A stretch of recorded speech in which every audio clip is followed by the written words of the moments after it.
Already arrived at the venue. We request you all to kindly settle down with your mobile phones on silent mode. I request everyone in the hall to kindly settle down, please.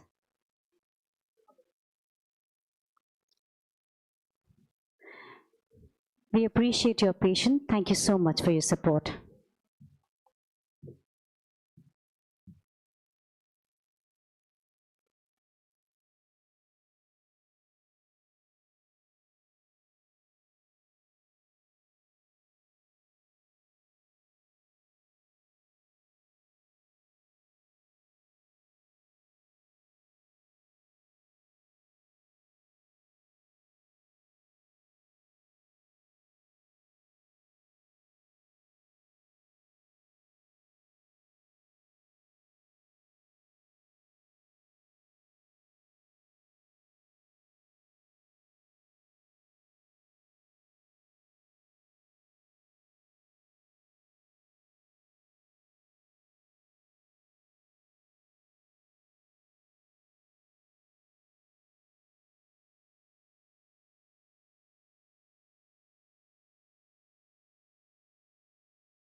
Ladies and gentlemen, our honorable members of the dais have already arrived. We are now just waiting for them to join us in the hall, and we shall begin in a few moments from now.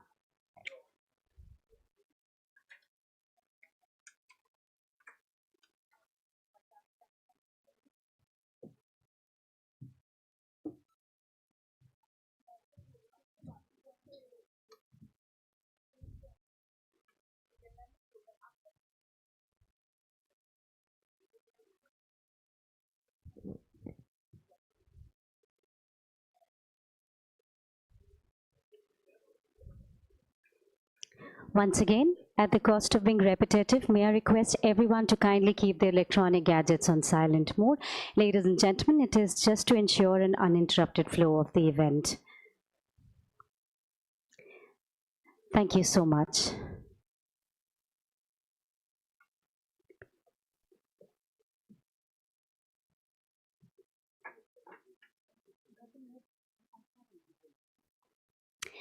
Namaskar, good morning, Swagatam, ladies and gentlemen. A very warm welcome to this important conference, an initiative of FICCI Pharma Committee dedicated to addressing one of the most complex and urgent healthcare challenges in India, rare diseases.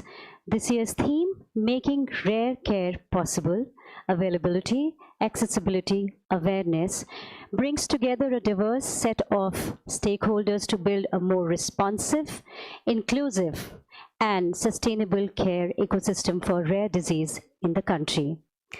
We are very privileged to have with us all the policymakers, healthcare professionals, industry leaders, researchers, and patient advocates collaborating under one roof.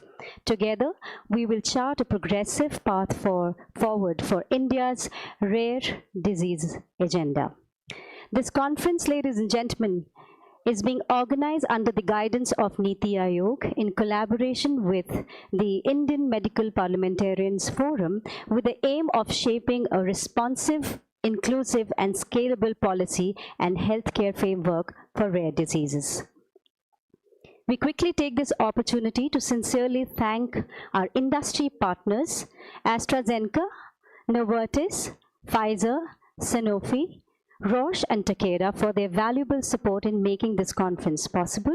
Their commitment and collaboration are helping to advance innovation, improve access to advanced therapies, and strengthen the rare disease ecosystem in India and beyond.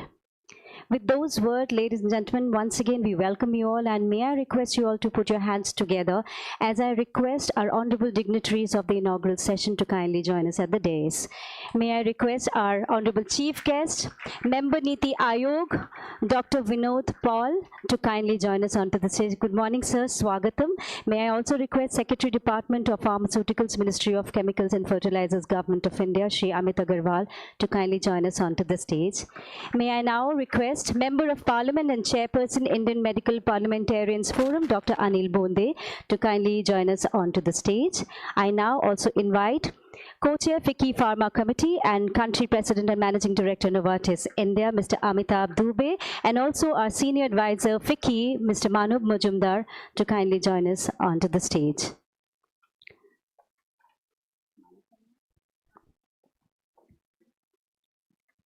Once again, a warm welcome to all the dignitaries on the dais, and also a very warm welcome to the entire August Assembly this morning.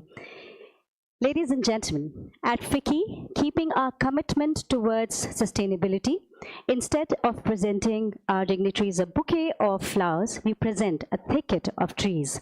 This certificate is our commitment to plant trees in the name of our honorable guest at the trees of ecotourism in the National Forest, and the certificate has the GIS code for tracking. May I request Shri Amitabh Dubey to kindly welcome our honorable chief guest with a green certificate, Dr. Vinod Paul. Warm welcome to you, sir.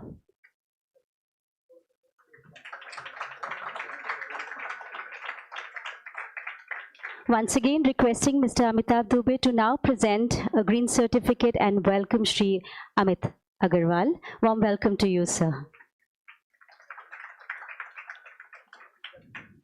Thank you so much, sir. May I now request Shri Manub Majumdar to kindly present a green certificate to Dr. Anil Bonde and welcome him to this inaugural session. Namaskaram and warm welcome, sir. Ladies and gentlemen, we now proceed with the inaugural session with a welcome address.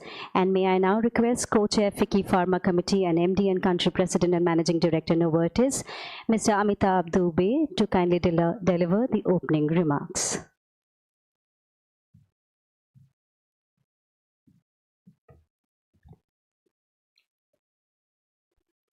Honorable Professor Vinod K. Paul, Member Niti Aayog, Honorable Dr. Anil Bonde, Member Parliament, Chairperson of Indian Medical Parliamentary Forum,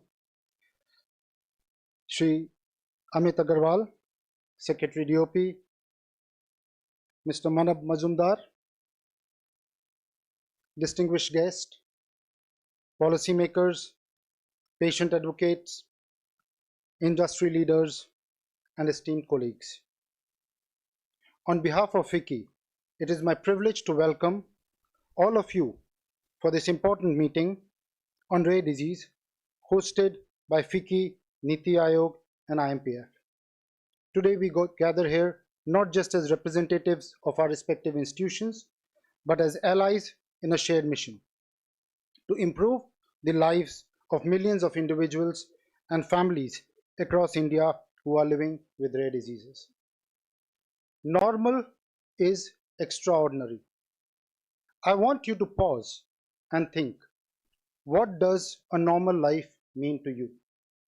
Waking up in the morning and being able to sit up without help, walking from your bed to the bathroom, eating your breakfast without someone helping you, tying your own shoelaces.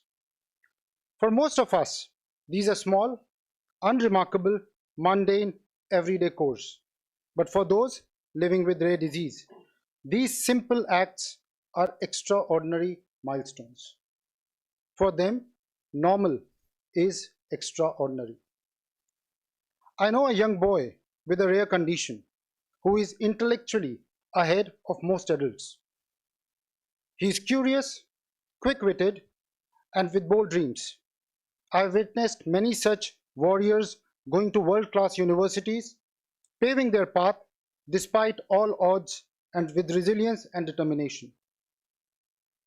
They are proof that potential is never the problem, excess is.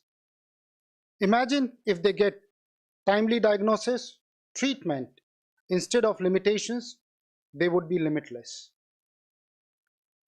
Is it too much for a human being to ask for a normal life?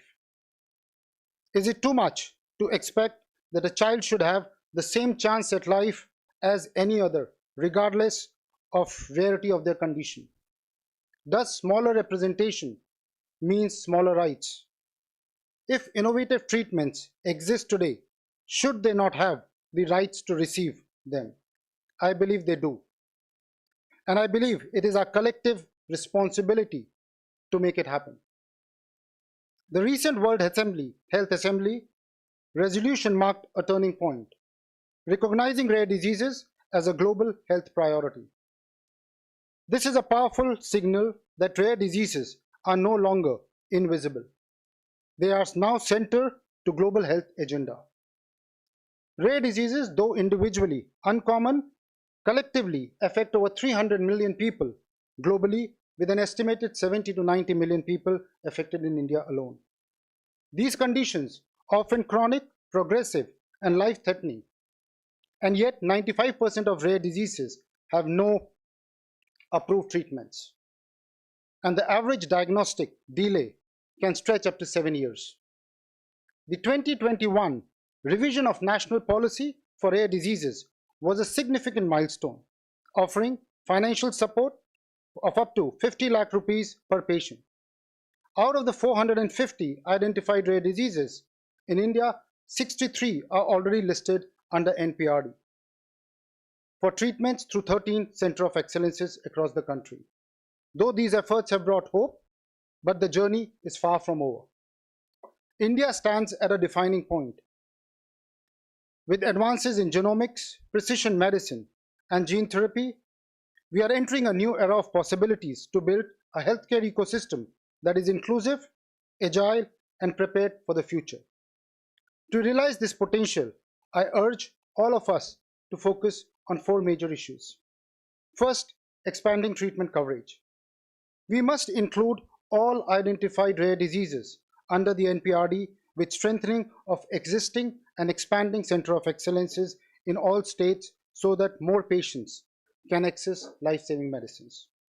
Second, establish a dedicated national rare disease program, similar to initiatives like HIV, sickle cell disease, NCDs, to assure awareness, early screening, diagnosis, and defined referral pathways. Third, driving research and development, innovation, as well as faster access. We have to create an ecosystem that encourages and enables R&D, reduces regulatory delays, and values innovation, so treatments can reach Indian patients faster.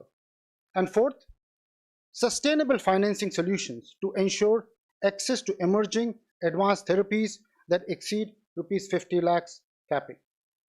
To supplement government funding, we can look at innovative funding models which can support equitable access to treatments for all patients, like setting up a national fund with philanthropic partnerships, confidential pricing, dedicated rare disease cess or outcome-based pricing models.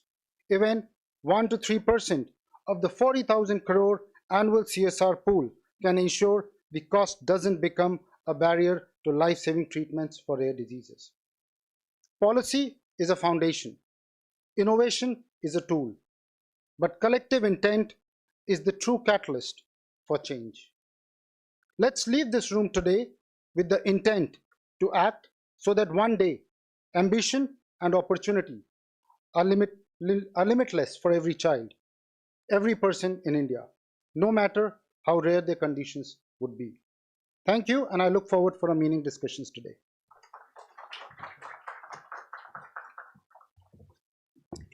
Thank you so much, sir, for that very warm, very thoughtful opening remarks, setting the tone for today's dialogue.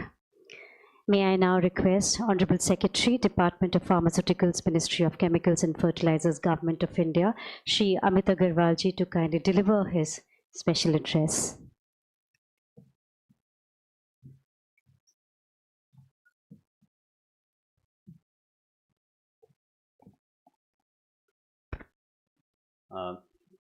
Thank you. A big thank you to the organizers for taking this initiative on a area which is of great importance and significance, and not given in the past the attention it deserves from all of us. I compliment both FICCI and the Indian Medical Parliamentarians Forum at taking this initiative, which I believe is only the second time that we've been able to do it in India. And it's a cause which I think I would expect all of us collectively to take it closer to our heart and mainstream it in whatever we do, because I think we all have a role to play here. As I woke up this morning to to come here and looked at the newspaper, there was a story of a person who's suffering from brittle bones disorder, and it was a profile in courage that despite born with that affliction which repeatedly causes bone injury, brittle bones disorder, the person's spirit, the story said, was not broken.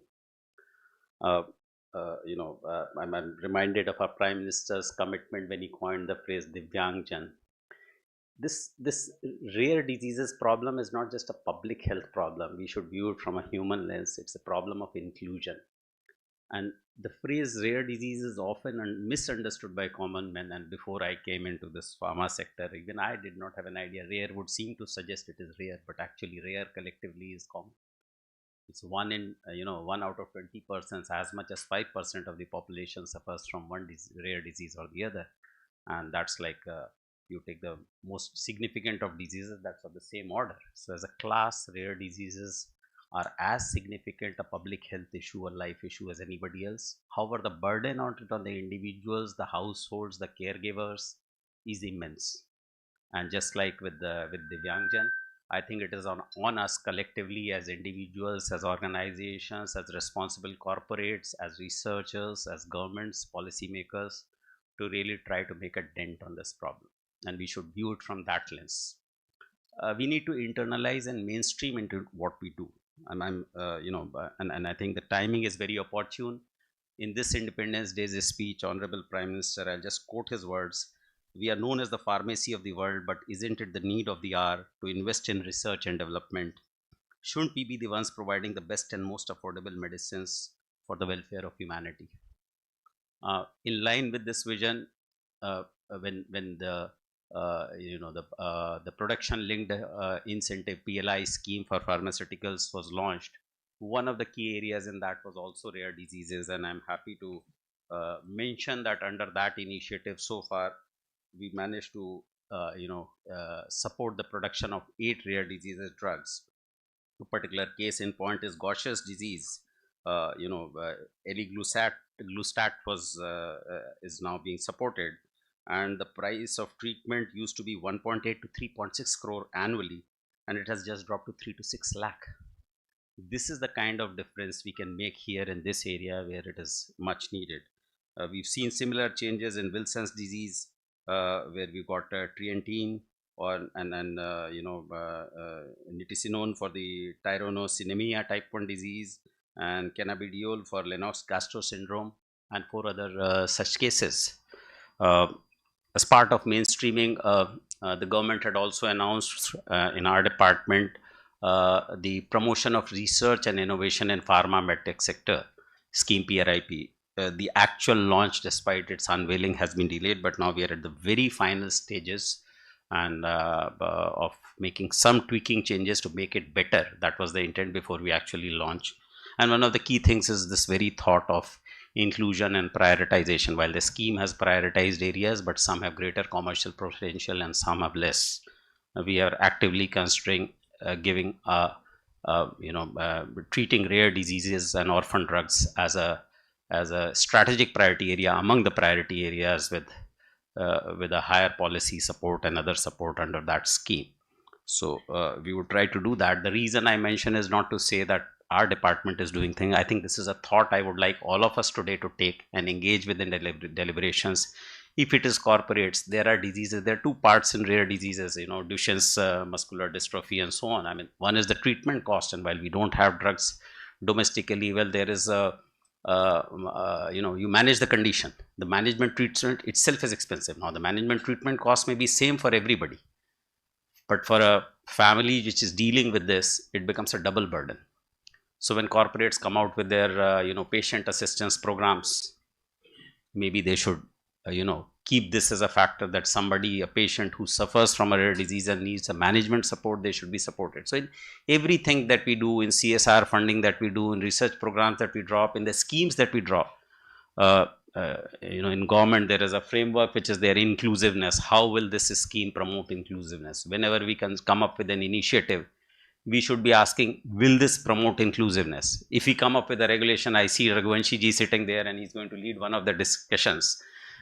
We frame one set of rules, but maybe it is time we start asking, how will this set of rules, this general rule, apply? Do I need to create some special pathway and rule? Yes, we do have accelerated development frameworks, but whether it is drugs or devices, should we be doing something extra?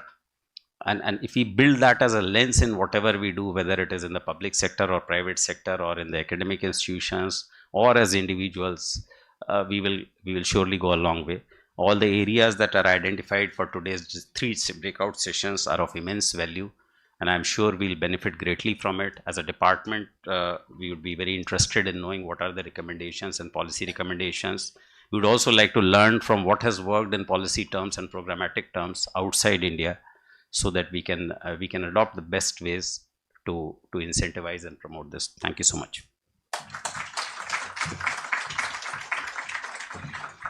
Thank you so much, sir, for your valuable insights on enabling pharmaceuticals innovation access for rare disease therapies. Thank you once again, sir. May I now invite Member of Parliament and Chairperson, Indian Medical Parliamentarians Forum, Shri Dr. Anil Bonde, to kindly share his thoughts with us.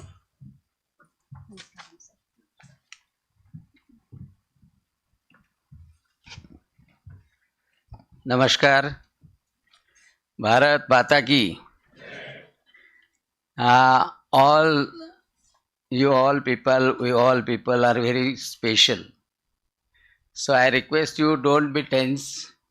Though the topic is serious, be relaxed. Today we have gathered. We are special because we are thinking of the rare diseases. And today our Niti Aayog person, especially Dr. V.K. Paul sir from the Niti Aayog, from the Sri Amitabh Dubey, who is the co-chairman of FICCI Pharma, Sri Amit Ji Agrawal, Secretary Department of Pharmaceutical, and Sri Manav Ji Mujumdar, Senior Advisor of the FICCI, and along with me one Member of Parliament who is also doctor and he is pediatrician, Dr. Jaswantji Parmar. He is from Gujarat.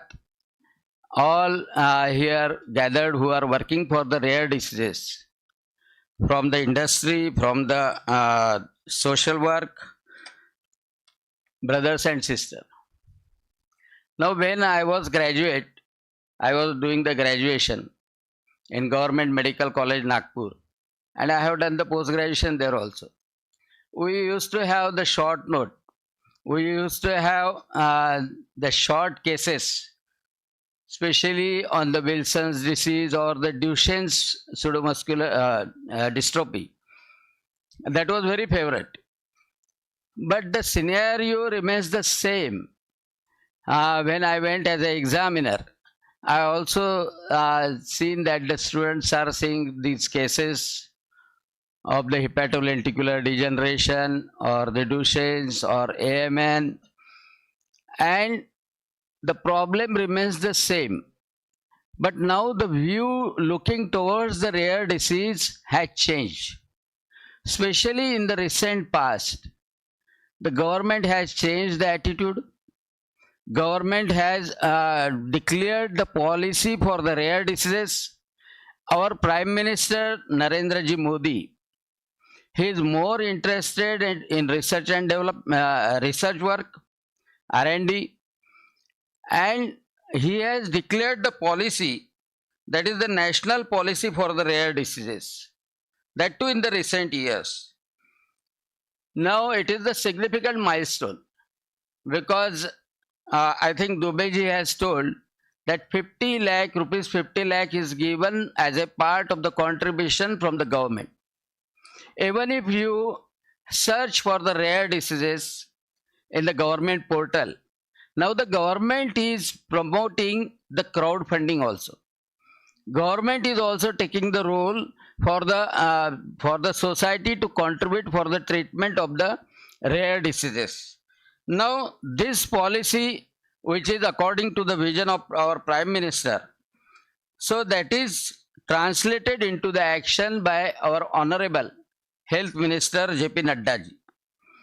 And what it is going to achieve, the totally reforms, health reforms, which are people-centric, evidence-based and inclusive for all.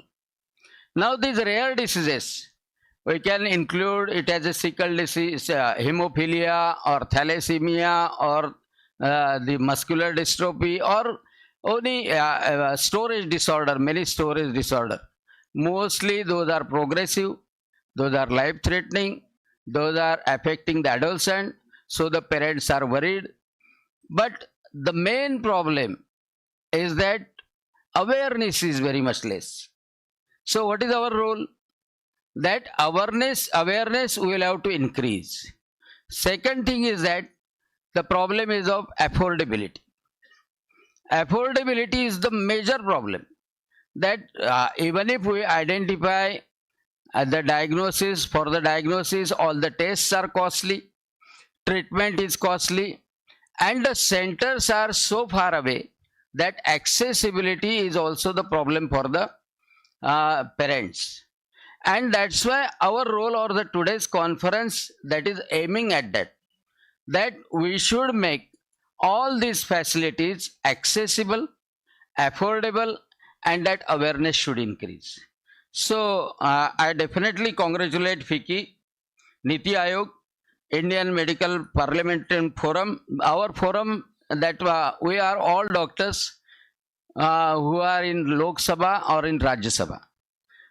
Though we are not doing the practice, active practice, most of the member of parliament, they are not doing the active practice because they are involved in the politics. But our tie with the health is definitely persistent, and we are tied to the health matters.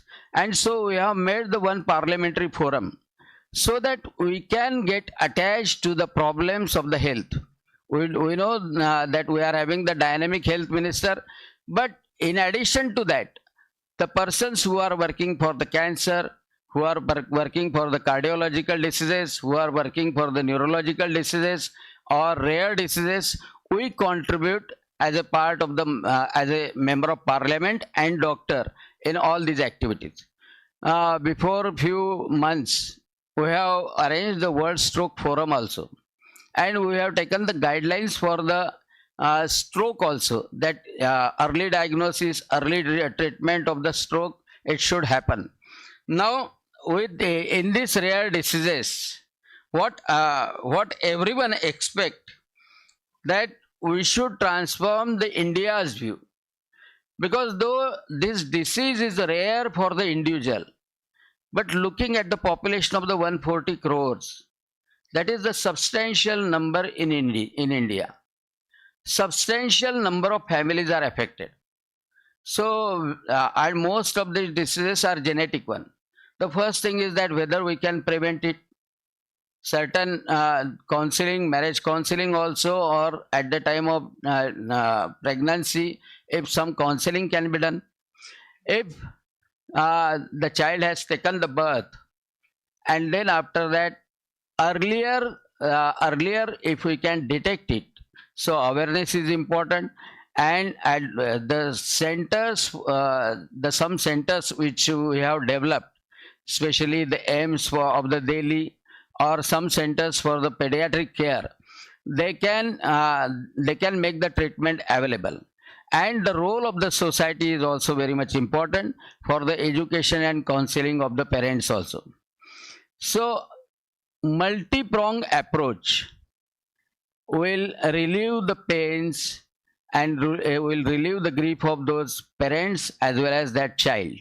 Now, when I went to the Niti Aayog, I met Dr. Paul, and I discussed with him that we should have the combined approach.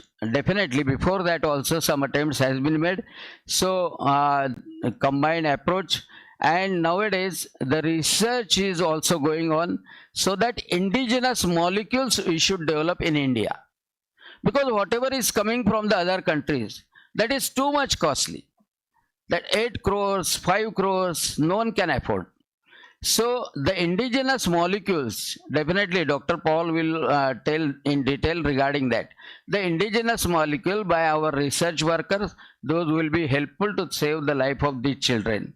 So this conference is not an event.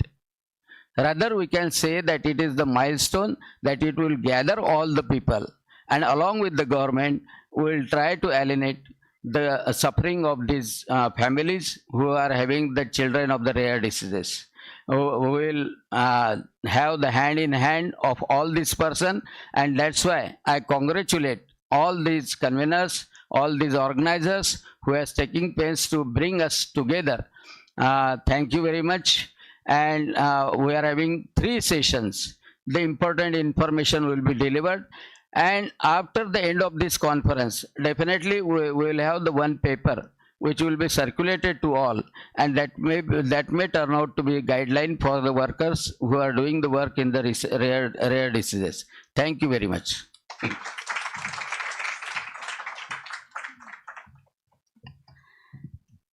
Thank you so much, Dr. Bonde, for your inspiring words and for advocating the entire legislative support for rare disease policy and funding. Once again, thank you so much, sir.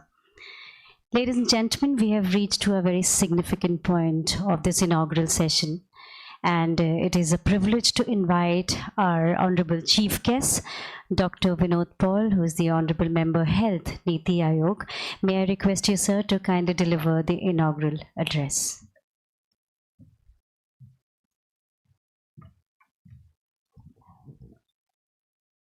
धन्यवाद. Namaskar. Good morning. Most respected Dr. Anil Bonde Sahab, Member of Parliament and Chairperson of Indian Medical Parliamentarians Forum, respected Shri Amit Agarwal ji, Secretary Department of Pharmaceuticals, Ministry of Chemicals and Fertilizers, Shri Amitabh Dubey ji, Co-Chair FICCI Pharma Committee, Shri Dr. Jaswant Parmar Sahab, Honorable Member of Parliament and a distinguished fellow pediatrician, Shri Manav Majumdar ji, the leadership of FICCI family, experts, and above all, very esteemed members of the pharmaceutical industry who are represented here. I am very honored to be a part of this initiative, this conclave, and I would submit that the entire credit for bringing us all together goes to Dr. Bonde sir. हमने कुछ बातचीत करी और कुछ identify करा. Sir ने कहा कि बहुत डिफ़िकल्ट एरिया है रेयर डिजीज़ का। एज अ डॉक्टर उन्होंने इसको फील किया, इसको सहा, इसमें जो मदद कर सके अपने लेवल पे एज अ डॉक्टर करा। अब एज पॉलिसी एनेबलर इसमें हम क्या कर सकते हैं, और उन्होंने इंडियन मेडिकल पार्लियामेंटेरियंस के ऑर्गेनाइजेशंस के तरफ से कहा कि इसके ऊपर हम सबको काम करना चाहिए। So I am so honoured sir and grateful कि आपने ये इनिशिएटिव दिया और हमें सबको जिम्मेवारी दी कि इसको बैठ के हम सब बातें करें और इसको आगे बढ़ाया जाए। We are at a historic point in this regard, I would say, because our pharmaceutical system is moving from volume to value plus volume. Our biopharma enterprise is moving toward difficult to achieve therapies such as the cell and gene therapies, biosimilars, and biologics. We are committed to take our nation to a status of a Viksit Bharat, Viksit nation, and a Viksit nation deserves to have a health status of people which matches the health status of nations that are known to be developed nations. So we need a strong health system. We need health outcomes that befit the developed nation. And in that journey, we are seeing that under the leadership of the Honorable Prime Minister, we are all committed and we are all expected to accelerate our journey toward a Swasth Bharat and a strong health system that India deserves. In this regard, I like to share with you what NITI has been doing. Some of you may know it, but let me just capture that very briefly. In this regard, our journey in this endeavor started around mid 23, when I requested the experts in this area, doctors who are dealing with, and experts and scientists who are dealing with this entity, the set of these entities, and I requested the Drugs Controller General of India's team to be a part of those discussions, and industry as a partner.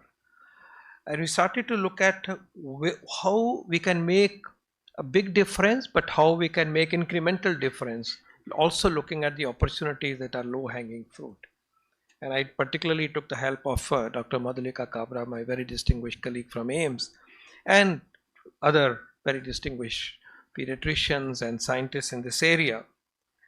तो पहला ये realise हुआ, जो sir ने भी अभी कहा, कि देश बड़ा होने की वजह से रेयर डिजीज जो है टोटल नंबर वो रेयर रह नहीं जाती, और इस टीम का एस्टिमेट ये था कि it could be in India could have 84 to 100 million cases put together of maybe about 100 diseases or more. Now that's a lot. 8 to 10 crore is not a small number for India. And when we are looking at India's priorities and India's Atmanirbharta, then we have to keep in mind that we are dealing with a very large constituency of our people to whom we wish to serve through the might of industry and the might of science and technology. So this was the first realization. I requested the team to prioritize the disease disorders where A, the burden is high, and B, where there are opportunities for us to make a difference. What is the right balance? How do we begin?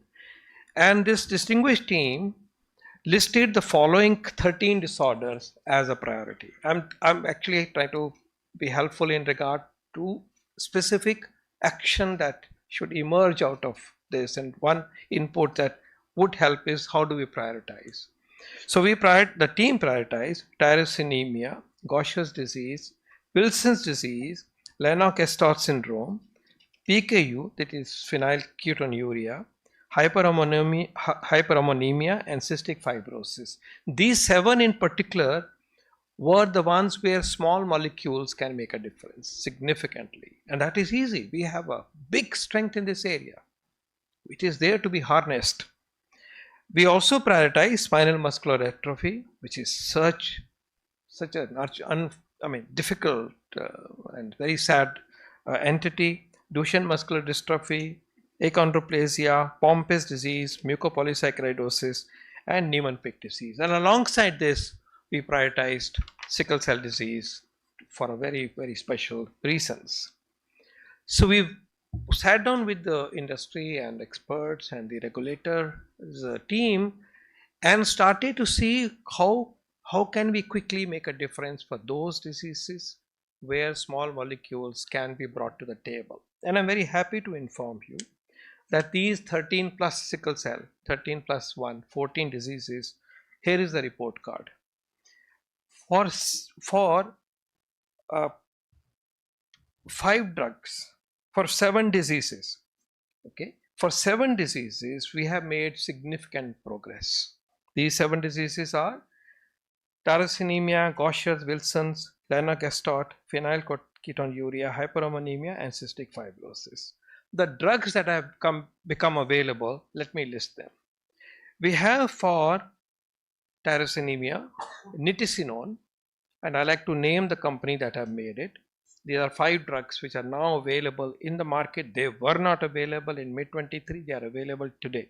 Happy to state that. Bio4 and Laurus have made these drugs available. Nitisinone to address tyrosinemia. The cost differential. The cost of 1 year of therapy for a typical child for the product that was being imported was 2.2 crore. And our companies are offering it for 3.7 lakh. It's a differential of 1 by 60. Amit ji mentioned this and I'm elaborating on that report card. Iliglustat. This is being done by Ezico Biopharma and Zenera Pharma, which are interconnected entities. And under process is also ACOM's work and MSN Pharmaceuticals work. The cost was or is 3.4 crore when the entity was coming from abroad. Today, 12 lakh. This is a 1 by 30 differential, or perhaps even better than that eventually, 1 by 30. Trientine has been developed by Laurus, MSN Pharmaceuticals, and Apothecon. You are here. And this cost was 3.2 crore versus 3.5 lakh, 1 by 90. इन्होंने offer किया है देश के लिए, ये available हो गई हैं. रेगुलेटर साहब ने, DCGI साहब ने इसको ओके कर दिया है, मार्केट में अवेलेबल है. कुछ चैलेंज है, उसके ऊपर मैं आता हूं मिलाने के. कैनाबायोडियोल एक दवाई है जो बायो4 ने बनाई. 34 लाख की कॉस्ट होती थी बाहर से आने पे, अब ये 3 लाख की कॉस्ट पे रह गई है.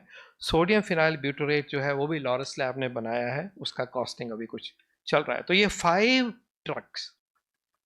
drugs have been, they were not there in 2023, and for the last 1 year or so they are available in the market. Sir, like to highlight the fact that when we work together, the solutions come forth. Companies भी थी, ज़रूरत भी थी, लेकिन जब regulator भी थे, हम सब सही थे, लेकिन जब मिल के एक्सपर्ट भी थे, साइंटिस्ट भी थे, सब ने मिल के किया तो ये हो गया. ये दिखाता है कि रास्ता हमारा क्या होना चाहिए.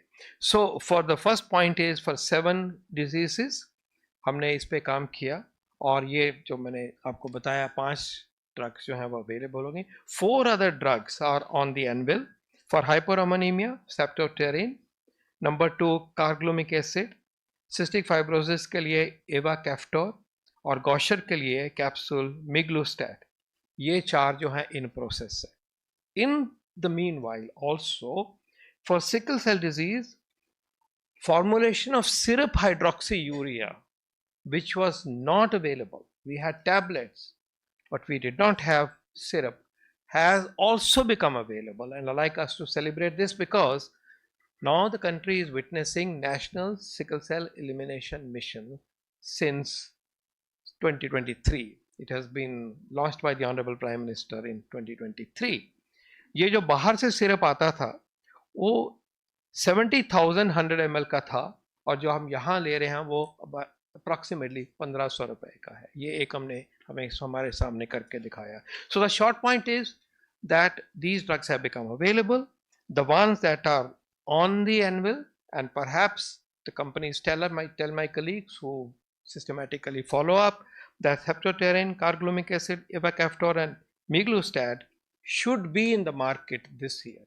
और कुछ की तो FDA से अप्रूवल होके अब सिर्फ वो साइन अप की बात रहती है। तो मैं कहना चाहूँगा कि 5 drugs available in the market, syrup hydroxyurea 6th available in the market, ready to be moving into the program, and 4 drugs are going to be available, I hope, this year.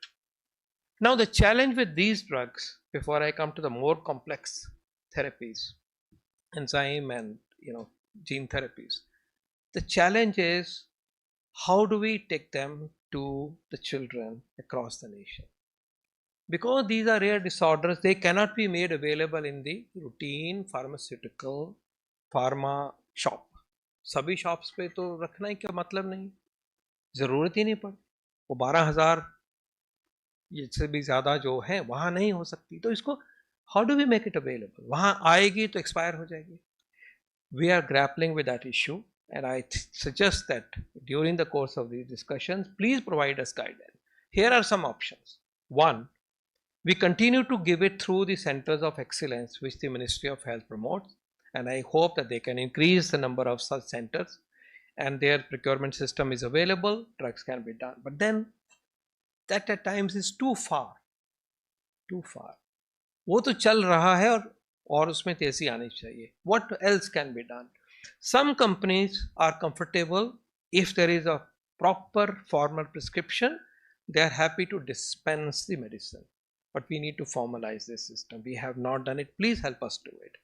The third one, Amitji, is for you to consider. Can we do it through the Jan Aushadhi system? In district headquarters, let's say.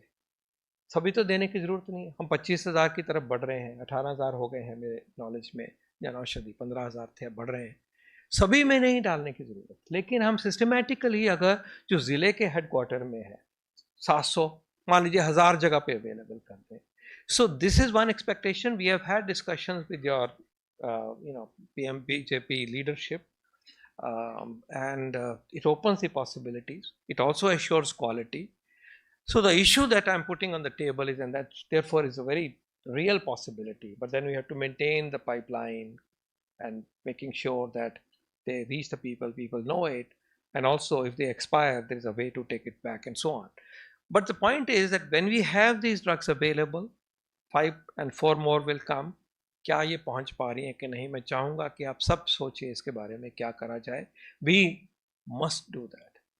And something is already available. Why should a child in say Haryana, distant district, be deprived of nitisinone when it's already available so nicely at a price which is affordable and well within the guidelines of the policy that you're talking about? So this is one challenge. Now let me move to the more difficult domain of enzyme therapies and gene therapies and cell-based therapies. I'm happy to state here that we are at the cusp of very, very optimistic times with regard to cell and gene therapies. And why do I say so? Number one, from India, CAR T cell based therapy for difficult leukemia and lymphoma has been approved from Immune Act, a startup which worked with IIT and Tata Cancer Hospital, as you very well know. It's now happening, it's available. And that technology being available, it opens doors for cure of sickle cell disease, for example, and other diseases. Hemophilia, okay, I'll come to hemophilia. They have already done around 500 cases. There is a cost issue, it's about 30 lakhs, 26 or between 26 to 30 lakhs.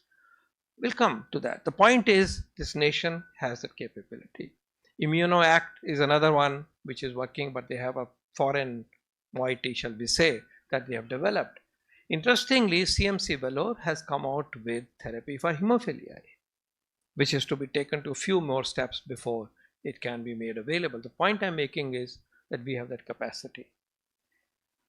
Several groups, several research groups have come to me and say, we have a list of the following rare diseases on which we are willing to work. And by the way, that includes thalassemia and spinal muscular atrophy and retinitis pigmentosa, etc. So the research groups are ready. ये बड़ी बात है ये. Clinical teams are ready to work with them. They have come as groups. Even more interestingly, independently, some new companies as well as existing companies are already trying to acquire technology to be able to give push toward cell and gene therapies. Mylan is one of them. पूरा उन्होंने setup शुरू कर दिया. वो ढूंढ रहे हैं कि कहाँ से हम वो सारी टेक्नोलॉजी लेके आए और करें. तो अपनी भी डेवलप करने की कोशिश और जोश है, और बाहर से जो मिल सकता है उसको देश में बनाए, वो भी possibility. Short point I am making is that we have a great possibility of now having a breakthrough. Even 2 years ago I would look at the remaining list and say इसके लिए क्या करें, किसको कहें. लेकिन आज लगता है कि उन रेयर डिजीज़ के लिए भी अगर हम आज से कोशिश करेंगे तो 5 साल में 7 साल में हमारे बड़े ब्रेक थ्रू, और शायद जल्दी भी. For even a disease like thalassaemia which is such a painful disease, not so rare, but if there is affordable cure available, imagine the life changes of the child as well as the family. So we are living through now a situation where cell and gene therapies for rare diseases have become a true reality to be developed on the soil of India and to be scaled up. And we should come together in this regard to be able to help each other, help industry, how we can facilitate their processes, how we can encourage that they take initiative in this regard, help the research teams, how they can take risk and devote significant part of their, their active life to a difficult to do research that it requires. By the way, there is CAR T cell therapy being developed in government CSIR lab for sickle cell disease as well. That's the third one which specifically is already happening. So I would urge that we should create a momentum, industry, academia, other stakeholders and government, so that we harness the potential of our own capability to deliver affordable cell and gene therapies. The Honorable Prime Minister, apart from what Amitji said, also said in the later part of his, subsequent part of his address, कि हम इस देश में जो बनाएं उसका दाम ठीक हो, अच्छा हो, लेकिन क्वालिटी के नाम पे दम भी होना चाहिए. उन्होंने कहा दाम और दम दवाई का, क्वालिटी का है, वो हमारा अच्छा हो, उस तरफ हम बढ़े. This is a journey which will have failures, we should accept, we have to take risk, and we should find out policy pathways, and Amitji is here, how we can support that, and also how we can encourage and invest in the area of research, and then translation of research into industrial product. And here I would encourage our industry to kindly be mindful of these opportunities and mindful of the opportunity to lead the world in this area. This is a technology where we are quite early. You see, when the technology reaches here and we are trying to catch up, it's not easy. But ये अभी यहीं पे है, हमारी पकड़ में आ सकती है. तो I think in the interest of the families and children and future children of our nation, the opportunity for cures for rare diseases is ever brighter today than perhaps any time in the past. And therefore this meeting, I would say, is an important meeting which can guide us, which can also spread the word that we need to work together to be able to find lasting and permanent cure of rare diseases in not too far future. With these words, once more my gratitude to FICCI and to my esteemed, my inspiration, Dr. Bonde sir, and the colleagues that you have joined, for giving this opportunity for us to share our ideas and thoughts. Thank you very much. Jai Hind. Thank you so much, sir, for that extremely inspiring inaugural address, and also for being a visionary leader in advancing the rare disease agenda and driving policy innovation in India. Ladies and gentlemen, recognizing industry's efforts in addressing rare diseases, we now move to the felicitation ceremony. It is a privilege to felicitate those advancing the mission to make orphan drugs and therapies for rare diseases more accessible and affordable in India, with significant support from Niti Aayog's initiatives. Recognizing the urgent need for the effective solutions, concerted efforts have been made to fast-track the domestic manufacturing of essential therapies, bringing hope to millions of rare disease patients nationwide. Today, we acknowledge the important contributions of the pharmaceutical industry in developing and introducing 5 critical drugs for rare diseases in India. These advancements have expanded access to treatments for conditions such as tyrosinemia, Gaucher disease, Wilson disease, Dravet syndrome, Lennox-Gastaut syndrome, and hypermonanemia alternatives. While substantial reducing costs compared to other imported alternatives are being delivered, we now take this opportunity to recognize all those commendable contributions that has been made. May I request the honorable dignitaries on the dais to kindly do the honors, and we begin by felicitating Ekam Drugs and Pharmaceuticals Limited. One commendable contributions. Thank you so much. May I request you to kindly come forward and receive a token of appreciation from our honorable dignitaries on the dais.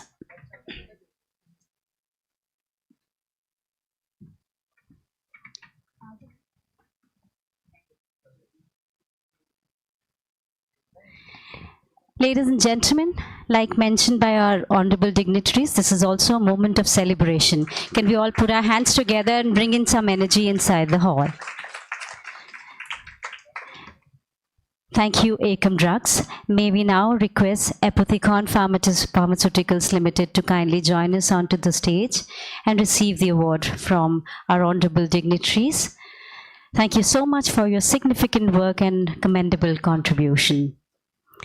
With a huge round of applause, ladies and gentlemen, let's be together in this celebration.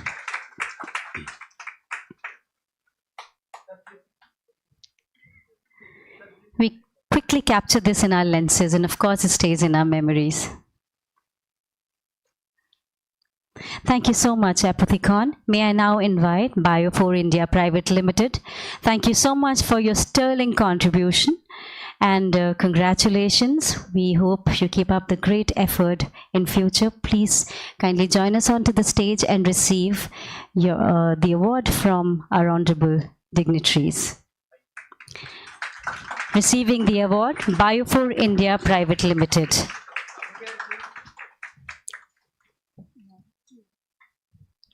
May we now invite Loris Labs Limited to kindly join us onto the stage. Congratulations to Team Loris Lab. May I request you to kindly join us onto the stage. I'm afraid we don't see anybody from Loris Lab at the moment. And we now request MSN Pharmaceuticals to kindly join us onto the stage and receive the award from our honorable dignitaries. MSN Pharmaceuticals, thank you so much for your commendable contribution, and we congratulate you for all your efforts and request you to kindly receive the award from our honorable dignitaries on the dais.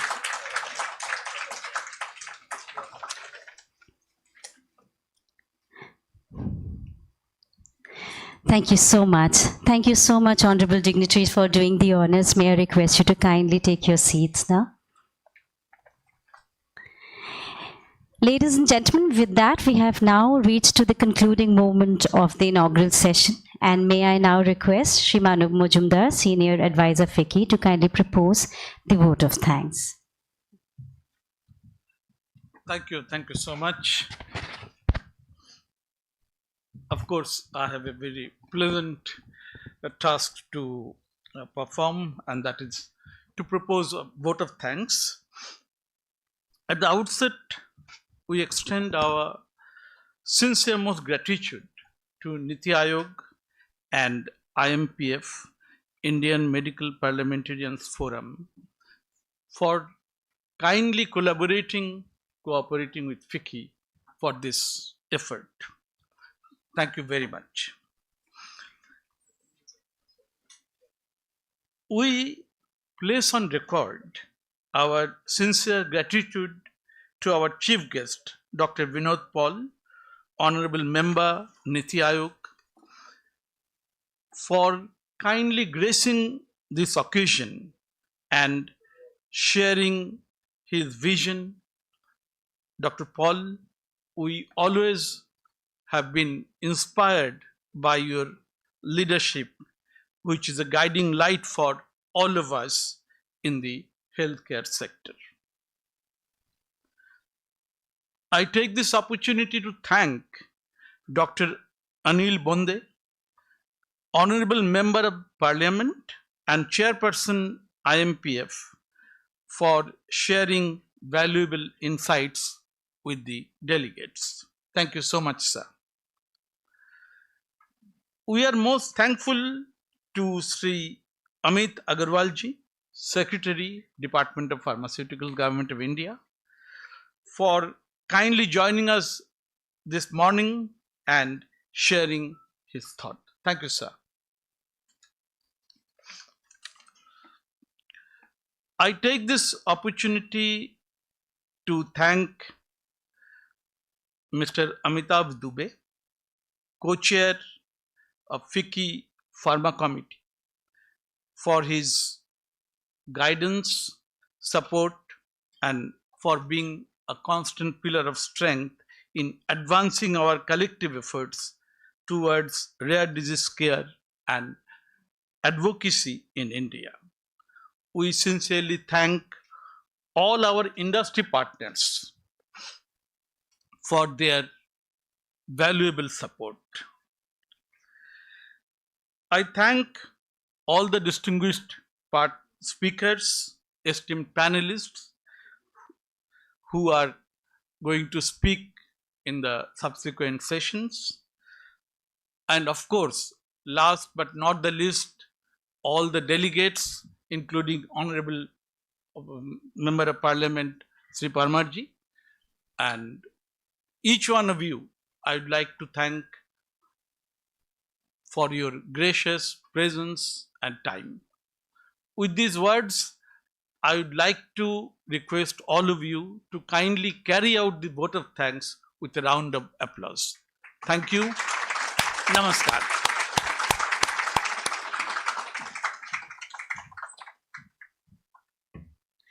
Thank you so much, sir, for that very warm vote of thanks. Thank you once again. Ladies and gentlemen, with that, we conclude our inaugural session. We thank our honorable dignitaries on the dais for not just being with us this morning, for their leadership and the continued support for this important cause at FICCI. May I request the members of the dais to kindly give us a moment for a photo opportunity. Thank you all for being with us for the inaugural session, and without any break, we now move to our first panel discussion, and we request you to kindly stay with us and continue to keep your electronic gadgets on silent mode. We'll take exactly a moment to set up the head table. We request you to remain seated. Thank you so much.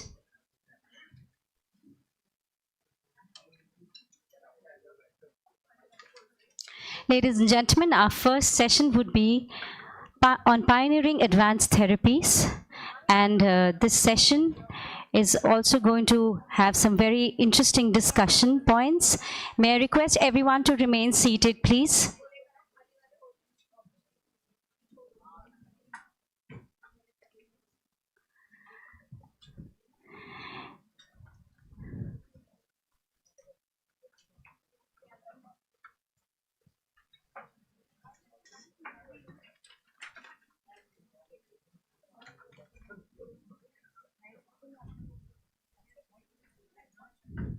May I request the organizing team members to kindly invite all our delegates who are outside the hall to kindly join us inside.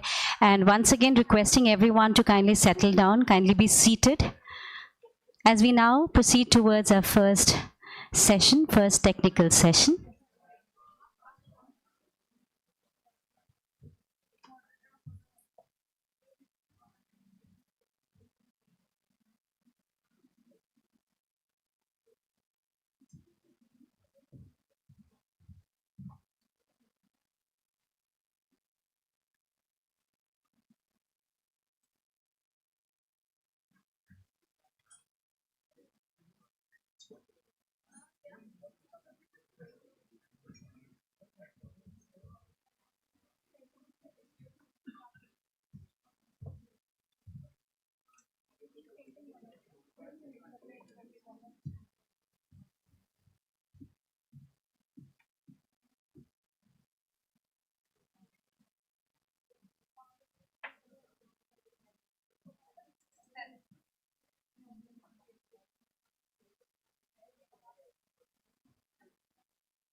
Welcome back, ladies and gentlemen. We now move to our first technical session, Pioneering Advanced Therapies, Transforming Rare Disease Treatment and Beyond. Ladies and gentlemen, this session will explore the transformative potential of advanced therapies in strengthening India's rare disease ecosystem and improving patient outcomes. May I request everyone in the hall to kindly settle down as we now begin this session. We call this session to order, requesting everyone to kindly put their electronic gadgets on silent mode, and the exit door shall remain shut during the proceeding of the session. Once again, requesting everyone to kindly settle down. Ladies and gentlemen, we're very honored to have the esteemed panelists with us on the dais, and we welcome our session chair, Dr. Vinod Paul, Honorable Member Health Niti Aayog. Once again, warm welcome to you, sir. We also, we're very privileged to have with us the moderator of the session, Healthcare Lead Chase Advisor, Ms. Abuntika Ghosh. Warm welcome to you, Ms. Ghosh. And we're also very privileged to have with us our esteemed line of panelists. May I just introduce them to you? We've been joined by Emeritus Scientist, Indian Council of Medical Research, Professor Madhulika Kabra. Warm welcome to you, ma'am. Can we all put our hands together? We also welcome on stage Professor Ames Dr. Shifali Gulati. Warm welcome to you, ma'am. And we also have with us on dais, co-chair, FICCI Pharma Committee and MD and Country President Novartis, Mr. Amitabh Dubey. Once again, warm welcome to you, sir. We also welcome Director Market Access and Policy, Roche Pharma, Dr. Monica Puri. Thank you so much, ma'am, for joining us. We also welcome co-founder and trustee Cure SMA, Ms. Alpana Sharma. Thank you so much.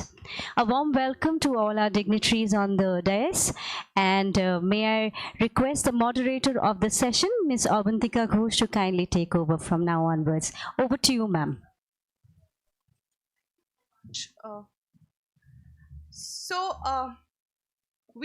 We have kind of we are having a delayed start, so I will quickly go into the discussions. We are basically starting off where Dr. Paul left off in the last session, where he talked about advanced therapies and the challenge of making them available to people suffering from rare diseases. The very tricky territory of how to balance the expenses, the numbers. The numbers are not small for a country of our size, like was mentioned. And I really want to set the tone of the session from two other things that were said during the last session. One was about people suffering from rare diseases no longer being invisible, and the question about should we be doing something extra. So basically, starting off from there, Dr. Paul, if you would like to make a few opening remarks on how to make advanced therapies available, how to make use of India's, which is something you touched upon very briefly in the last session, India's innovation capacities for the benefit of people with rare diseases. Yeah, Avantika, I've already spoken at length. I think I'm looking forward to now hearing from our distinguished panel. We have said that industry has delivered a number of drugs, and I'm told sodium butyrate, which I said is under process, is already available. So actually now we have 6 drugs, 3 more waiting. It's not easy. 9 drugs to become available by this year, 6 or 7 already available. One challenge is how do we take it to every child across this nation? I made a few points with regard to how it could be done. I'd like to hear from the panel what are the other pathways that are available. I'd like to know from centers of excellence how effectively it is and how much more you think should be supported, how much more support should be given to you to be able to do it. So maybe on that, let's hear from Rajiv ji and from our experts, and also maybe ideas on जो बन गया है उसको available कैसे कर. एक है कि फार्मा इंडस्ट्री खुद ही वो दे, उसमें कुछ को कंफर्ट है, कुछ को कंफर्ट नहीं है, प्रिस्क्रिप्शन एक्यूरेट है कि नहीं है, उसमें कोई और चीज़ ना हो, जन औषधि से दे सकते हैं क्या, या फिर COEs पे, पर ये सारे ही लगते हैं कि अधूरे हैं। जो ज़रूरत फैलाने की है उसके लिए शायद और कुछ इनोवेटिव बात होनी चाहिए। मैं चाहूँगा कि उसके ऊपर कुछ हमें गाइडेंस मिले तो अच्छा। Thank you Avantika. Rest of the panel. Are there some policy alignments that are required to ensure integration of these innovations into the broader public health system, infrastructure readiness, and to ensure equitable access across states and patients? Is there a policy push that is required? What is your strategic vision on that, sir? So for me, thank you, sir. 2 points. For me, I think the policy intervention wherever it was required is actually government has done. Now it's more of a logistics problem solving part of the whole value chain, and which brings to the question which Dr. Paul was asking, that how do we deliver? For me, when I see the delivery, I'll just so because all said and done, the development has happened, but since the volume is not there, it is very difficult to keep a conventional model for distributing the drugs. And for me, the easiest is some model where online delivery is brought into the system, where the patients or the caregiver can actually go to the portal and put their request, and then delivery happens. We can keep a centralized inventory system somewhere, or it may be with the industry itself, who then dispatches this to the patient, because it is not something which is a emergency medication. So it's a long-term therapy. It may take a couple of days to get delivered, but once it is delivered and if the patient is mapped into the system, then it's a continuous and sustainable system which can work. So for me, that is basically the model. And policy, for me, I think whatever was required, we have done that. Dr. Kabra, ma'am, if I could come to you, given that approximately 95% of rare diseases currently lack approved treatments, how can the national policy for rare diseases be further strengthened for timely diagnosis and to enable access to advanced therapies for those that need them, ma'am? And what are your insights as a clinician, administrator, and a policymaker?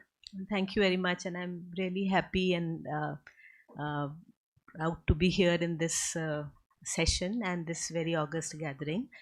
So, Avantika, when you are talking of rare disease policy, I would just like to bring to your notice that if you remember the 2017 policy, it doesn't talk about the diagnosis. It doesn't talk about anything else except treatment of rare diseases. But the 2021 policy, if you see, it's a very comprehensive policy. So the emphasis there in this particular policy is not only on treatment but on early diagnosis, and because of that it's a comprehensive policy where they are talking about diagnosis, they were talking about screening, and also about prevention. So it is already inbuilt in the 21 rare disease policy that early diagnosis, screening, and prevention is a very, very major component. So this is important to understand, that the policy envisages all this already.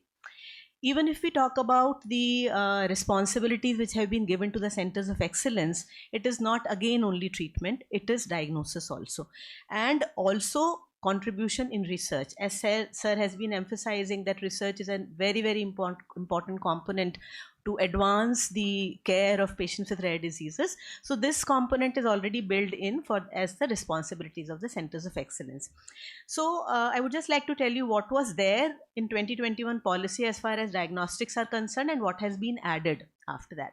So in 2021 policy, to strengthen the centers of excellence, because each center of excellence has its own issues, they are not uniformly same.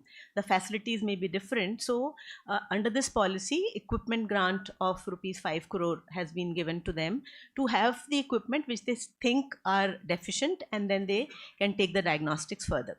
Additionally, which was not there earlier in the 21 policy, it was additional money for consumables as well, which has also been given to the centers of excellence, so that this part, which is very, very important whenever we are talking of diagnostics, is taken care of. So these are two things. The third important thing which was pointed out in the morning, the awareness. So again, the government has mandated all the centers of excellence that they necessarily have to hold 4 awareness workshops in 1 year in their region, and then different stakeholders are to be involved in that, and few of them have already happened. So and then collaborations between the centers of excellence, so that hand holding, and we can sort of complement each other wherever diagnostics are concerned. The another important thing, and again I take it as a Government of India initiative, the DBT initiative, where they have established Nidan Kendras as a part of the Ummeed program. So that's, I think, a part and parcel of diagnosing rare diseases. And in the second phase, I think now totally about 20 Nidan Kendras will be there, and there is a move for having more. So having said that, this is what is there and what has been added in the last few months or years.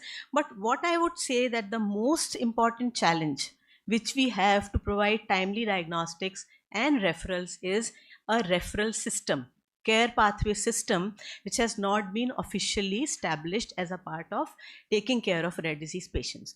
So again, there's a move on this. And apart from the centers of excellence, as sir said, that these number of centers of excellence are actually not enough. So we really need to have some intermediate centers in between, taking into account the medical colleges which are big enough where they have some facilities and people who are aware of rare diseases. So some intermediate centers can be there, and a hub and spoke model which is being talked about, and connect these, identify these medical colleges, connect these to the district hospitals, and then we can have a chain of events for the referral. Because the issue is that the referral pathway, people are not clear. Somebody is coming directly to the center of excellence, somebody is coming through the full channel, and it takes a very, very long time. So if we establish these care pathways, I think this is the most important thing which we have to do officially, as when we are caring, we are moving towards optimal care for patients with rare diseases. These care pathways have to be established. I'll just touch upon, sir, what you were asking regarding the distribution of these drugs. So the issue was, this was discussed earlier also by sir, and then the concern was that initially when the patient is diagnosed and prescribed a drug, he or she should be going to a place like a center of excellence. But later on, the drug distribution, it has to be done, say 3 monthly or whatever. We can identify places where this distribution can be done. But then what we have been sort of facing is that patients who are on drugs, say on humanitarian grounds, once they get the drug and they are just getting supply at their home, they do not come for follow-up. So we wanted that if we are making distribution more wide, which is very, very important, because they do not need to come every time to the center of excellence, but then we have to ensure that the follow-up is there. And the second thing was storage, because some of these drugs might require special storage requirement, and that was the concern about distribution of drugs to peripheral centers. So as of now, I would just say this. Thank you. Thank you, ma'am. So the challenge of establishing care pathways and basically to reach the patient from the 13 centers of excellence down to the patient, the trickle down effect of the policies and the drugs, that's one challenge. And the additional challenge of follow-ups once the patient has the drug, for them to come back. Keeping these in mind, Dr. Gulati, I would like to know your thoughts on how can the public healthcare delivery system, what are the models that can be adopted by the public healthcare delivery system to ensure that these challenges are overcome and the advanced therapies actually reach the patients that need them? Good afternoon. Thank you, Abantika. Actually, I feel that first thing we should remember that these are not orphan drugs. So that is something I hate about this conditions, because it was always labeled as an orphan drug. So we should say they are not orphan anymore. And that goes with your topic of making rare case possible availability, accessibility, and awareness. And we need to, you have to empower with the, all the patients as well as professionals to pick them up early. That is something very important. And awareness has to be both for the, from generally from the media to for the everybody, the masses, to understand that they have to, go and seek care. And even the pediatricians in the periphery need to be empowered to understand to pick early. That becomes an important. So I suggest there has to be a referral. Yes, now the government has started making centers of excellence, as ma'am Adulika ma'am did mention about the hub and spoke model is there. So they have to be having catering to various other medical colleges and private. Also we have to have a public private partnership. So then we have to have draining areas who will be draining to the sense of excellence, and then peripherally down obviously to the district level. What we need is the patients will have to be diagnosed, and there should be a referral system directly to the center of excellence. They don't have to go past all the steps, and that can be electronically based, and they get reviewed in the center of excellence, and the medications whatever is available, the standard of care and the holistic multidisciplinary management is very commonly ignored. People are just chasing the new molecules and new drugs. They will not work completely if we don't look at the standard of care and the multidisciplinary holistic management simultaneously. So they should come directly there. And yes, initially obviously things like gene therapy will have to be given there, but things like antisense oligonucleotides, what you need for exon skipping, initial couple of months can be there at the center of excellence, but then they should be referred to the drugs will also have to be brought to center of excellence. They need, like, for DMD you need weekly infusions, but ultimately it's not possible for parents to come. So it will have to be a patient places will have to be identified closer to the place of the residence, where the medications can be given, and you have people, clinicians who will be able to monitor the side effects as well. And another thing which I think the government should look into is, sir, the cadre of nurse practitioners is not there in India. Nurse practitioners play a very major role in globally. Like, initially if these antisense oligonucleotides are given in the hospitals and even till the medical colleges, but the patients can't keep traveling. So can we not have the nurse practitioners going to their homes and giving it to them and periodically call for follow-up? So that will be something very important to be kept in mind for these things.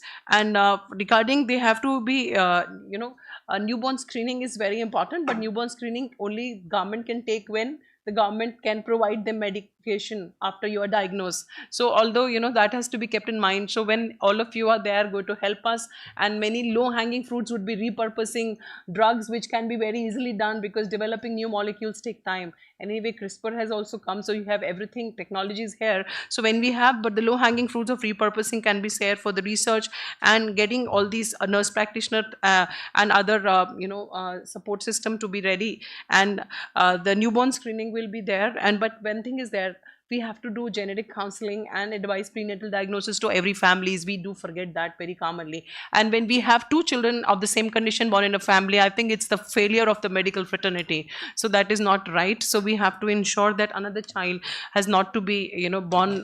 We try to prevent that. And things like risdiplam has been tried even in pregnancy. So some new medications are coming up, so we have to keep that in mind. And obviously we're very nice that we have all the parent support group on board for all decision making also, sir. At the higher end, we should always involve the parents. And sir, DCGI, sir, also, because if the FD and all has parent representative, I do not know whether we have parent representatives in all our committees. I think those who are lived in should also be there to find out, be part of it. Thank you.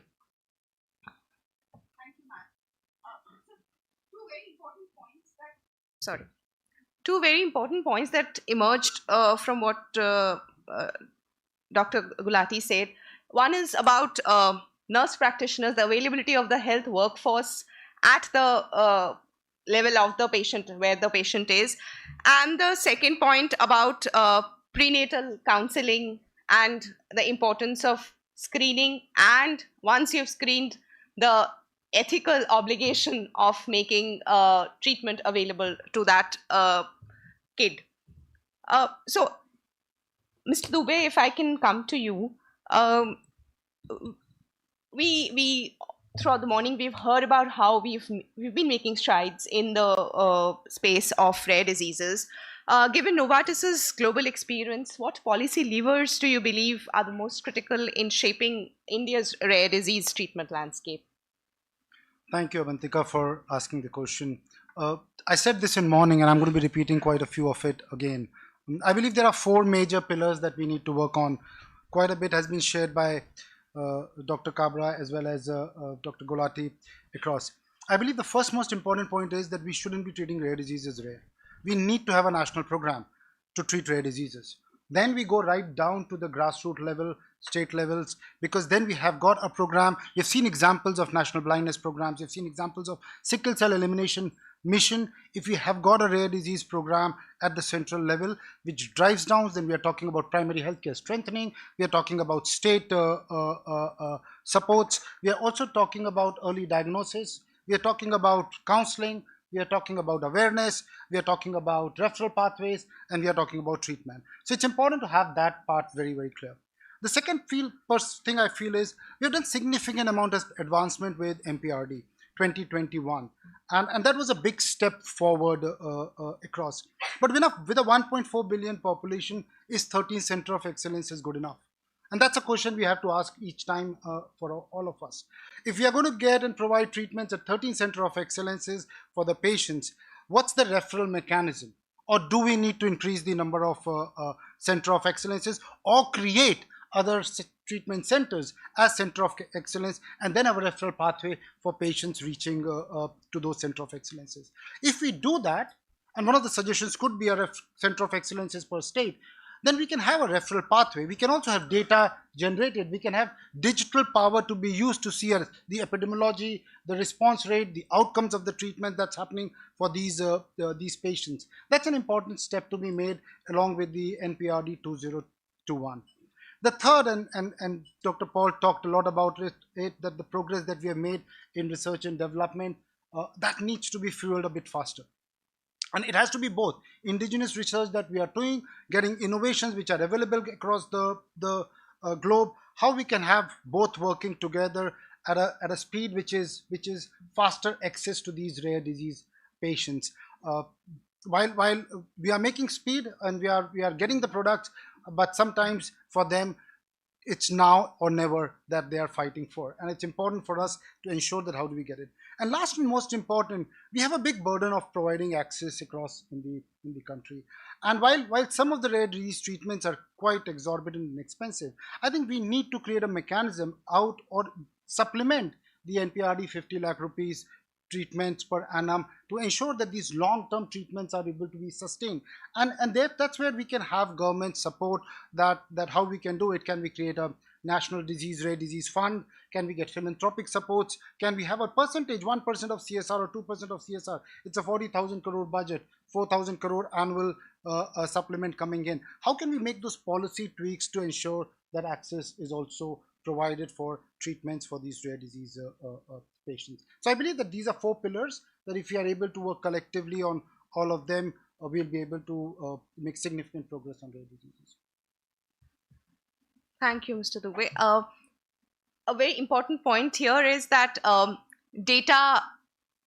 we have a dearth of data when it comes to rare diseases, and establishing treatment centers that lead up to the COEs can help us with that. And I'm sure everybody in this room knows the number, but I just want to leave it out there because we've heard that India has a 8 to 10 crore burden, and the number that the government gave Parliament last year for rare diseases was 7414. So that's the kind of data gap we are looking at. Coming to Dr. Puri, ma'am, given the critical need to create access to treatment, which was highlighted by many people on this panel, what specific strategies do you envision for the industry and for government to collaboratively implement? And where do you see the most significant opportunities for synergy between these entities to overcome current barriers?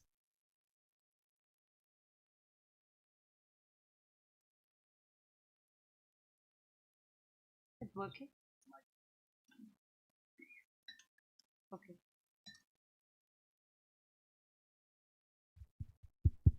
Before I talk about industry, I think there's something very significant that happened this year. which is at the World Health Assembly 78. For the first time ever, the World Health Assembly has adopted a resolution on rare diseases, which means all the countries across the world have ratified that resolution to say that rare disease should become a national health priority. And I take this moment to thank our Honorable Health Minister, Sir, Dr. Paul, Dr. Raghuvanshi, the Government of India, and we have Prasanna from ORDI, we have Alpana from Cure SMA, many people who have made sure that India takes the lead in making sure that rare disease resolution is passed at WHO. And that is a significant milestone when we're talking about countries and India's commitment to make rare disease a national health priority. Now, what does it mean? And sir, you have said it very rightly in the beginning that rare disease do not mean that the last mile person does not receive essential health care that he or she deserves. Which means if universal health coverage has to become a reality for India, then we cannot leave anyone behind. Which means now there's going to be a program, a 10-year commitment on what the countries are going to set up as their plan for rare disease as a priority. Now, what does it mean for government? What does it mean for industry? And now sitting here on behalf of industry, with my heart always being a doctor first, is to think about patients and how at best we can work together to make sure that no patient is left behind. And sir, you talked about very important thing, and while you were talking, I was actually thinking of solutions, and not coming from industry or anyone, but someone who really cares that rare disease treatment should become a reality, is can we really look at opportunistic screenings? Now we have the RBSK program.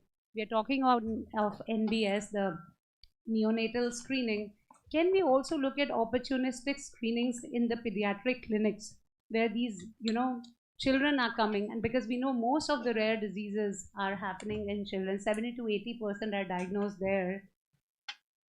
Because thalassemia got priority only because we did opportunistic screening in pregnant women. Sickle cell is becoming a priority because of its disease burden also otherwise, but we are doing screening.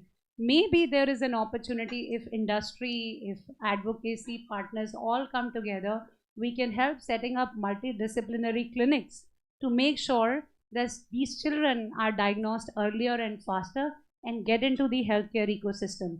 The other thing I was also thinking about, maybe the health and wellness centers that government has set up, can we use these centers to create more awareness around rare diseases? I know that government has really taken the steps. All the COEs are now being told to really take awareness on priority. And I have been witness to many of those events where government has put forward to make awareness a priority, that patients, the families are aware of the establishment of COEs, where industry can also come in. And honestly, you know that affordability is going to be a challenge because there are 7,000 rare diseases that require treatment. And even if there are certain which have got priority today, we are on a path, and especially with expedited regulatory pathways, there is an opportunity to early approvals. But in the meantime, till the time we don't have indigenous therapies available, can we make sure that therapies which are coming from outside also are made available and affordable? As industry, definitely we are committed if the government of India is willing, and we all can talk about volume, we can all talk about managed entry agreements, we can talk about centralized procurement to make sure that volume should be able to bring down prices also. But when we do that, we also ensure that patients who are marked to receive that treatment really get that treatment. In the end, sir, what I would also like to highlight that it takes 10 years for a molecule to come from discovery to market, which means we require that rigor to make sure that R&D is done at that level in India also. And I'm very sure under the visionary leadership of our Prime Minister, Viksit Bharat is going to be a reality. But in the meantime, while we are bridging that gap, there's a lot of expertise, there's a lot of innovation which is happening outside. How do we facilitate this faster? Because for a patient, for a family, where a rare disease is, lying. I don't call it a patient having a rare disease, I call the family having a rare disease, because the caregivers are more burdened than the patient. We have to make sure that we provide care pathways beyond the pill, beyond the therapies, but what all additional ecosystem shaping, that's where industry can be asked that while you bring the treatment, you also come help solve for the health system. Make that system viable, make that system available for the patient so he or she knows where he needs to go when there is a challenge beyond just the treatment for that, but physiotherapy, but counseling, nutritional counseling, all that can be enabled. And these are the public private partnerships, maybe government and industry can come together to make it happen. We are more than keen to, sir, seek guidance from you and make sure that we all can come together and make it possible for all rare disease patients. Thank you. Thank you, Dr. Puri. Leave no one behind, how to bring that into the healthcare space, and more challengingly, how to bring that into the rare disease space. With that, I come to Ms. Alpana Sharma. Ma'am, can you tell us what are the specific regulatory or reimbursement barriers that you believe need reform so that rare disease patients can access appropriate treatment? Thank you. Thanks a lot, Avantika, for the question, and thanks a lot, everyone, all the dignitaries for coming here, and thanks to Vicky and everyone for this opportunity. So, having, it's truly the first step, I would say, and I would congratulate, is to have the patient voice included is very much important, because as you know, many of the panelists here, all these team panelists have spoken, that lived experience can only be counted from the patients who have undergone these challenges. So at Cure SMA India, we have always believed in collaborative efforts, collaboration between the internal stakeholders, which is our SMA patients, parents and families, and the external stakeholders, which is the industry, the government, policymaker, pharma, the society in general.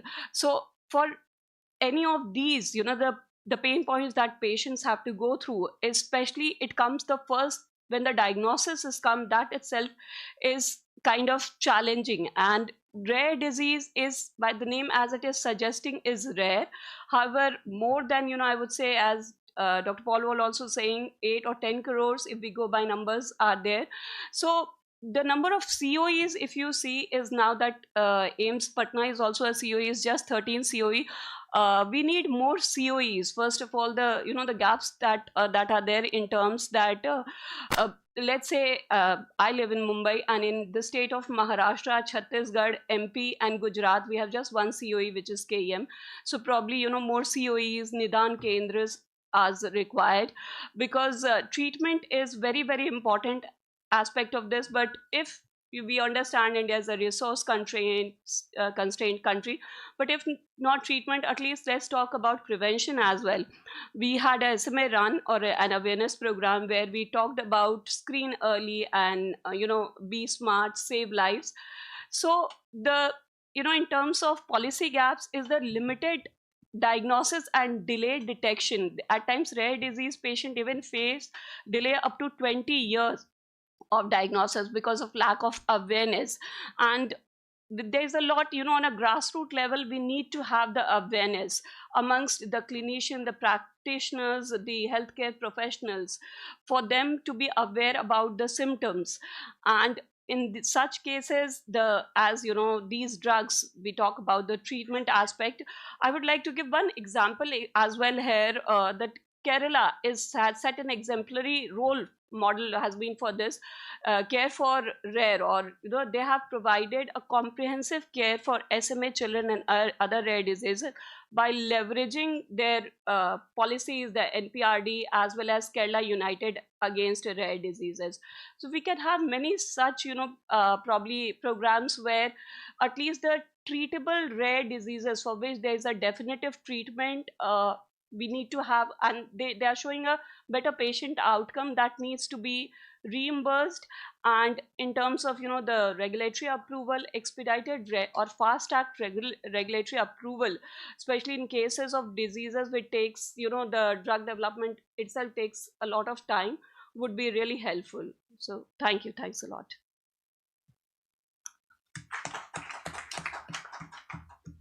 Thank you, Ms. Sharma. The average rare disease patient, I was reading somewhere, takes anywhere between 3 to 7 doctor visits to actually reach a diagnosis.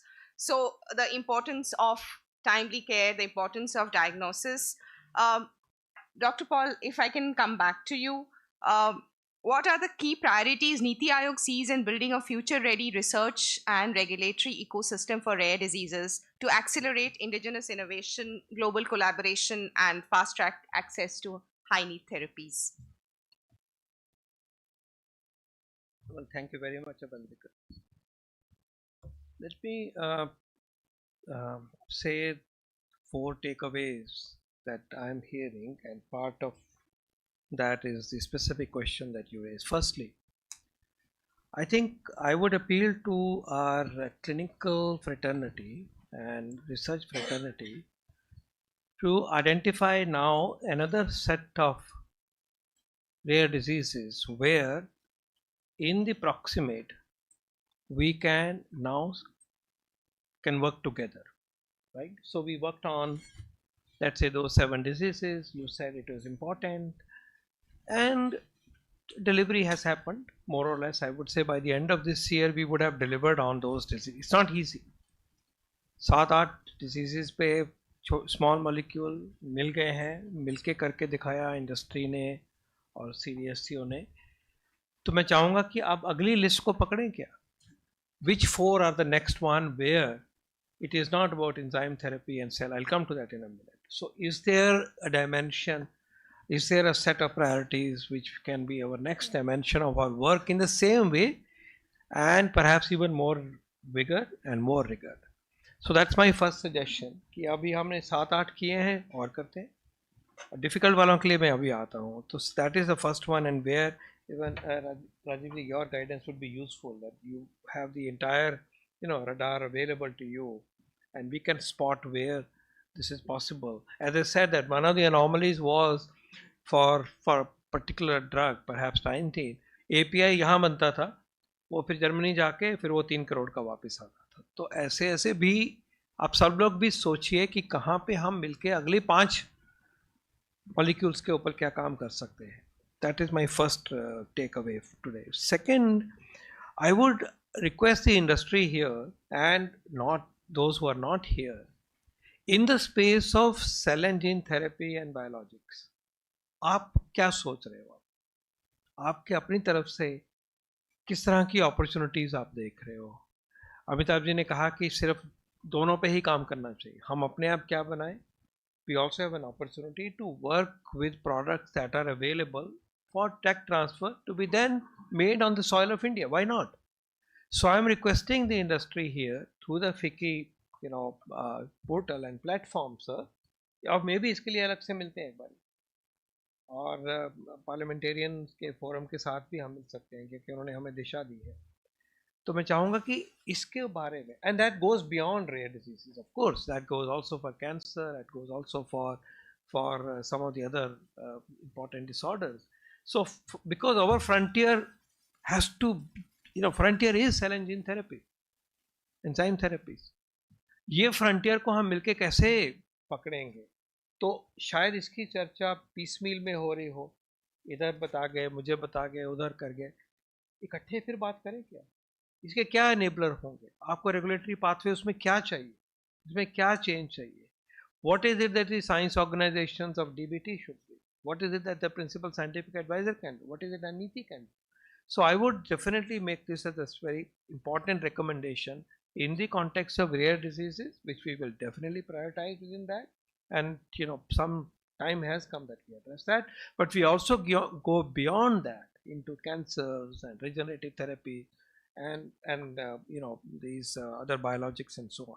So that is my second request, and FICCI, please help us do that. The third point that has come up is very important point that has been made by Madam Puri, is with regard to newborn screening and screening, primary screening for all newborns for certain disorders. A priority list can be drawn in areas where thalassemia is prevalent. I think thalassemia does qualify. Hypothyroidism qualifies for it. CAH, which is congenital adrenal hyperplasia, qualifies for it. There is one paradigm, and then wherever on risk based, if some of these genetic disorders have to be prioritized, how can that be done? I think it's a very important takeaway. Time has come for us to work in this area. I think the researchers have shown the path how it can be done on a modest scale.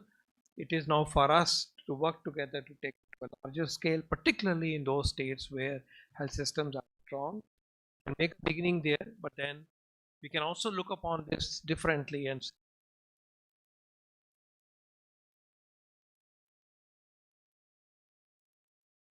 a rational look at newborn screening is definitely one of my takeaways. My fourth takeaway is what Dr. Madhulika said, that COE cannot be the only place where this has been done. Even when we are 13 or 30 tomorrow, let's say, we will still need the help of the entire network of 780 medical colleges and INIs that are spread across and beyond, even the private sector institutions, where the continuous care can be provided there.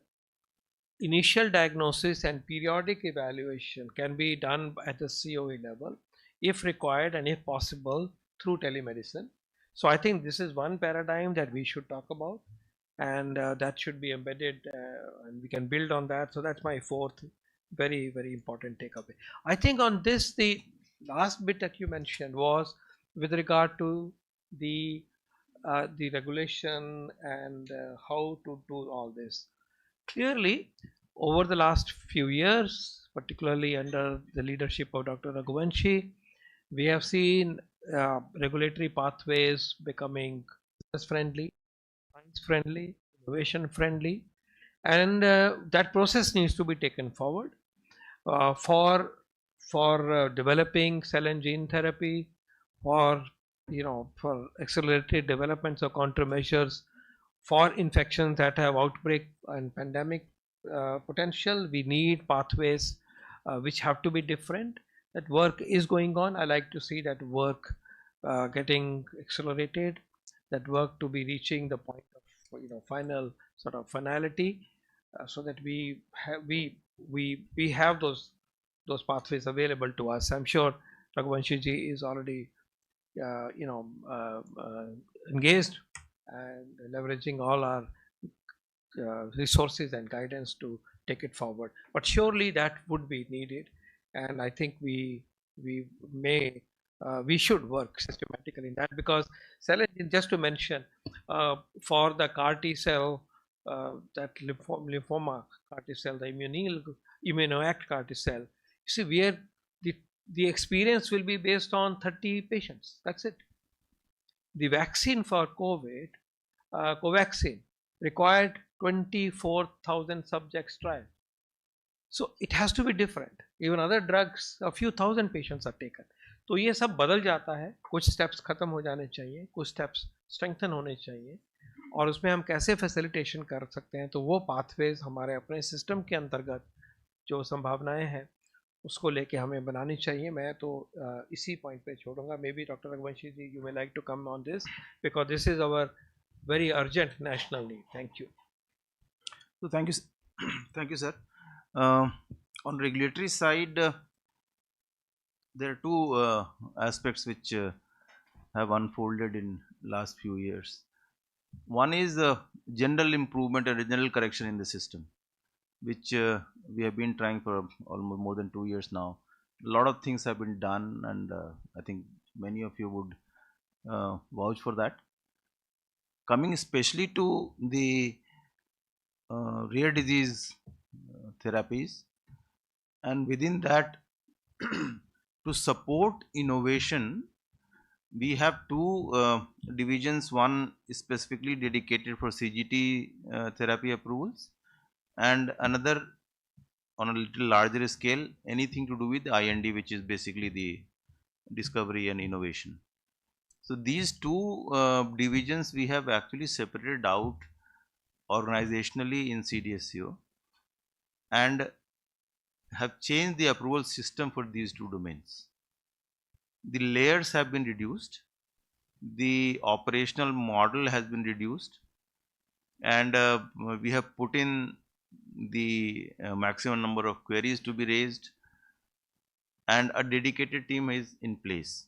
So that is one change which we have done, and I'm happy to say that especially this morning only before coming I was just looking at that what is my pendency in CGT domain. So we don't have any file which is more than 1 month old, and I think 6 files are there with CDSU, and altogether 46 files are there under different stages, but all of them have been actually given back to the company either with approval or with query, and with us only 6 files are remaining. So the changes in the system which we have done is actually showing up, and we'll see much faster approval because we know the importance of CGT and IND system both. The ambition is to actually translate the whole system into the same mode, but that may take some more time. Another very important change which has happened at CDSU to support these kind of development is that we have become more receptive and more open to interaction. We appreciate and we accept that we don't know anything, I mean everything, and for that we are now open to move to the experts, the real experts, to advise us how to move. And in this endeavor what we have also done is that I have been able to convince government that the current system of our experts, which is restricted to the to sourcing from the government setup only, for these domains like CGTs and INDs, we can move out of government system and tap the real knowledge which may be sitting in the industry, because we know that these domains, these therapies in the government system also, there are very limited people who have knowledge on this, and most of them have conflict of interest because they themselves are developing products. So we have to move out and look for people, and in fact we have created a list of experts out of government setup. Some of them we have already started engaging with, and the list also includes the international experts on CGTs especially. So with time we will graduate to this system of sourcing experts, because we know that internally we do not have capability to review these files because of the CDSO skill and training is not for products like CGTs and INDs. So a lot of these changes have happened, and I also would like to say that fast approval is a phrase which is always used, that the product should get fast approval, but to define fast approval it is a little difficult, that what is meant by fast approval.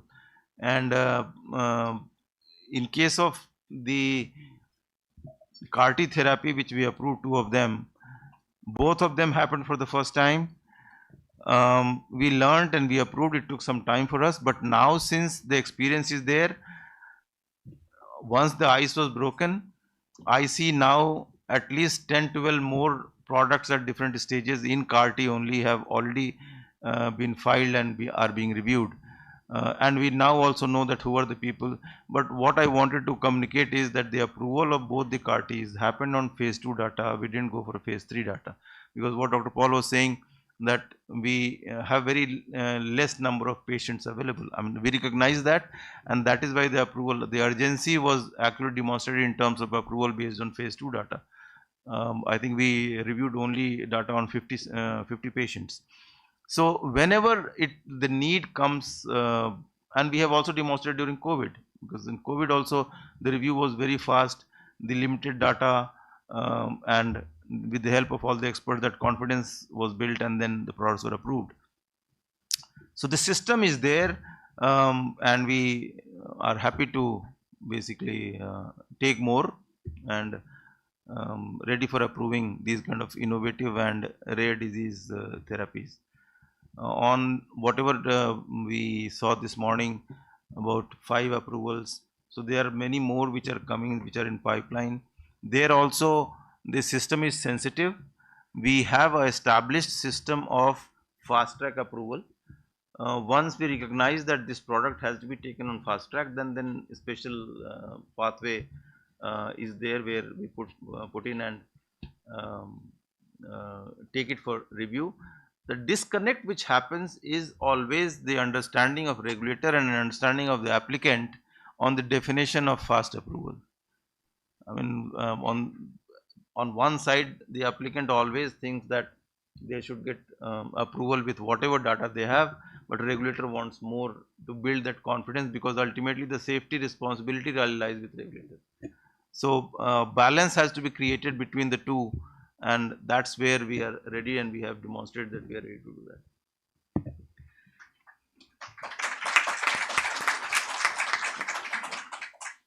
So regulatory agility and openness, and on that note, and with an eye on the clock,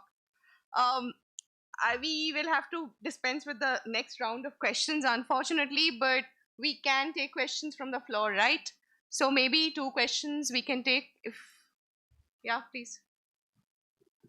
If you can identify yourself and say which panelist you want the question answered by. Okay.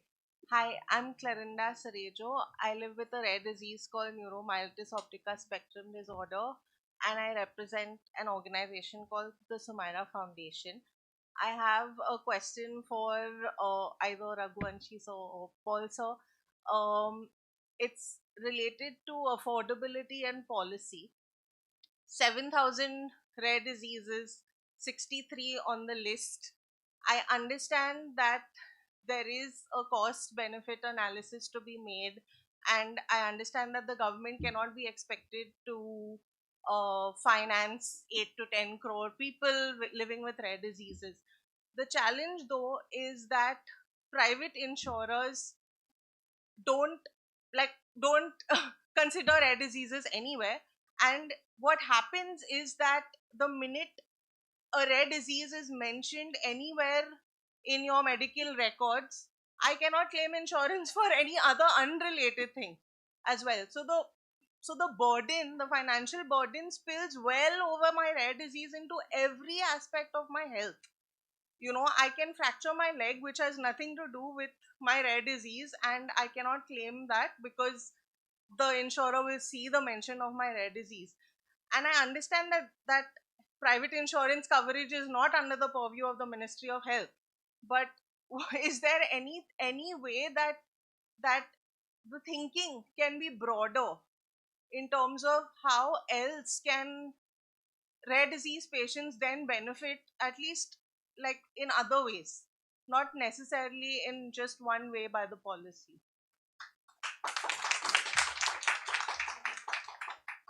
So on this, let me state the following. The changes in the regulation under the IRDAI that were announced or notified last year actually talks about no exclusion. That's my reading. So surely the interpretation by the insurance companies has to conform to the letter and spirit of what the notifications are.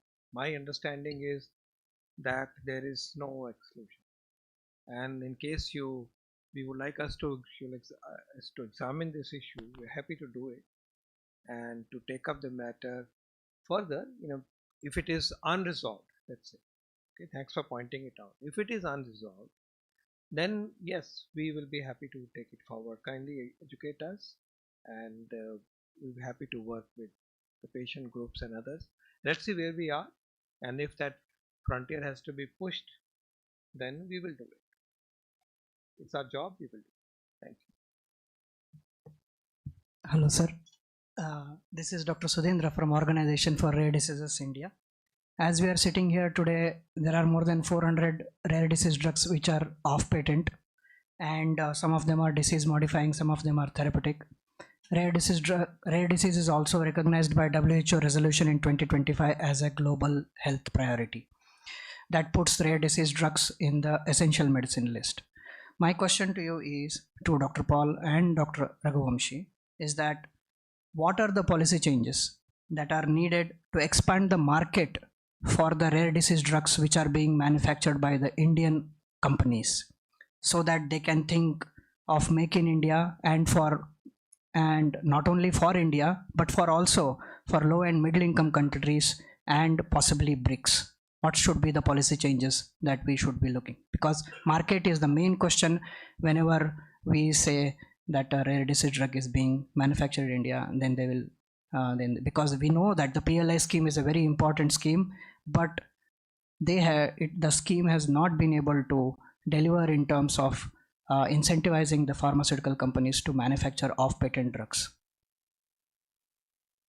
So stay confined to the rare disease element today. There are other issues about the PLI scheme. My colleague from Secretary Pharma would have answered that much better. But I would say we have discussed how the reach and therefore utilization and therefore sale of the available molecule and future molecules can happen. We are discussing that. But I think the only other very major opportunity is to export this. So you all should now export, think about reaching other markets outside India and compete the fellows who are selling at 100 times the cost or 70 times the cost out of the market in, even in those countries. So I would look upon this opportunity. You all should think about it, how you look at the market. And in case you want G2G help in this regard, we'll be there to help. So these are my two suggestions, but maybe Raghuvanshi ji, you would like to add something. No, so just one point, that if we start looking at the volume, I don't think we will be able to take the project for development. We have to think an innovative model, completely different model, which drives the development of rare disease products. Volume will never come, right? So the model could be participation of the government, participation of some other agencies, but I think as Dr. Paul said, I think it's a very good idea that to increase your market, and of course the volume, the export is the only answer. And ultimately we have demonstrated in generics, we are pharmacy of the world. So 50 billion and 60 billion is not our market. It's actually trillions of dollars is our market, because globe is our market. So, and here comes the point of pushing regulator to approve as early as possible with least amount of data. Even if I do it, that will not be acceptable to your export countries. So we have to think rationally and develop a strategy where you develop a global product and there try to rationalize the timelines and the data required, not only for India, especially for rare disease. And that is why I'm saying these products will have to be looked from a different eye, and a different model of business sustainability or business success will have to be developed. I want to add to this. ये जो हमारी companies यहाँ बैठी हुई हैं, जब हम चर्चा करते थे तो ये इन्होंने जो काम किया, इन्होंने कहा कि हम सेल के लिए ये काम नहीं कर रहे, हम ये ह्यूमैनिटी के लिए काम कर रहे हैं. So big hand to all of them, because it's really not a business, they are going to earn. So इस स्पिरिट से काम हुआ है. और रघुवंशी कह रहे हैं कि इस तरह से अलग तरह से सोचना पड़ेगा. Surely hitting the world market would be the goal, but the spirit with which all our distinguished colleagues who are sitting here, their leadership and these companies worked, कि वो पैसे बनाए हैं, ऐसा है नहीं इसमें. ये अभी क्लियर है, नंबर है ही नहीं वो वाला. इसलिए एक ही करके दिखाना है कि हम कर सकते हैं, और जहाँ तक भी हम पहुँचा पाएंगे हम कोशिश करेंगे. So I salute you all. Thank you. So just add on the lighter side, I mean, Amitabh is sitting beside me. If they would have thought before developing Joljasma that volume is not there and how do we develop, probably the product would not have been there, right? But they have balanced with the cost, because they charge $1 million for that therapy. That opportunity is not there with us, so we have to see how do we deal with that.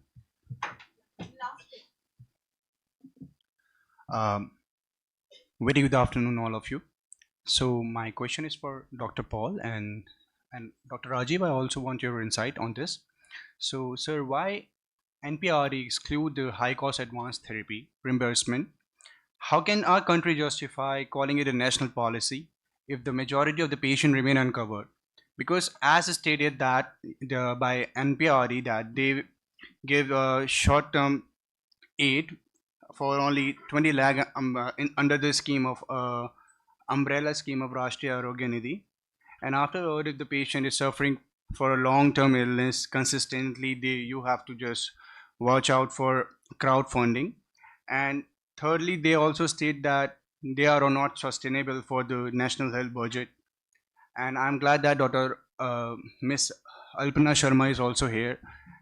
As sir, you can see that about in the SMA patient, they in their previous conference for SMA, she just told that they register over 11,000 SMA patient across 25 plus states, and in that they also state that they have 48 plus dead in the past 6 months, and they also just show us the types, also type 1, type 2, type 3.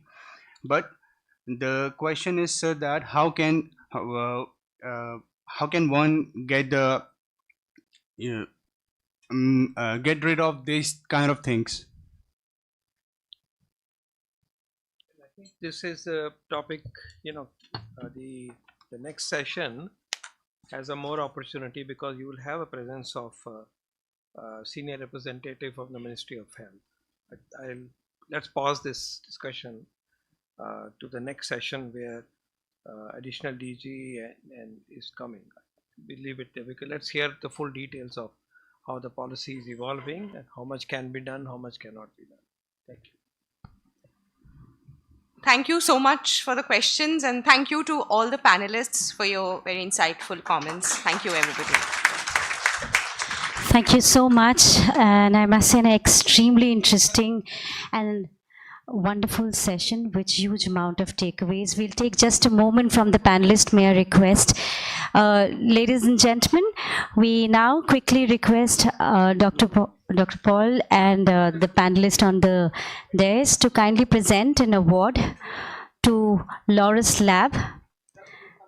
We miss presenting them in the inaugural session. May I request Loris Lab to kindly join us? Ladies and gentlemen, can we put our hands together and first of all thank the Honorable Chair, the moderator and the esteemed panelists for a great session. Huge amount of actionable takeaways. And now we're presenting an award to Loris Lab. Thank you so much for your contribution. We request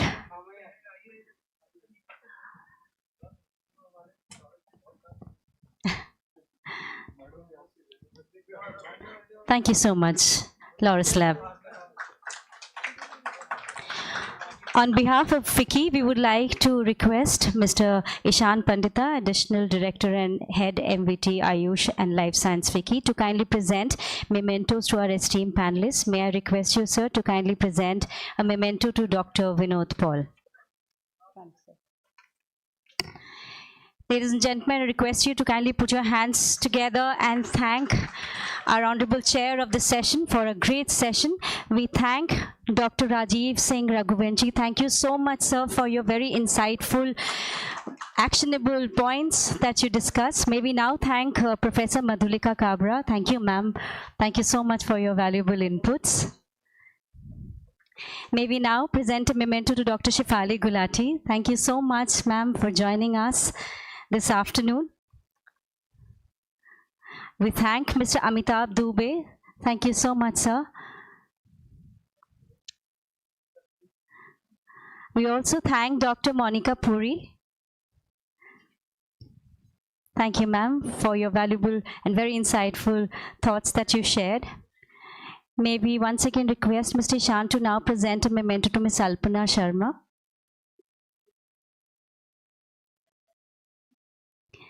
And with a huge round of applause, can we thank the moderator of the session, Ms. Abuntika Ghosh. Thank you so much, ma'am, for wonderfully conducting this discussion and taking forward some very insightful points, which are a huge amount of takeaways for us this afternoon. Thank you. Ladies and gentlemen, with that, we conclude this session. We request you all to kindly join us for lunch at the third floor, which has been served at the lounge. And may we request you all to kindly join us back by 2:15 to 2:20 for our session to begin. Our next session would be on strengthening centers of excellence. May we request you all to be on time by 2:15. We request you to kindly join us back. For now, please join us at the third floor for the lunch.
Ladies and gentlemen, welcome to the Strengthening Centers of Excellence session.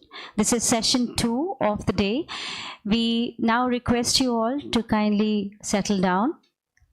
This session shall focus on enhancing the role of Center of Excellence, or the COEs, as a critical hub for diagnosis, treatment, research, and patient support.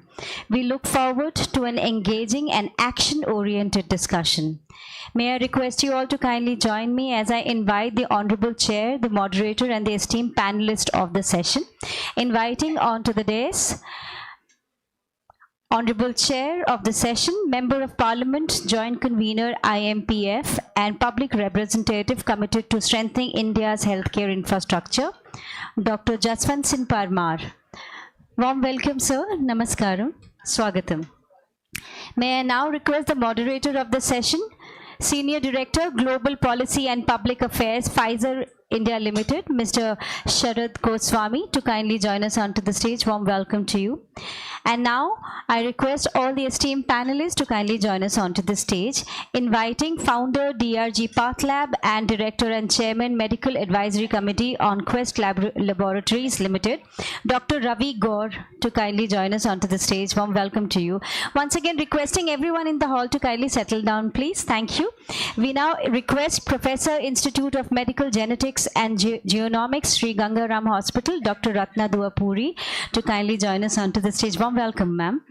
I now invite Professor, Department of Medical Genetics, SMS, Medical College, Jaipur, Dr. Priyanshu Mathur, to kindly join us onto the stage.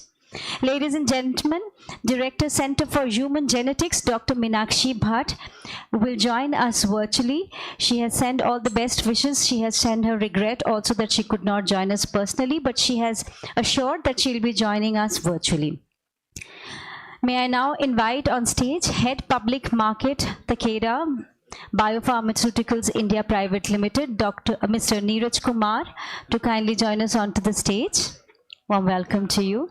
I now invite Medical Lead Rare Diseases Southeast Asia and India, Sanofi India, Dr. Nishant Kumar Singh, to kindly join us onto the stage.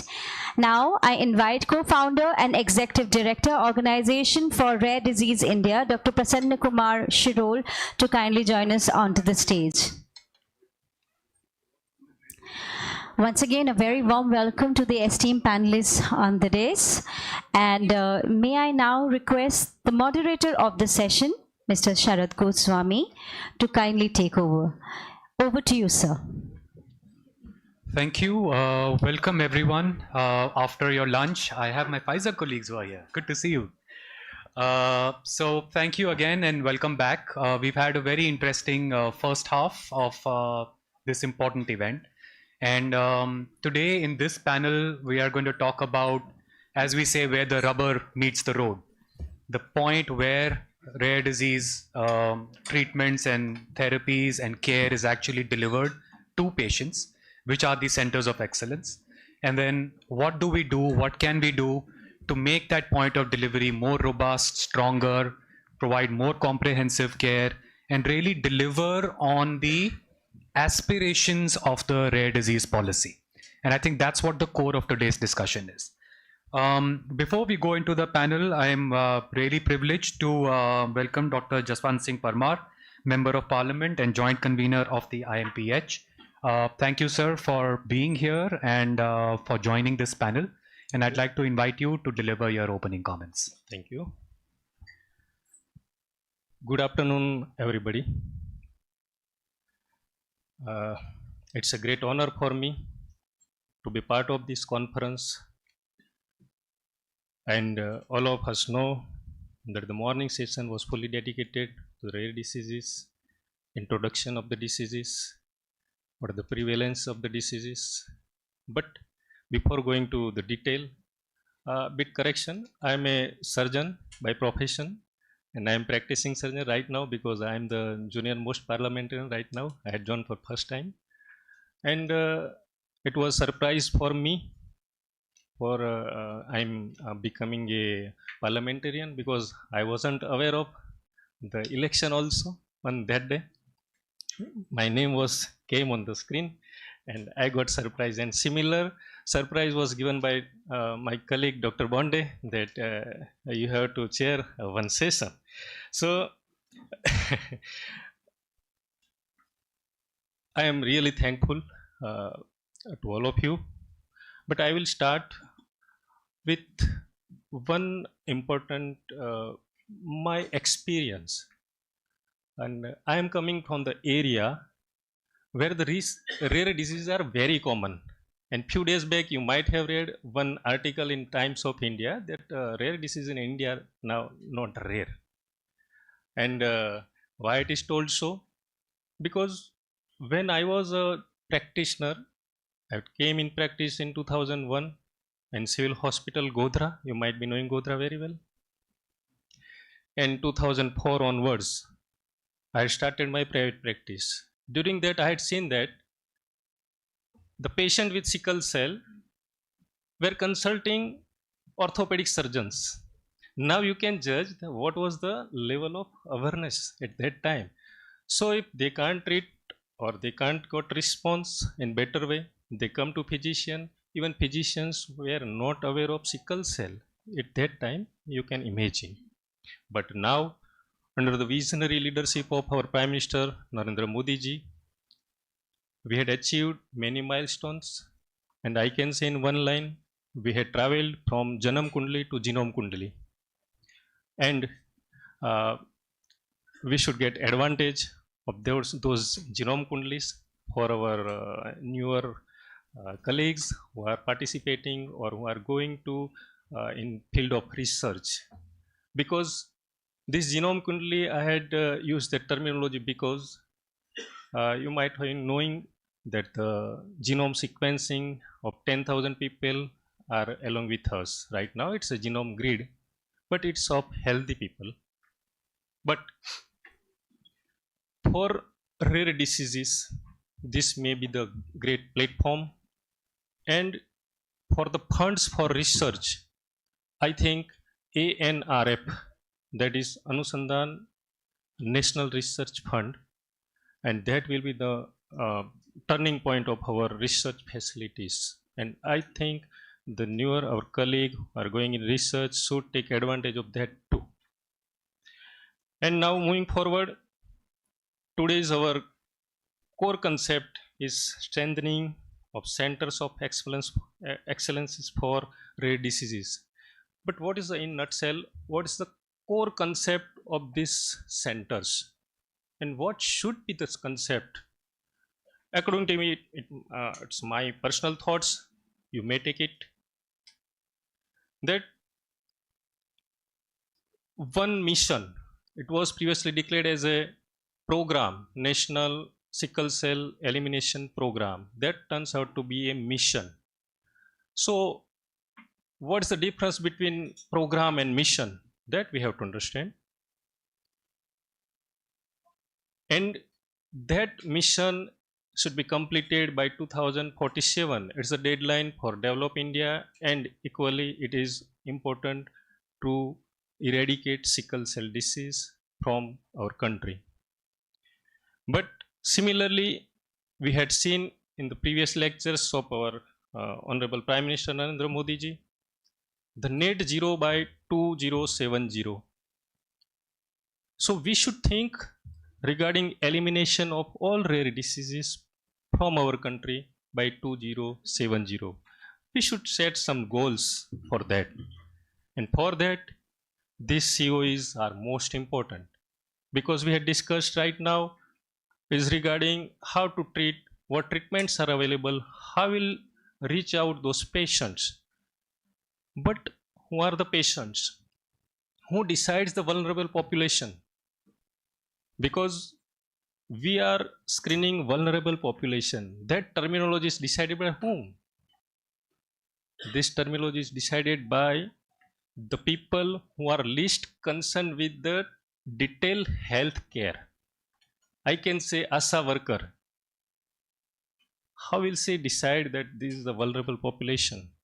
Because ultimately our whole data is dependent on those people, those community health centers, those primary health centers, and majority of them they have definitely, there may be the prevalence of the diseases according to that, and from symptoms they may identify everything.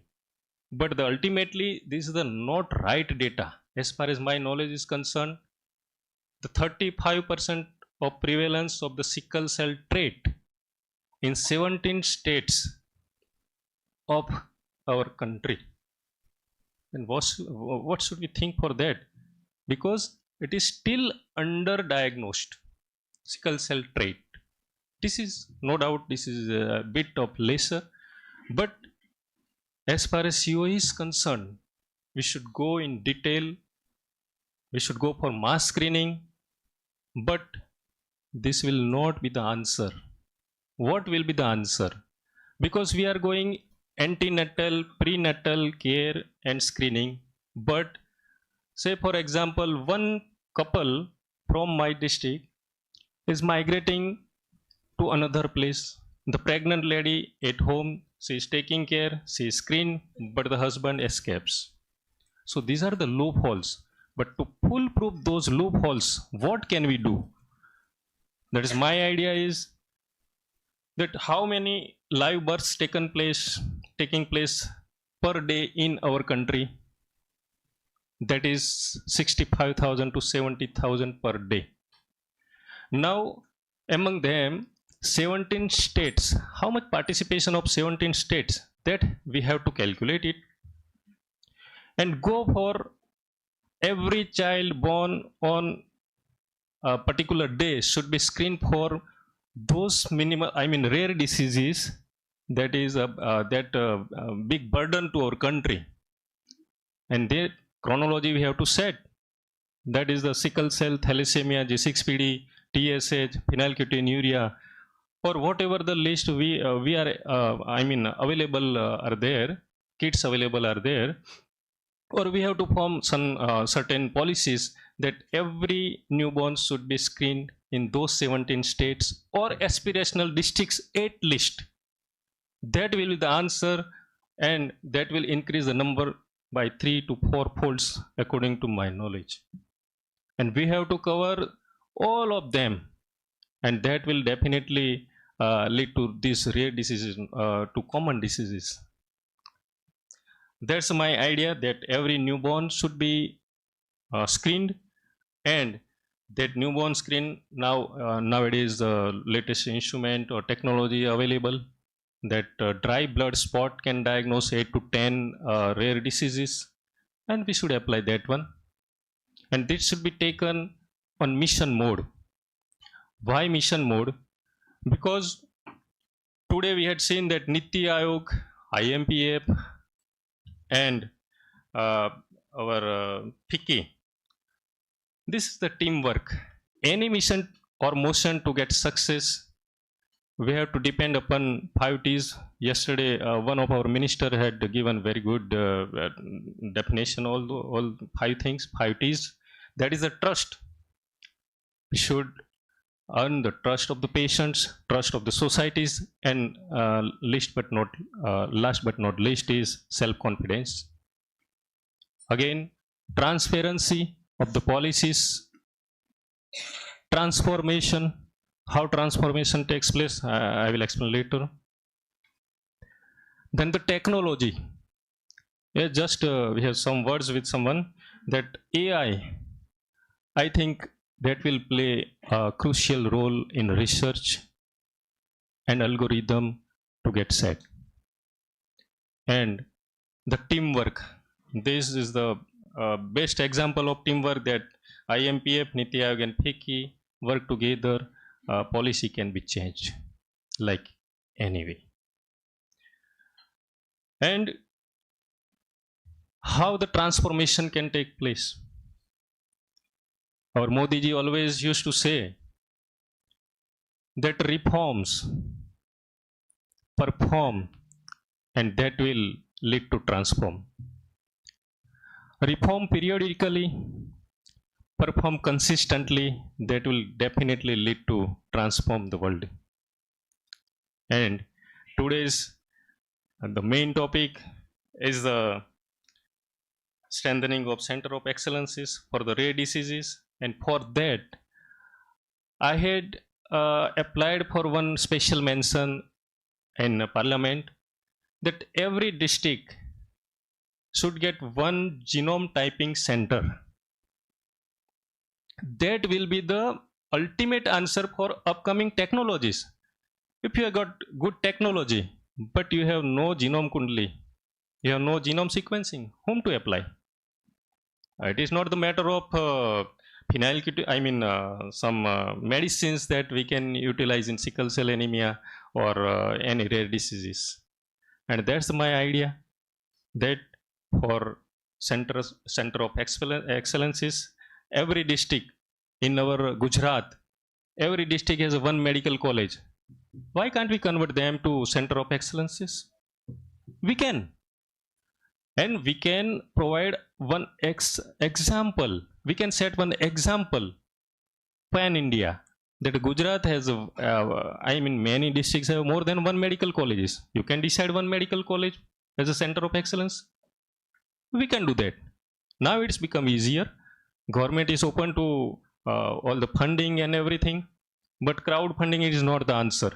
We have to go for perfect policy, just like PMJ Yojana, because we may plan in future that PMJ is for all the communicable diseases and like that, but we can change the color of those cards and we can give them to certain disease groups.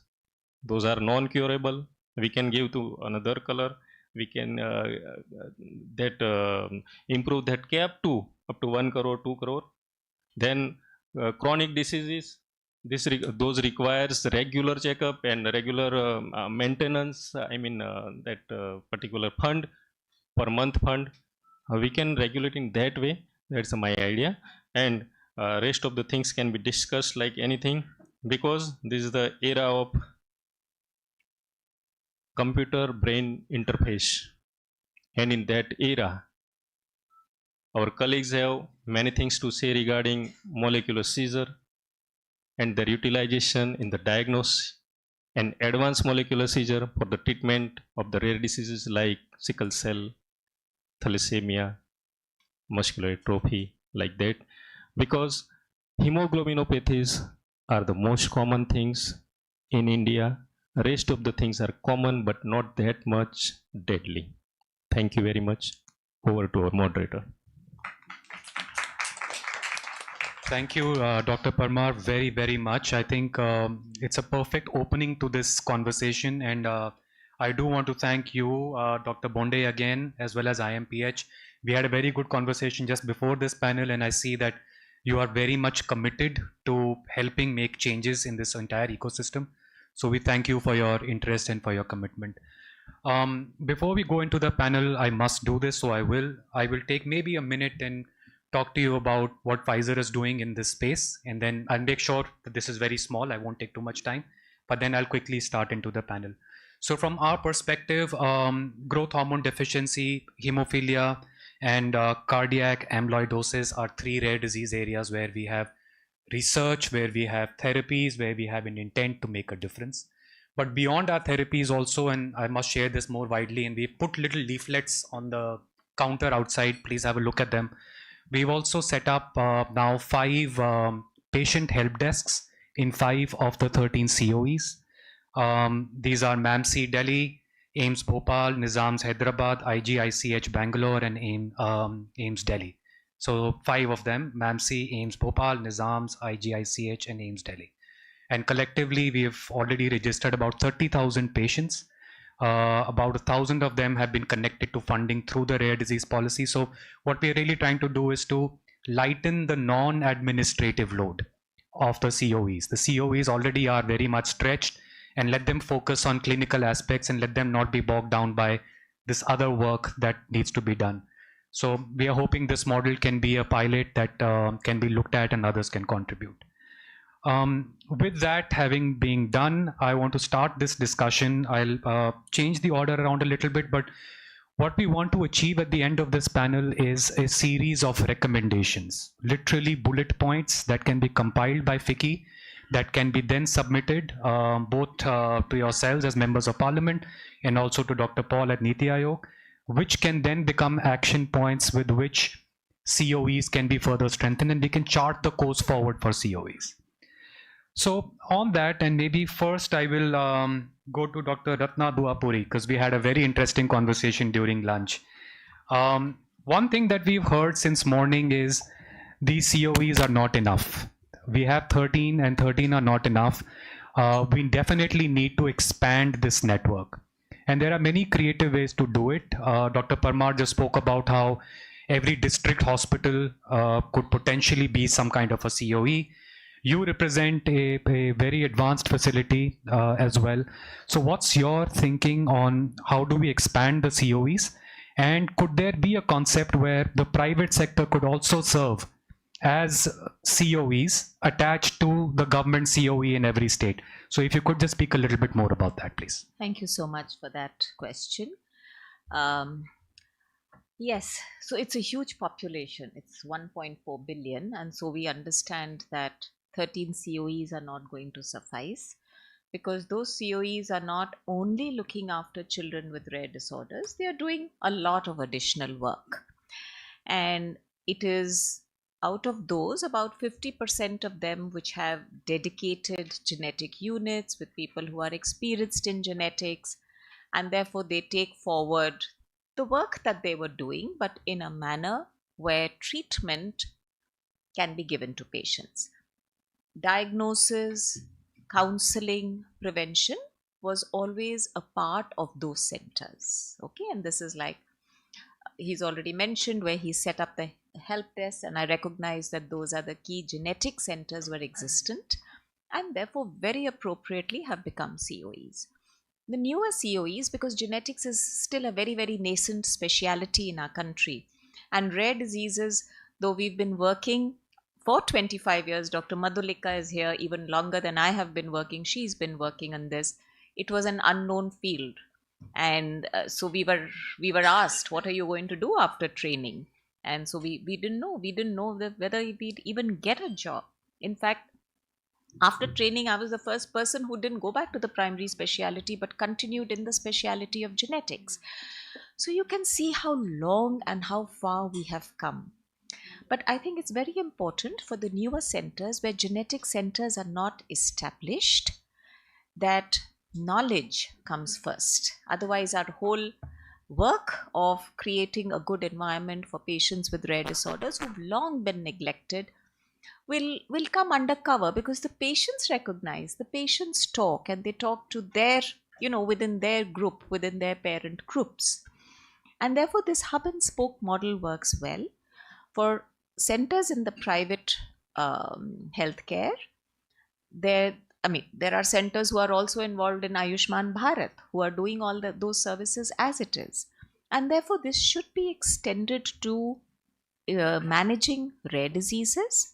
It has to get some recognition. We do it at an individual level, at a patient level, because we recognize the needs of the patients and also recognize the challenge of the COEs to handle everything, where the work is going on. So I believe that for the newer COEs, they can be, we have learned during COVID, telemedicine, and that is something that we should incorporate into care of patients with rare disorders. We gave therapies through telemedicine at the local center because the patient was not able to come, and we delivered drugs there and managed it like that. So we've learned so much from that, and therefore for the newer centers where we don't have trained geneticists, where we don't have trained people who are dealing with rare disorders, and it's taken us 25 years to reach where we are in understanding rare disorders, and 6 months training can't reach there. And I think that hand holding is one key thing that can go a long way. And so it's the hand holding, it's using telemedicine facilities, you set up a program, you meet once a month on telemedicine with that facility, and if there's a pediatrician at the other end who can do the examination, it can work in a great way like this. So I think the key message is to get these centers in the private sector who are already working within the other government models and providing services. So why should it be different for rare diseases? It should not. Thank you very much. And I couldn't agree more. I mean, if a large program like PMJ can involve the private sector in the way that it does, here we need the scale, we need the treatment to be closer to the patients. Why not open this up and attach the private centers to the government centers and expand the network? Thank you for those comments. Dr. Ravi Gaur, I'll come to you now. We've been speaking about diagnostics, rightly so, as such an important cornerstone in the whole rare disease pathway. What's your view on how a diagnostic lab network can collaborate with the COEs, become more intrinsic to the functioning of the COEs? Could we be looking at disease-specific diagnostic panels? If you could talk to us a little bit more about where is the room for improvement in that space? Well, good afternoon, and it's a pleasure to be here with all of you. And I think it's really great pleasure to see that we are talking something which is rare. And we used to talk rarely about it, but now we are talking frequently. Because something, I still remember when the first meeting we had, 2016-17, Dr. Ratna also was there. We were talking about you were still not able to define what is a rare disease in India, and for that point of time, and how to go about rare diseases and what kind of a thing. And of course, Honorable Prime Minister probably heard it, and this policy came out of 2021. And of course, now the Center of Excellence concept started 2 years back, and they are into place. Great, sir. I think there's really good work done by the government and all of us together. But I think much more need to be done. I've been keeping two things in mind before I come to diagnostic, because the disease may be rare, but the pain is never rare. Remember this. That's something which is everybody has the pain, number one. And we can't let the rarity become a destiny. I think that's the fundamental thought we should have in our mind before we move forward. And secondly, even healthcare. When we're talking about healthcare, we always talk about true measure of success lies in the number of people we have served. But I think it's more important or equally important in how many, but equally how it protects the few. I think that's what the concept is. So with that, I think when you come to diagnostic centers, I think Dr. Ratna has also mentioned about this is an expensive technology, and I'm very happy to say the Honorable Member of Parliament, he's talking about making newborn screening actually across everywhere, and a couple of countries do have newborn dry spot testing, which is actually happening everywhere. So I think we need to put it into a culture. I think we as a center, I have come from a molecular oncology lab setup. We have across India high-end oncology lab setup with chain across. We work on a hub and spoke model. I think this is where hub is like center of excellence, and this transformation has to reach the tip of the spoke. It doesn't reach middle way and after that stop. That is the area probably the improvement we can talk about. Integrate, let it happen. This biggest problem today is a diagnostic odyssey in rare diseases like patient actually gets by default get diagnosed. He goes once, twice, thrice, 4 times, and then finally somebody thinks about it. Oh, this could be a rare disease, and then comes to us. If we have a strong referral system, which is also mentioned into our policy, probably we can create that. This is what we mentioned about ASHA workers, GPs. I think they should be well aware. Can we create a use of technology? Again, he mentioned about AI algorithm. We can have a technology, feed your own system, probably indicates you a triage. You may be having a rare disease, or it runs in the family, whatever methodology we can create, that will probably help us to reach first and then revert back to center of excellence. Because it's not possible to have all this sequencing, microarray, and high-end biochemical test all across. But if you have a strong referral mechanism backwards, integrated our primary healthcare and the GP healthcare up to the ASHA workers, I think that is something which is possible today, and technology can do it. That's a big area of improvement. Actually, we can do that, and there are multiple more areas. Maybe we can come back, but I think this is the first, most important. And lastly, equally importantly, because the two important pillars of this policy, one is the infrastructure. That is what we talk about, technology, but a secondly equivalent is the people. I think we need to not only talk about the infrastructure, the people, invest in both the diagnostic skill, upskilling, and telling people aware of it. This could be a rare disease, and this is how they present. If the last man out or the community provider or healthcare provider is aware of that, I think we'll have addressed a lot of issues, and that will help us out. And of course, nothing like uniform screening, newborn screening, prenatal screening, dry spot test. That will take us a long way. That's what I talk about. Thank you, Dr. Gaur, for those comments. I like the thing that you said about diagnosis by default. and maybe it needs to become diagnosis by design, and I think that's where you're trying to go with this. Thank you very much for those comments. I want to now go to Dr. Minakshi Bhatt. I think, ma'am, you're joining us online. Are you able to hear us loud and clear, and if we can hear you? Yes, good afternoon, and I can hear everybody loud and clear. I'm just really very sorry I'm not there in person.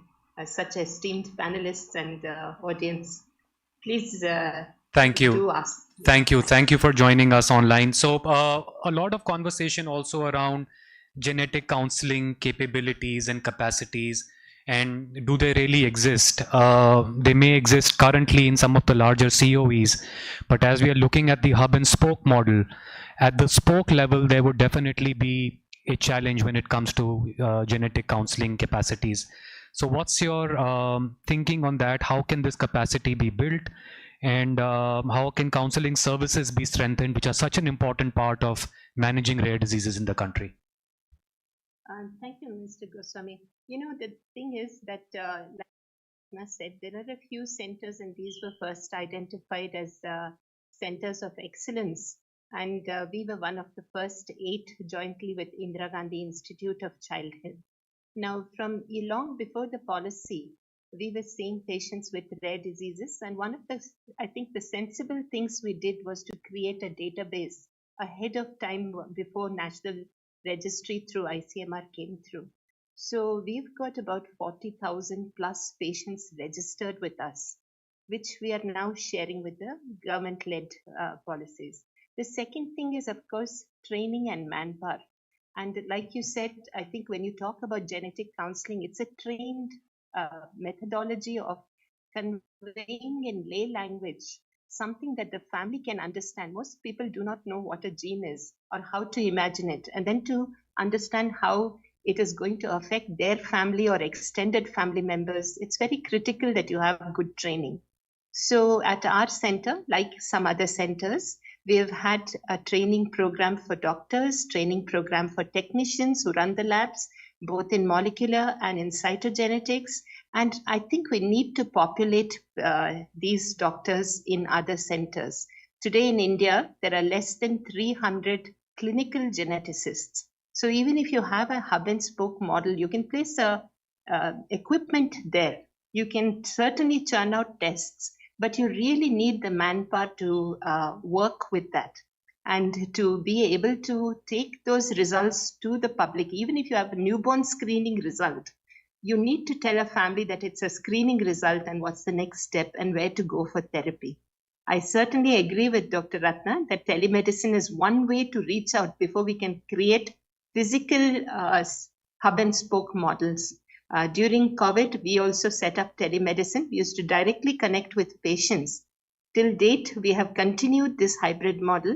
And for the furthest located families, suppose they're 800, 700 kilometers away, we do offer them online appointments. And we've seen over 5,000 such families just in the last couple of years.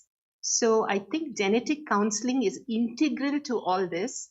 And one thing we have to remember in our country, we have got multiple languages, multiple dialects. If I speak in English to somebody who understands a vernacular language, I think I'd be losing out. So we all need to have people within our team that can communicate to the families in the language they best understand and keep it as simple without losing the authenticity. Thank you, ma'am, for those comments. Really appreciate that. And your concept of multi-language counseling obviously is absolutely correct, and that's something that we should look at. Again, from a public health point of view, Dr. Mathur sitting right here next to me, there has been a lot of conversation on 2 fronts. One, how do we bring in the frontline healthcare workers into the fold? And, like was mentioned by Dr. Parmar, we are talking about screening, and that can only happen if the real frontline, which is our ASHA workers in ANMs, etc., are brought into the fold of catching these diseases early, putting as many newborns into the screening process. What's your thinking about that? Firstly, why is it that we are not able to do this well enough? And what do we need to do to really capitalize on this big workforce that we have who can achieve this kind of screening that Dr. Parmar was talking about? Thank you.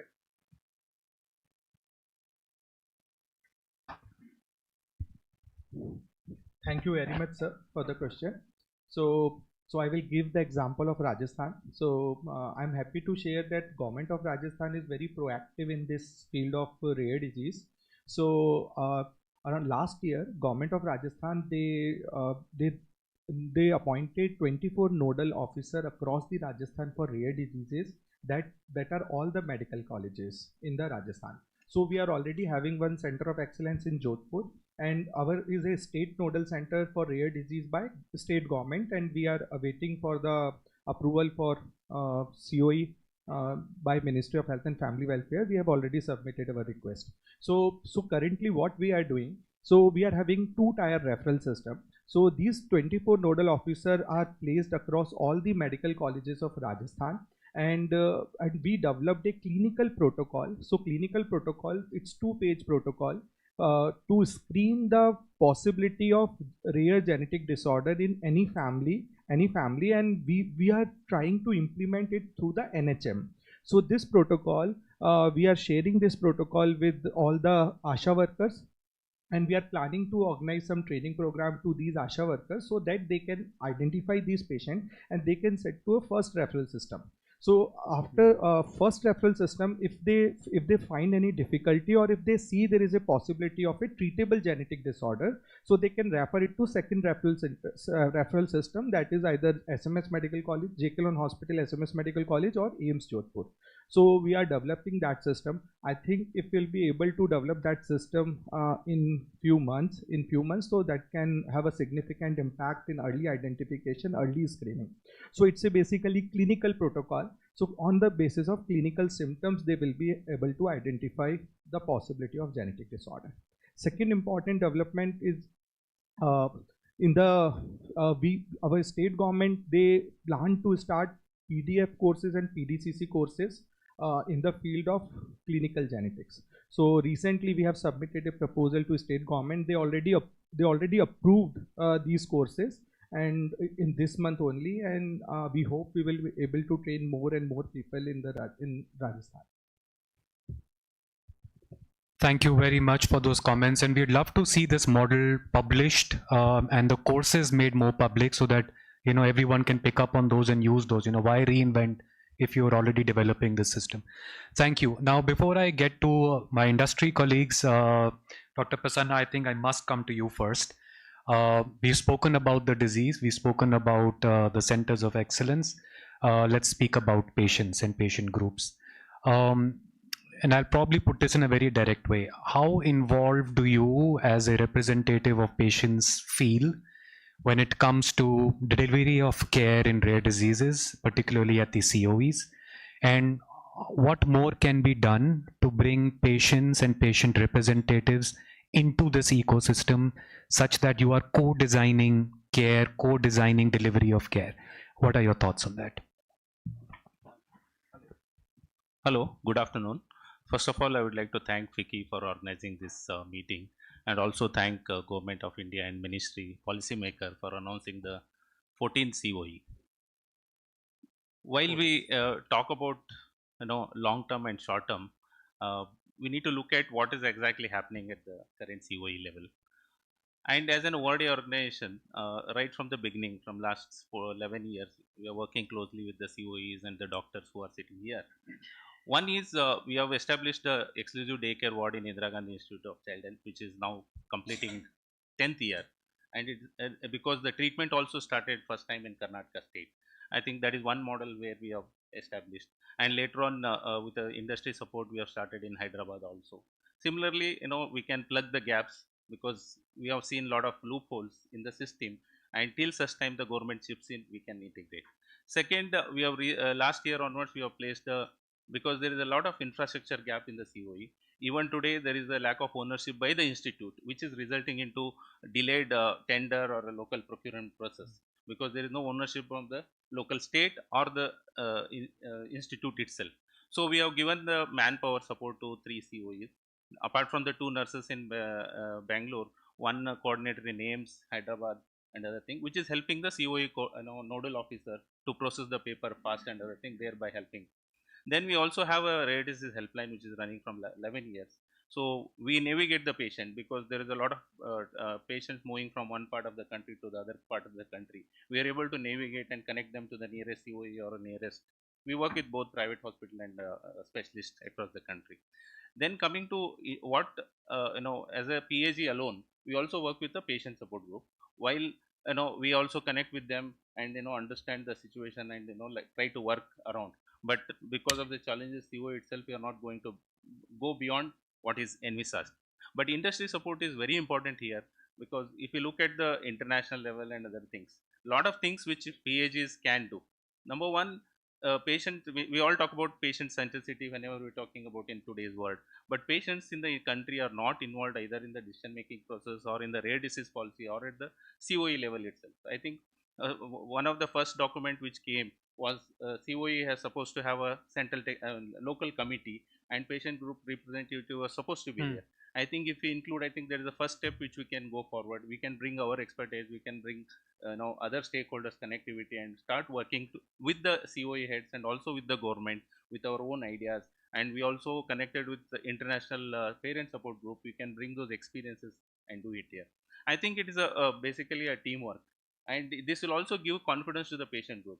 Today there is a lack of clarity when in terms of enrollment. When the patient goes and enrolls into the COE, he is not aware what happens next. When is he going to get the treatment? When is he going to get? I think all those things can be plugged in once the patient representative is there, and we give that confidence and the message to the patient community that policymakers and the industry and the government is working along with the patient group, which can reduce certain dissatisfaction, whatever is there. And also we are able to communicate certain things in a lighter way to the patient community because there are a lot of challenges. Everything cannot be met, but there is a dissatisfaction. As a parent, every child is important to me. Okay, it is not rare for us, it is the word for us.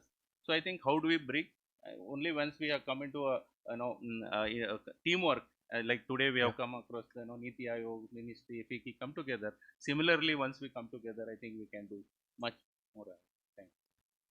Thank you for all the work that you're already doing, and I know that ORDI is really leading from the front, and I think this idea of involving patient representation more and more in even the running of the COEs, I think that's the right way to go, so that the patients feel like they are co-creating care as they are going along.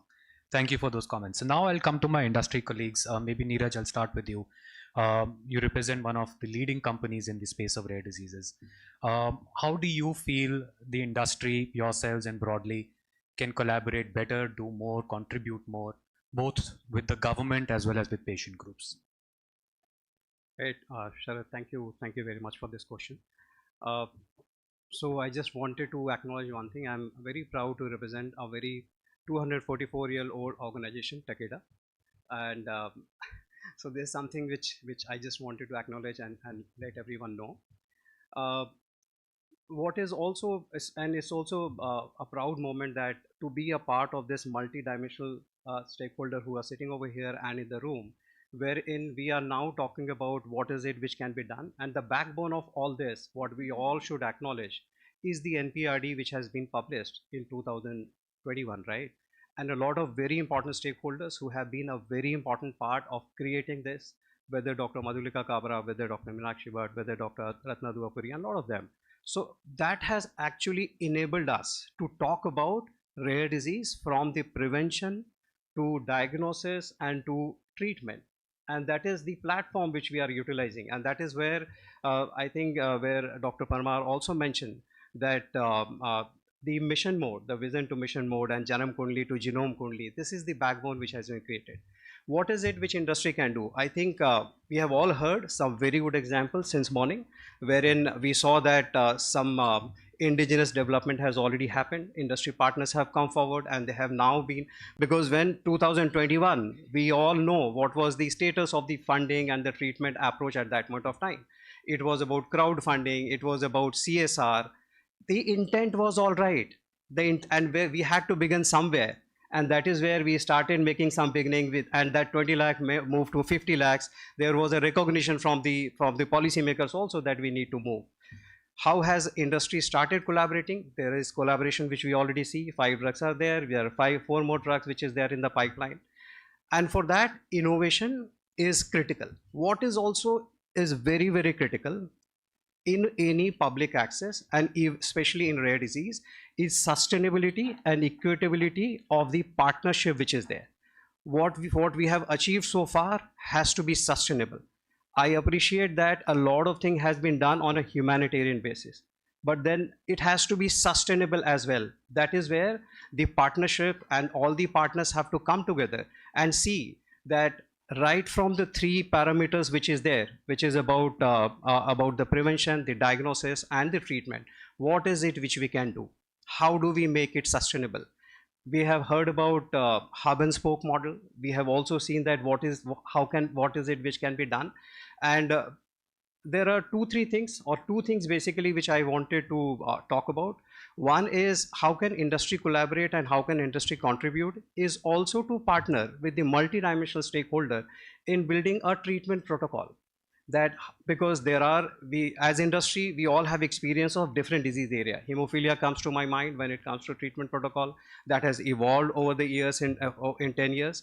How do we do that? And with keeping in mind that sustainability has to be the key. Having a treatment protocol without keeping the pragmatic view which India has to adopt is not something which is going to be sustainable for us. So we have to, how industry can support creating that multi-dimensional platform. That's something which industry can do. Industry can also support with help of some references which is there worldwide, because since we have presence in multiple countries, we have examples wherein innovative approaches has been taken for treatment to make it sustainable. It will be fair to assume that the challenge which India is facing now is also being faced by rest of the world. It's not hunky-dory and it's not great everywhere, and that is what we understand, and they have all evolved over a period of time. So this is also where industry can come with their experience, get the stakeholders who can talk through their experiences and actually help in building a protocol which can help to take the treatment in a sustainable manner, in an equitable manner to every patient who is put on therapy. I think this is the key ask which is there from the patients. This is the key ask which is there from the providers and all the multiple stakeholders who are sitting over here.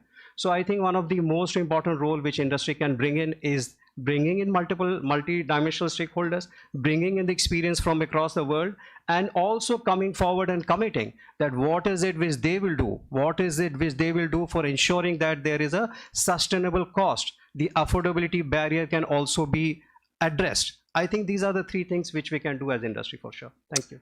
Thank you, Neeraj. And I'll probably add the fourth, which is innovation. For sure. Without Yes. the treatments, without the therapies that the industry is researching and developing and bringing, this treatment protocols will never move forward. So I think that's again a big role that we play. And I keep referring, Dr. Parmar, to your opening comments because you said such important things. And one of the very important comments you made was that rare disease treatment it's not ideal for it to be based on CSR and crowdfunding, that there needs to be an actual policy that will address this in a more definitive and, to add Neeraj's point, in a more sustainable manner, so that there is predictability of treatment for patients who are depending on this policy. Lastly, I think I'm going to now to you, Nishant, another industry colleague representing another great organization.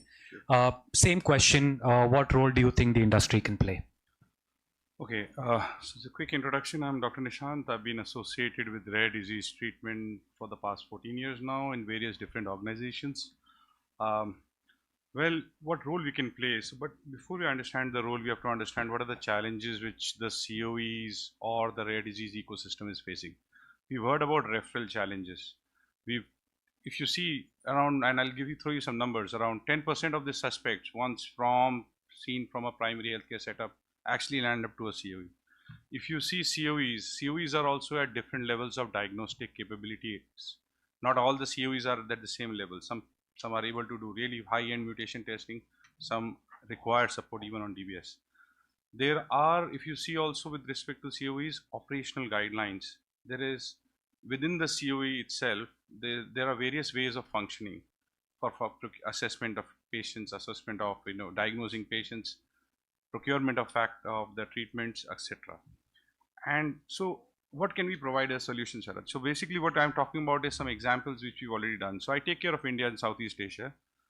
Now we have certain tools, AI tools. Sir talked about AI tools. We have this tool called Accelerate. 8 countries established, used at a primary care level, web-based tool, guides the patient, guides the doctor to say this can be this possibly disease, picks up your location, tells you go to the nearest COE. This is one of the tools that I can very clearly talk about. Already developed in France, utilized in 8-9 countries. Now we're looking toward Vietnam and Thailand also for that.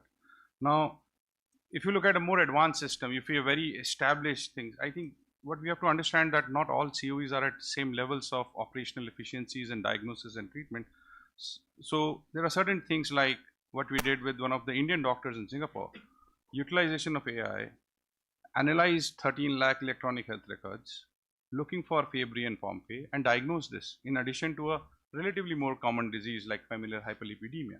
So how can you do that? So you've been there, done that, yes.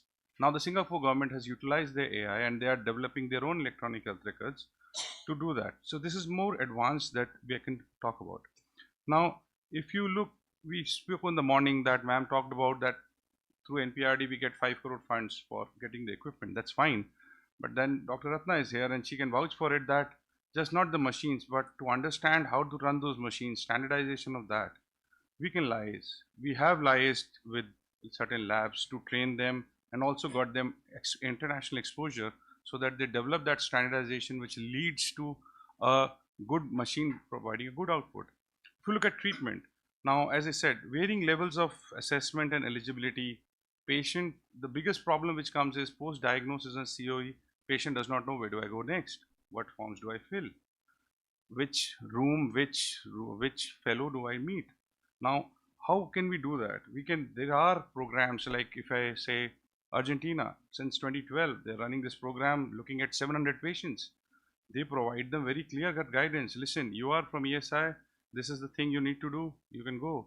You are from, say, CGHS, or you are from the state, or you are from these particular sectors, this is the guidance you have, and then which we call as a patient support program, but then also helps them get, after treatment, also follow up and provide home infusion. Now, industry, like at least Sanofi has this expertise who can really guide you and take you on that front. But in addition to that, post the treatment starts, there are biomarkers which say whether are you responding or not responding. See, the government is spending a lot of amount of money, but if we were to see only 50 lakhs, then probably will not go the right way. We need to understand where is this 50 lakhs going. Is the patient responding or not? So biomarkers, specialized testings post-treatment, these are the programs which we can help and which we are doing. And lastly, very interestingly, we have this program in Egypt called the HOPE program. This helps in development of the expertise of doctors within a country. We are talking about a program in which the 3-4 top international experts are chosen by the doctors around the country and say, this year, suppose we want to know about DMD and the best we can do. And then Sanofi collaborates not just in DMD, but in LSDs basically, to tell them, okay, you really want to understand bone issues in Gaucher, okay, we get you these experts, 2 days training, you put up your cases, you present your cases, we sort them out, you percolate the message. So in addition to that, and lastly, funding, there is an issue with respect to funding. There's a way of issue with respect to COEs procuring quarterly, monthly, annually, different levels. But in the issue, what happens is the patient dies and patient looks for support. And this is where industry, like at least against what Sanofi is done. Dr. Paul talked about the local manufacturers now starting these therapies for humanity. But way back, Henry Termier started Genzyme with humanity. We have been providing humanitarian support for 110 patients, no questions asked, since 1999, whereas Sanofi Genzyme started in India in 2008. And those patients have not been taken away from that lifelong treatment, even if we have commercialized therapies available. So yes, we need a commitment of that sort, even from the industry. I mean, while we keep looking at the government, we also need to buck up. And we can also talk about, and I can say lastly is that long time back, I was approached by the ministry only on how do I look for procurement of certain products? How do we assess them in a non-biased manner? And I could take help from my colleagues from Ireland and England to basically understand how do they do that and can help. So that sort of draft guidelines became very helpful. Sorry, I hope I'm not taking time. Thank you for but I sharing. thought I want to throw some facts that how we can really actually help as an industry. Thank you for that detailed answer, and I think a lot of this is getting recorded. So eventually, as a panel, we want to put all of these down as bullet points and submit that and say, here are the many ways in which we can improve and strengthen and expand our COEs. We probably have 5 minutes left, so I'll invite maybe one, if you're lucky, 2 questions from the audience. Check. Hi, thank you. My name is Arjun. I'm the founder and CEO of Genetico Research and Diagnostics Private Limited. I founded this company in 2018, and we are building specialized software platform to help in differential diagnosis, as well as helping clinicians manage this data, and then the policymakers can take decisions on public health policy. But the challenge comes that even with a lot of expert team, so much of investment, government grants, the challenge comes in the procurement of this at the government level, because the government is also not very well versed. The purchase, they don't understand software as a software, they look at it as an instrument. So a lot of challenges come along the way. So I wanted to ask policymakers and industry if there are ways that this can be leveraged at various centers, because rare diseases is not looked at something like a cardiology unit, which will be heavily funded and so on. So how can we bridge that challenge? Thank you. I'll open to the panel if anyone wants to respond, and that I definitely can suggest that you put this down and submit it to FICCI, because this is exactly what we're trying to do, compile all of this and send these as recommendations. But if anyone wants to respond here. Yes, we can handle that particular point in very well manner, because we have a standing committee on health and family welfare. We can put such issues, if at all it exists, we can put out them and we can push it and we can follow it up. That's the only way as far as the government policy is concerned. Otherwise, you may contact us, we may. Thank you. Thank you, Dr. Parmar. Yeah. Sir, I have 2 questions. Just for example, this bone marrow transplant, it is quite prevalent in many hospitals, private, government in India. So why is gene therapy so slow? One question is this. Second is that, as you have said, that ASHA workers could be leveraged for counseling. Say in tier 2 or tier 3 cities, lots of MBBS, MD doctors are there. So why not genetic counseling through these thousands of doctors in tier 2 or tier 3 cities in small towns across India, so that this network of these existing doctors can be leveraged well. And moreover, related to this these kind of activities, why not MBBS or MD courses are being strengthened with the counseling part? Is there lacking in the MBBS or MD, this PG medical courses in India in this regard? Thank you. I'll ask Dr. Mathur maybe to respond in the second part, and then from the industry if you want to talk about gene therapy. So good suggestions. I think we may think about it in future. So, but currently we are having very well placed ASHA workers, and they are in touch with the community. So they are going to all the homes. It's actually जो NHM National Health Program है, they have already established system. So अगर हमें किसी भी चीज़ को fast implement करना है, तो we can take help of that already established system. तो इसीलिए जो गवर्नमेंट ऑफ राजस्थान ने जो प्लान किया, डिपार्टमेंट ऑफ मेडिकल एजुकेशन ने अलॉन्ग विद NHM, हम लोगों ने प्लान किया कि जो ऑलरेडी एग्जिस्टिंग आशा वर्कर है, जो घर जाती हैं, जो इम्यूनाइजेशन के लिए भी चेक करती हैं और बहुत सारे दूसरे मदर और चाइल्ड हेल्थ पैरामीटर्स को देखती हैं, उनको जस्ट एक उनके प्रोटोकॉल में एक क्लिनिकल स्क्रीनिंग प्रोफॉर्मा ऐड करना है, जिसमें वो ये पूछेंगे कि आपकी फैमिली में कोई अनएक्सप्लेन डेथ है कि नहीं, आपकी फैमिली में कोई बच्चे ने चलना शुरू नहीं किया समय पे, या डेवलपमेंटल डिले, फिट्स तो नहीं आते. ये सब सवाल उसको इनकॉर्पोरेट करने के लिए हमने, क्योंकि it's easier for us, so we plan like that. Thank you. I think that's the time that we have, but the panelists are available. You can meet them offline. I want to thank FICCI for assembling such a wonderful panel. I mean, you've got policy makers, you've got public health system, private health system, diagnostics, industry, manufacturing, drugs.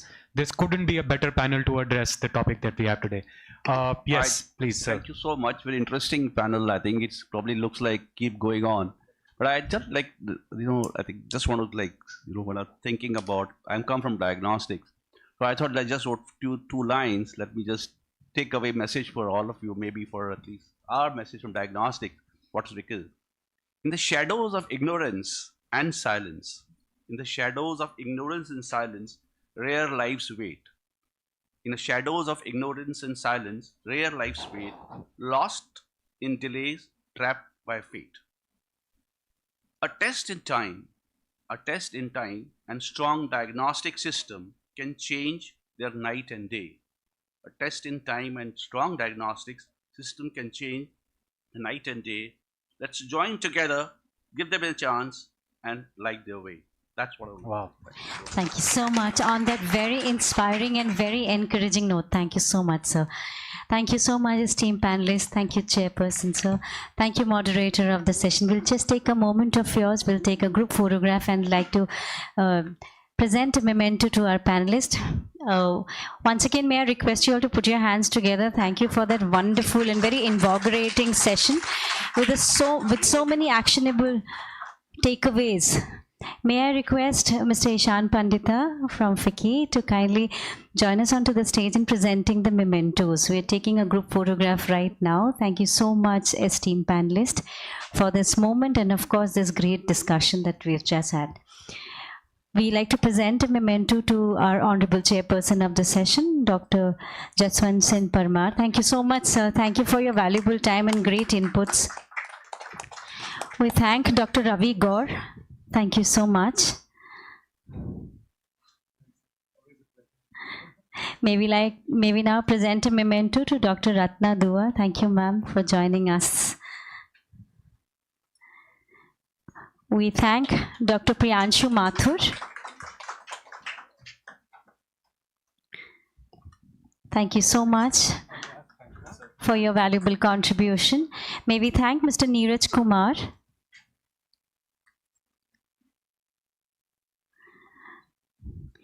And we now present a memento to Dr. Nishant Kumar Singh. Thank you so much, sir. Thank you so much for being with us.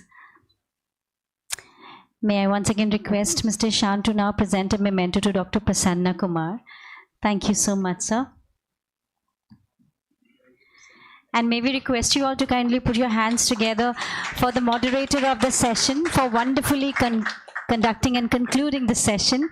May we thank Mr. Sharad Goswami. Thank you so much, sir, for this great moderation. In the meanwhile, we also thank Dr. Meenakshi Bhatt, who joined us virtually. Thank you so much, ma'am, for your time and your valuable inputs. Dr. Swasti Charan could not join us today, but he has sent all the best and he's also sent his regret that he could not make it in person. Thank you so much once again, panelists. Thank you so much, ladies and gentlemen, for that great interaction. May I request you all to remain seated as we now straight away move to our next session. Our next session is session 3, which is about driving public-private synergy, and this session is going to talk about advancing innovative solutions for rare diseases. May I request you all to kindly remain seated so that we can just take a moment to set up the head table and move to our next session. Thank you.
Solutions for Rare Diseases is called Driving Public-Private Synergy. May I request you all to kindly be seated as we now invite our honorable panelist of the session onto the stage. Please join me as I invite the moderator of the session, Head Public Affairs, Sanofi India, Mr. Parmeshwaran Sitaram. Warm welcome to you, sir. May I also request you all to join me as I now invite our esteemed panelist onto the stage. May I request Program Director Niti Aayog, Shri Rajiv Kumar Sen, to kindly join us onto the stage. Warm welcome to you, sir. May I now request Dr. Neelu Desai, Professor, Hinduja Hospital, Mumbai, to kindly join us onto the stage. Warm welcome to you, ma'am. I now invite Chief General Manager, Indian Oil, Dr. Sandeep Sharma, to kindly join us onto the stage. Warm welcome to you, sir. Ladies and gentlemen,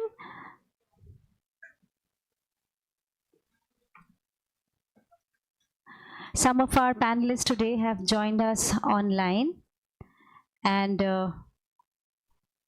we are waiting for Mr. Sandeep Sharma.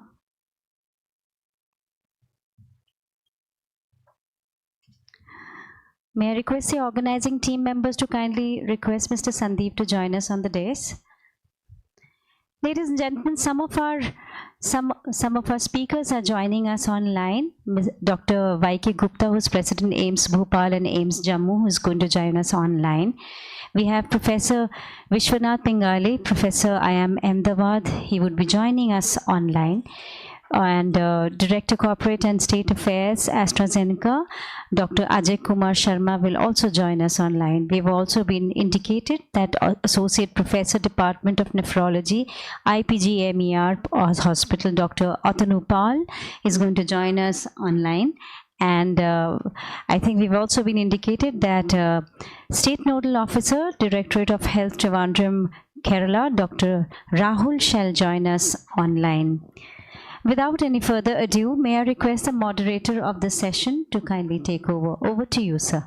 Thank you. Thank you very much. Hope I'm audible. And welcome our respected guests who are joining online.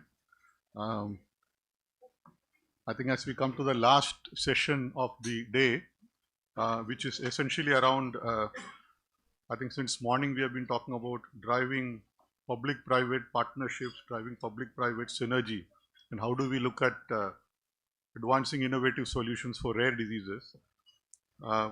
It's very pertinent that we are having a very diverse panel, which includes the policymakers, Niti Aayog, I think there's a senior person from the public sector undertaking. We have a clinician from the private sector.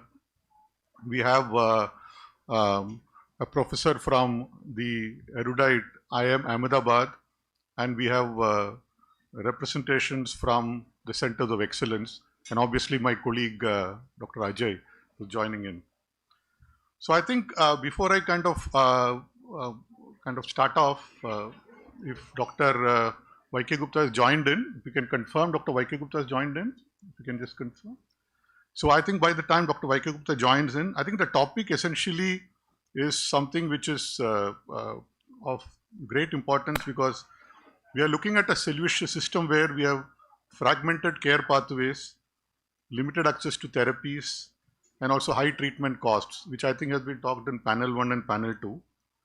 And I think the need of the hour was to kind of look at how do you look at sustainable financing models, strategic public-private partnerships, and scalable mechanisms like centralized procurement, CSR mobilization, tax incentives, and how do you look at pooled purchases through pricing mechanisms. So I think a couple of things I think we should kind of wanted to put it on the table before I kind of start off. I think I don't know how many of you are aware that on March 24, 2014, there was an affidavit which was submitted by the Ministry of Corporate Affairs in as requested by Justice Manmohan in the High Court of Delhi in the Mohammed Ahmed versus Union of India case.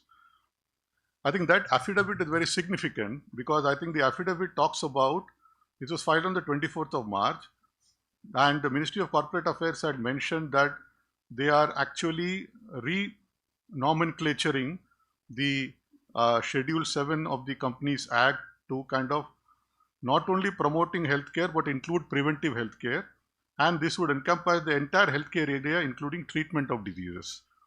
So this is an affidavit which was submitted by the Ministry of Corporate Affairs in the Delhi High Court. So this we're talking about 12 years back. So there is already a mechanism in which the ministry had kind of confirmed that there is an opportunity to kind of look at mechanisms to provide funding. So I think it's imperative that maybe through FICCI we kind of reach out to the Ministry of Corporate Affairs, and maybe I can share the copy of this with you, and we can kind of take it forward from there. So I think what I will do is I will kind of start off in the interest of time. Maybe I will start off with Shri Rajiv Kumar Sen ji.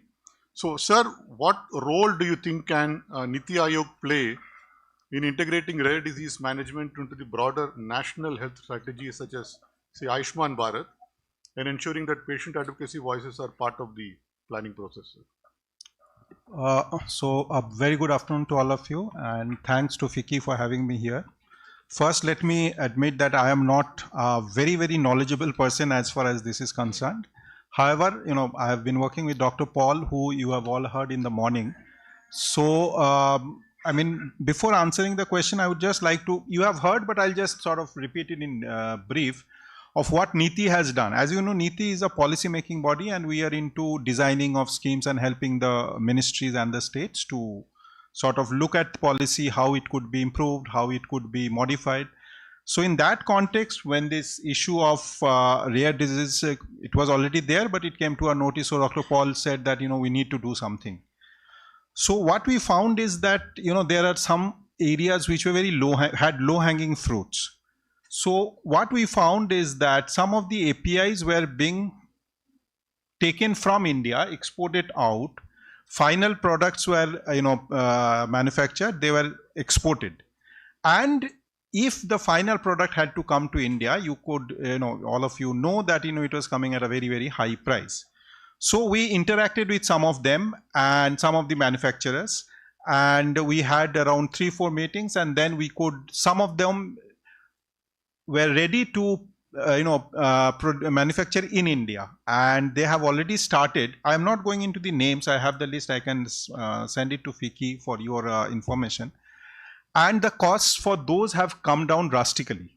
So for instance, for some of the products, it has come down by 1/10, 1/15. So that has happened. However, that is only the starting point. Next, of course, comes the question of how we can, the first, of course, that was the production part. Then comes the question of, the distribution.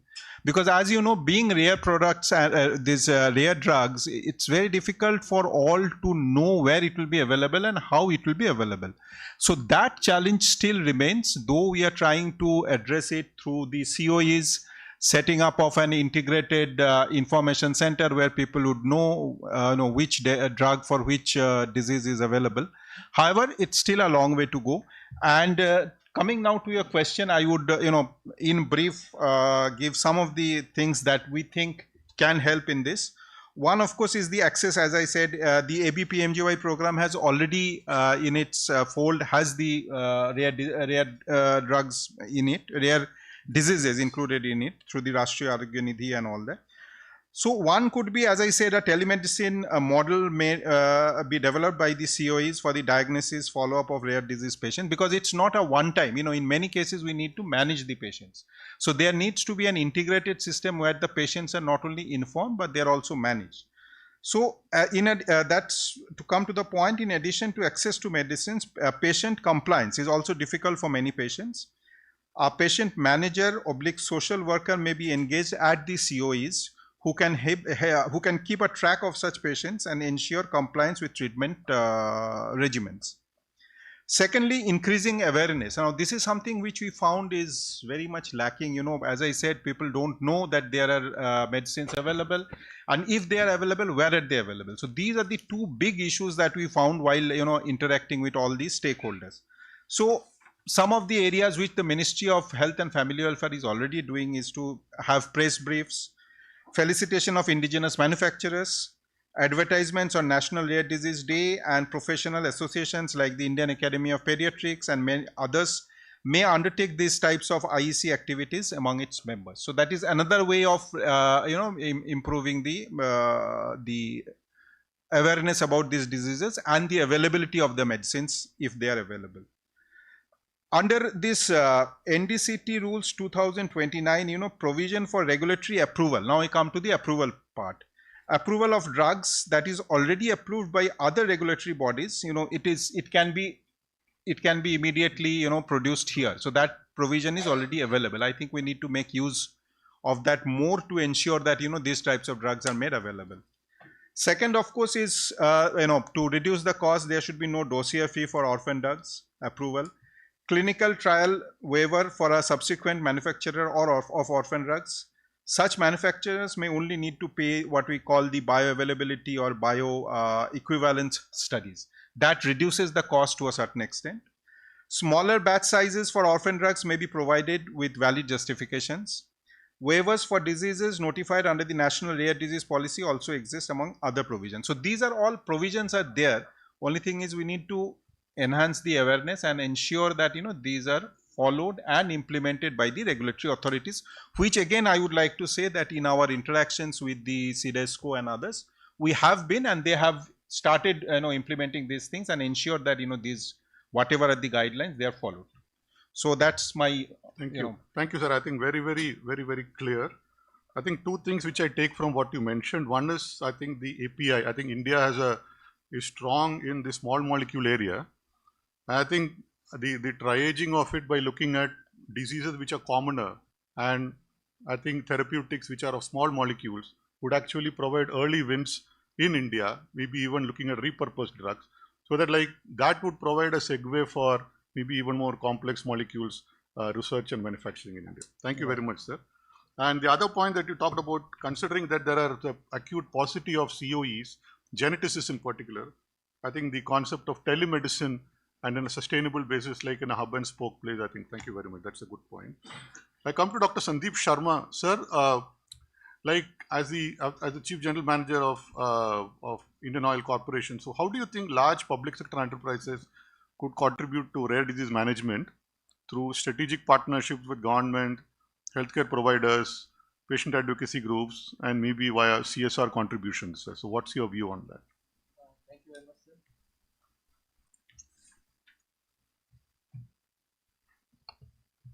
Yeah, good afternoon and thank you very much for inviting me for this panel discussion, sir.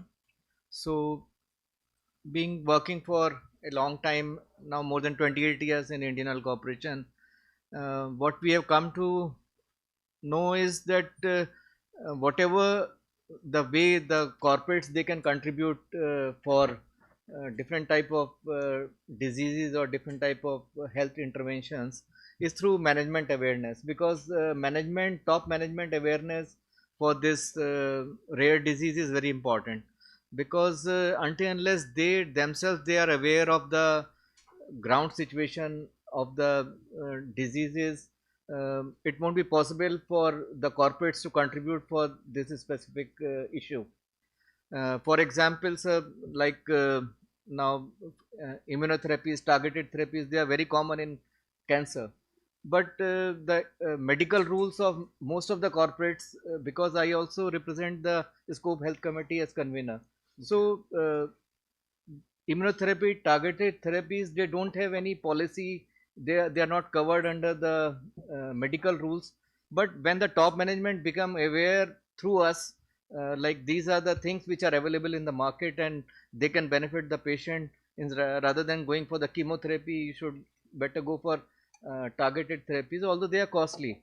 But so gradually management understood that yes, how we can go ahead with these treatments, like many targeted therapies, they have biosimilars in India now.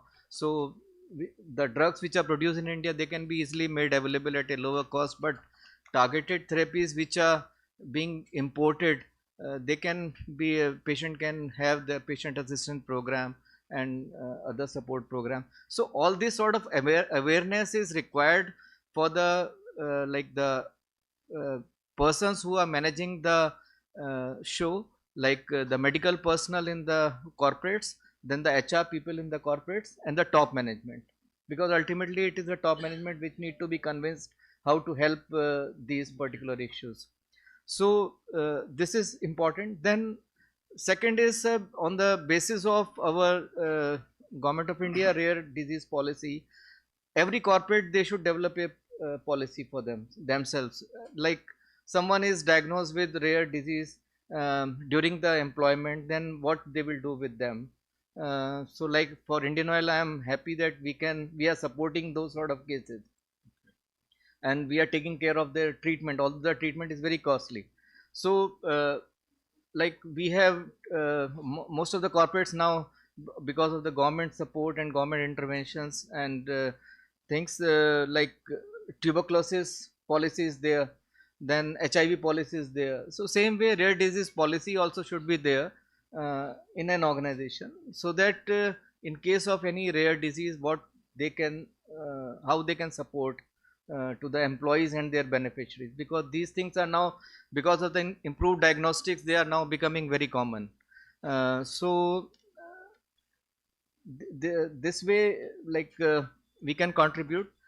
Third thing is the CSR budget allocation. Now 2% of the CSR budget has to go for 2% of the profit has to go for CSR, and now health is taking more like focused area for CSR allocation of funds. So the CSR people, they also need to be made more aware that these are the very common diseases, and if you contribute for the diagnostic equipments, for supporting some specific group, or providing some support to the treatment access of the beneficiaries, so it will be a huge support to take care of these rare diseases. And we can through CSR only, the companies can also contribute for the research and development. So this will help in for diagnostic, for treatment, for research and development in the this rare disease scenario. Then we can also support the startups. For example, Indian Oil Corporation, we are supporting one startup which is now developing a point of care device which can identify, which can suspect a rare disease, and in that case during early pregnancy, during the first trimester of the pregnancy, so that can be now informed to the treating obstetrician and gynecologist. Then they can further investigate, and it is a decision of the family whether they want to continue with the pregnancy or not. So a lot of legal issues and other issues were also there, but ultimately we came with that startup, and it is now almost on the verge of completion. So these sort of startups also, because every big corporate, they are having a startup facility. So these sort of new diagnostic kits, new diagnostic mechanism, they can help in diagnosing the diseases. Then like we all observe different days, World Health Day, World Cancer Day, we can also celebrate observe in our respective organization, because we identify which are the important days. So if the rare disease day can also be taken care of by the corporates, then it will raise more and more awareness amongst the masses. So this is the way how we corporates we can contribute in this. And moreover, it comes from the government should like Ministry of Health, they should write to Ministry of Petroleum and other related ministries, and those related ministry, they should send some communication to the respective public sectors under them. So that will then definitely the things will be taken care of. Understood. Because everything which comes from the top, it has to be complied at the ground level. So this is my take from the corporates. Thank you very much, sir. I think two, three things which I pick up. One is, I think, top management awareness. As you said, I think it's very important because unless the top management knows, I think that the idea would get scuttled the minute it goes to them. Second is, I think, the CSR person's education. So I think we can use forums like FICCI or other organizations. For example, if there is a CSR conclave, where there is possibly a session essentially around talking to them about an opportunity to contribute. And maybe there are the patient voices which could possibly come there and talk about how transformative their treatment or support that they are provided in time is. I think that's something which can possibly be looked at. So, Professor Vaike Gupta, are we audible? Yes, I am hearing a wonderful message which has been given by my industry colleague. Right. So, sir, there are two things I wanted to kind of, maybe if you have any opening comments, if you'd like to kind of talk about, and then maybe I will kind of go to the question which is there, sir. Thank you very much. My apologies, I could not, I really missed this meeting. I would have loved to be there in person, but I had to be in Vizag for some very important meeting. Now, I would just say a few things on the rare disease because I am passionate about rare disease, and we organized 2-3 brainstorming on the how we can do that, solve the issues of the rare disease. See, why we call it a rare disease is because the number of the patients in India or globally are much less, and that's why the term often used is the orphan drugs, means the drugs which are used for rare disease. The orphan drugs is sometimes objected because they are not orphan. Orphan were called because the scientists are not willing to work on that because the long process and the less expected publication. The industry is not so keen to work on that because they do not see that what would be the return on investment on that. And perhaps because of the less volume, the ROI is uncertain. And number 3, the data is not available that how many patients are there. And of course, then that's why they are called as an orphan drug. But now the government has realized, the Supreme Court has realized, and we now object to that they should not be called as an orphan. They should not be called as, because there are people to care for it. Now, what is important in this? Starting from the beginning, we do not have a real epidemiological data of exact information how many patients of different diseases are. And therefore, what we decided in our last Indian National Science Academy meeting that we will be calling all the patients group and ICMR and anybody else who has some data so that their data can be converged, and then we can have one data pool to know that what are the diseases which come into rare disease. The second thing would be that we must prioritize as far as India is concerned, that as my colleague just said, the rare disease, rare patients are not so rare because the volume is there, but we do not know what is the volume, and therefore having the reasonable data analysis is important. The problem in this is that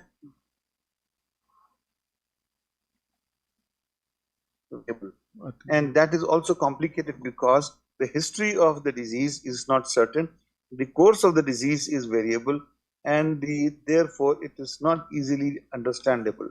By the time it comes to the hospitals for diagnosis, it is already patient has lost a reasonable time.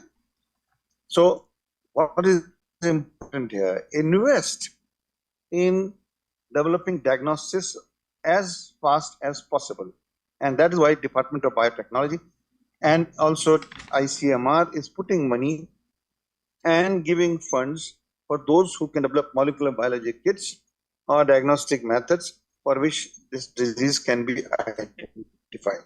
So that is one area. This is also money intensive, but it is worth doing it. The second thing is the treatment cost. Treatment cost is costly because again the drug development process is expensive, and the return of investment and the people who want to invest are less.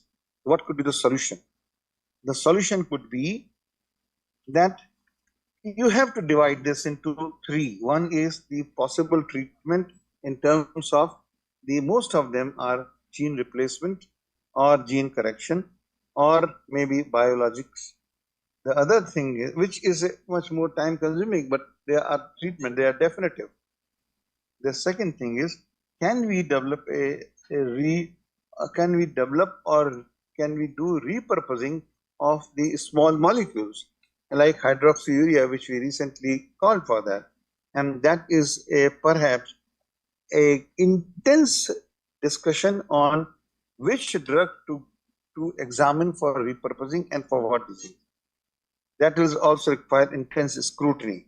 The third could be the support management system, because many of these rare diseases not only definitive treatments, but also require symptomatic gadgets or devices to help these. So that is also what could be the mechanism of generating funds for that. And we discussed this at length at number of forums. Government is giving starting with the Supreme Court. Supreme Court has given a direction that 50 lakhs will be provided to a patient who has diagnosed a rare disease. But this is not so simple also, because the person has to get diagnosed and confirmed by at least 2 centers of excellence. That's one. Number 2, the corporate CSR funds. That everybody will incorporate social responsibility CSR, but it would be good that a consortium is created by a number of pharmaceutical companies and biotechnology and diagnostic companies. Once you create a consortium, and that consortium, without giving any company's name, then it funds such research projects through academic institution or national scientific laboratory, or to the investigators of independent, or through the patient forum. So this consortium is the approach I would strongly recommend, and we can create the method of how to handle this fund generated from consortium. This consortium fund from this consortium can also be supplemented by the Government of India agencies like DST, DBT. There are also possibility of giving funding from the different NGOs which are working on this. So that is the another very important thing. It is also important, and that's what we did. We requested Department of Pharmaceutical Sciences, Pharmaceuticals, Department of Pharma, and to give the responsibility to at least 1 or 2 NIPERs to develop the drug for rare disease. And NIPER Mohali has been designated to develop the drugs for rare disease. And also the institution like CDRI, IIIT, and IIIM. It is also important to look for alternatives. Maybe even the botanicals or herbals, can they act as a supportive treatment in these rare disease conditions? So multi-pronged approach is important. I think this multi-pronged approach, starting from industry, academia, regulator, has to work for this. Regulator, when you say regulator, when I chaired the committee of NDCT 19, New Drugs and Clinical Trial Regulation 19, we specifically mentioned that any institution, any industry working on rare disease, they will not be charged any fee for clinical trial just to promote that. And number 2, there will be fast track approval process. Now, the clinical trial is a major problem in rare disease because the number of the patient is very difficult to get it. And therefore, last meeting we decided what innovative method should be done for clinical trial. Even 1 patient, if it is available, that should be sufficient to do a clinical trial. That is called as an N of 1. When you say N of 1, means not only 1, but it can be very limited number. And with caveats, we can approve a drug with a post-marketing. So these are a thing which has been understood now, it's good that we have understood the issue, but much more innovative thinking, innovative strategy, and develop a, a country where there is no patient or no child, adult also, will not die because of any disease which has been so far been called as a rare disease. There are success stories. I will not go into the details. Some of the industry, when we invited from ICMR, I chaired that committee inviting all the pharmaceutical industry who can work on that. There are few very enthusiastic industry, and this yielded some good results. But persistence is important. Over. Right. Thank you. Thank you very much, sir. I think 2-3 points I pick up. One is, I think, drug repurposing, and I think a consortium for funding research. I think these are the 2 points I think very, very nicely kind of brought out. So I go to Professor Vishwanath there. Professor Vishwanath, are you there? Can you speak closer to the mic, please? Somehow I'm not able to hear. Am I audible? Very faintly. Am I audible? You are. You are. I can hear you. Go ahead, please. Yeah. So I think the question which I had for you, sir, was that from an economic, as a professor from a premier management institution, like from an economics and policy design perspective, what lessons from other sectors do you think can be applied to create market mechanisms that incentivizes, say, manufacturers to participate in large-scale rare disease procurement while maintaining quality and affordability? But I think this is very pertinent because I think today, I think a lot of deliberations that happened in the early part of the day today. So your views, sir. Yeah, thank you very much. I mean, I'm very apologetic about the fact that I'm not able to come there in person. I would have loved to be a part of this discussion. I'm a misfit in a conversation like this, especially because I don't know much of biology, but I have been talking a lot about medicine. So therefore, I wrote a few pieces on rare diseases, and I'll try to put together some of the points I think are pertinent. Param, I'm sure you understand that there are several discussions you and I have personally had, and also with several other policy makers and stakeholders at various stages on the topic of rare diseases.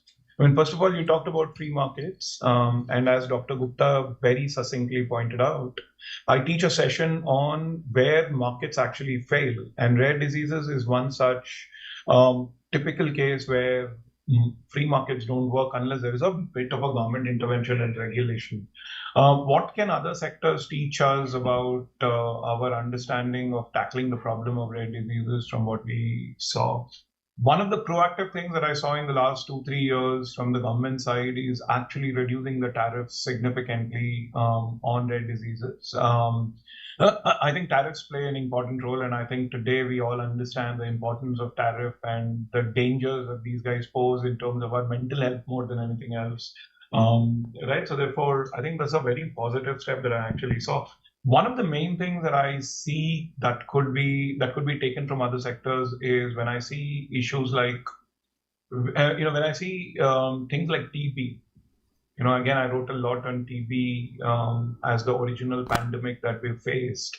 I see that the advertisement campaign that the government has run, the private sector has run, has done wonders in terms of knowledge about this. I mean, I still think, based on some interviews we've done of rare disease patients, manufacturers, doctors, I mean, one of my relatives also, the doctor got confused for a long time in terms of even diagnosing a rare disease. So therefore, to me, the first thing that, a program like TB, a program like rotavirus and other things teach me is that education is more important. And I think, it's very, very important that somehow the basic physician is able to diagnose or even at least understand, if not diagnose, rare diseases and is able to maintain. I think, that's the only way I see going forward for a country to combat the problem of rare diseases. The second thing is, I'll take an example from the US to talk about how they have encouraged innovation. See, market failure happens because, as Dr. Gupta and a couple of previous speakers have also pointed out during the conference, market failure happens because I don't have a return on investment as far as rare diseases are concerned. Because the people who consume are very few, and in a country like India where significant population is underserved with insurance, the ability to pay for it is low. So therefore, my return on investment is going to be very low. Here is where the Orphan Drug Act in the US is extremely important, where they give out vouchers that allows you priority for the disease for the medicines that you discover for the not so rare diseases. So therefore, the incentive structure for innovation in rare diseases plays a significant role. If there is something that a large molecule drugs, incentivization tells us from the worldwide evidence that we've actually seen, strengthening incentives for R&D could be one of the other areas. And Orphan Drug Act, we do apologies to Dr. Gupta once again for calling it orphan drugs. The idea being giving out a voucher, something similar to that, could be another step that I actually see going on. The other area that I had particularly worked on is corporate social responsibility. And I think, one of the things that I've been advocating a lot, and I think when I talk to the firms, when there is a very specific project that firms can invest on, I think the firms would do so. I mean, ultimately, it will also lead to them benefiting significantly from the investments towards CSR activities. This is something that, I've even published on in terms of what are the incentives for the firms to do CSR and all that stuff. So therefore, my argument would be that you've seen several sectors, including infrastructure, boom through CSR funding. I don't see a reason why rare diseases simply cannot be included in that list. And more importantly, some specific guidelines on how CSR money can be used for supporting rare diseases, including patient-centric programs, etc., etc. Many pharma companies which are working on rare diseases would be happy to support these arguments with their CSR budget and all that stuff. So these are some of the points that I would start as an opening gambit in terms of what we can learn from other sectors as well in terms of how to combat the problem of rare diseases. I'll stop here. Happy to come in later. Thank you, Professor Vishwanath. I think one of the points you talked about, reduction of duties, which I think the government has already kind of done, and I think incentives for RD innovation. I think there's a couple of points I'm taking off from where you kind of shared. Thank you very much, Dr. Desai. As a senior clinician working on rare diseases, what do you think are the pressing gaps observed in terms of the availability of approved therapies, number one, especially in the children population, with the pediatric population? And how do you think that the healthcare system could possibly help clinicians in navigating these limitations? Okay, thank you and good afternoon, everyone. The pressing gaps in the management of rare diseases comes not on three main aspects. First is the diagnostics. Next is the therapy and support, not only the definitive therapy, but the supportive therapy. And last is prevention. I think diagnostics we have talked a lot today, late diagnosis, late referrals to the correct, the treatment care pathways which are lacking. And I think newborn screening, which has been emphasized, which can help. And especially for the disorders where there is availability now for treatments, these are the disorders, treatable disorders, which have to be first included. In therapy, not all the rare diseases have a definitive therapy. Yes, but those who have, the major hurdle is the cost. There is lack of insurance claims, there's lack of government funding, like in many countries where NHS or something, where in UK they sponsor these medicines. Now they have to do, so that is one of the main hurdles. Treatment. The other things are maintenance of support. Often we give the treatment late, so the outcomes are not the best. That is also very important for early diagnosis, early treatment. The pathway to get, even if once the funds are arranged, to from the fund being arranged and to give the drug, sometimes it takes time. And some of these diseases are rapid. So the treatment lag, even once the funds are there, is not and lag,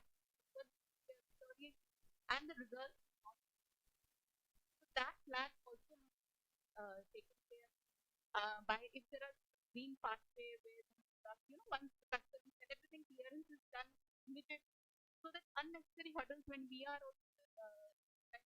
procuring almost a month or two goes in actually getting because of the long list of administrative. So those can be avoided. So this is part, of course, ongoing care, and it's also important. Sometimes many patients, especially coming from remote areas, they get the therapy and they are lost. So it is important to keep track of this and ensure that other supportive care is not just one time therapy. Sort of other supportive care which needs to be continued, which has to be monitored maybe by some peripheral centers that urban now model or whatever, some place where you monitor those.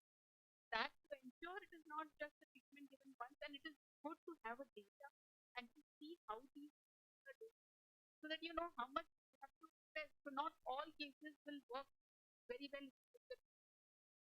Some of them in very advanced, like doing a bone marrow transplant in adrenoleukodystrophy quite late may not help them that much, rather than doing it in a very early stage.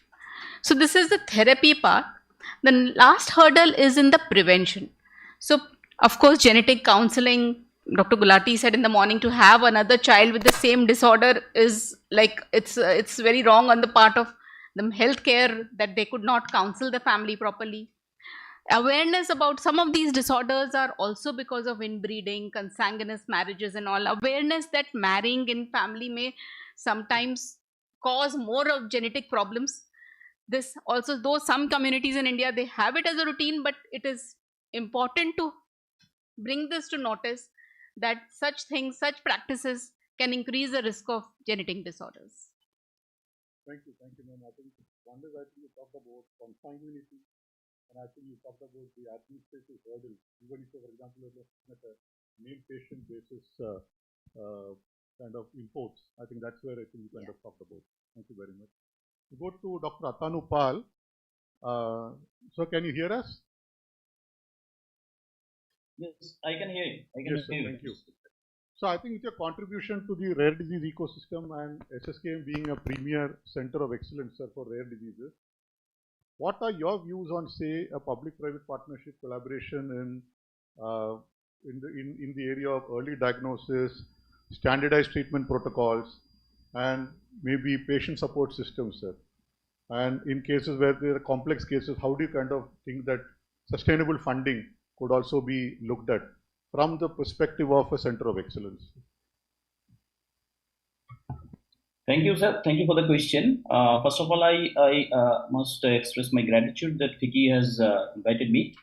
So, at the Center of Excellence in Kolkata, we have seen firsthand several rare diseases, and those rare diseases actually require a multi-pronged approach, like the medical, the financial, the social, all should be at par, and they should take the hand, and we should go on.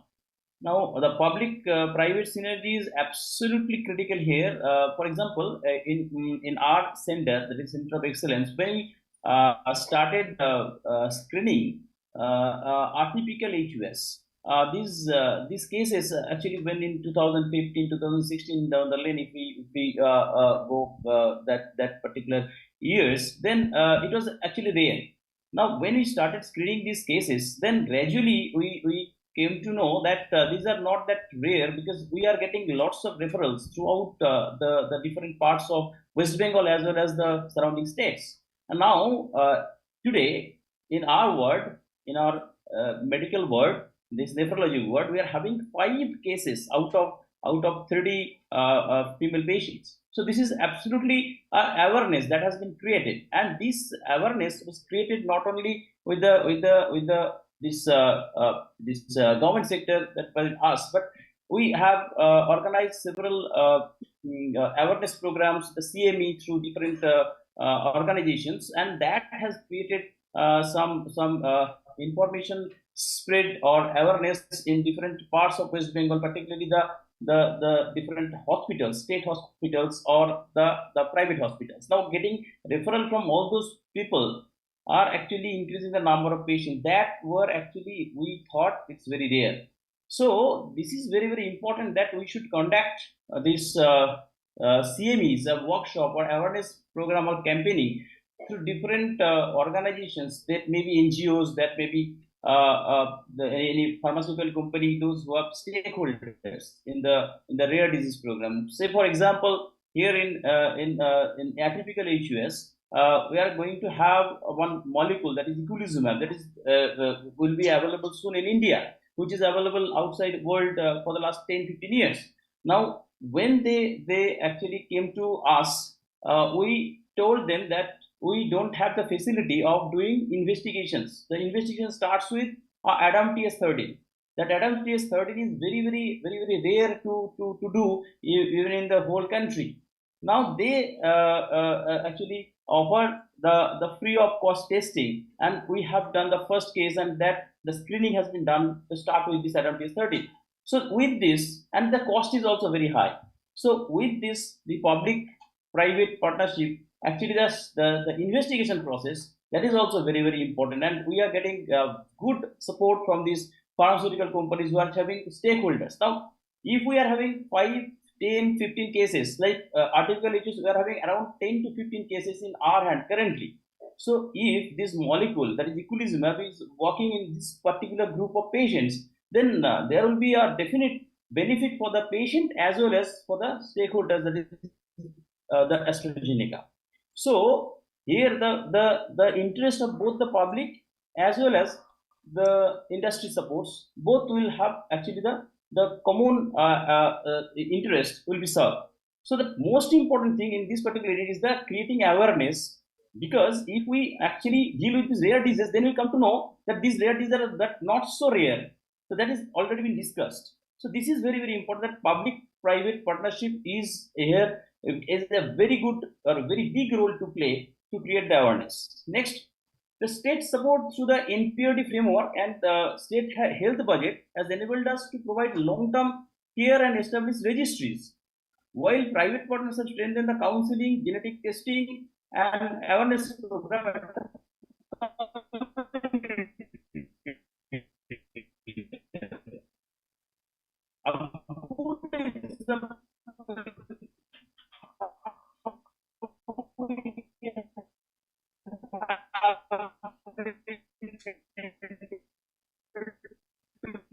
Newborn screening initiatives with the private vasculitis. We have monoclonal gammopathy of renal significance. This is in the rare disease policy list. So these diseases could be included, and again, the different molecules can be again initiated in this particular group of people, and again the advantage of those the benefit will go to the particular families or the patients.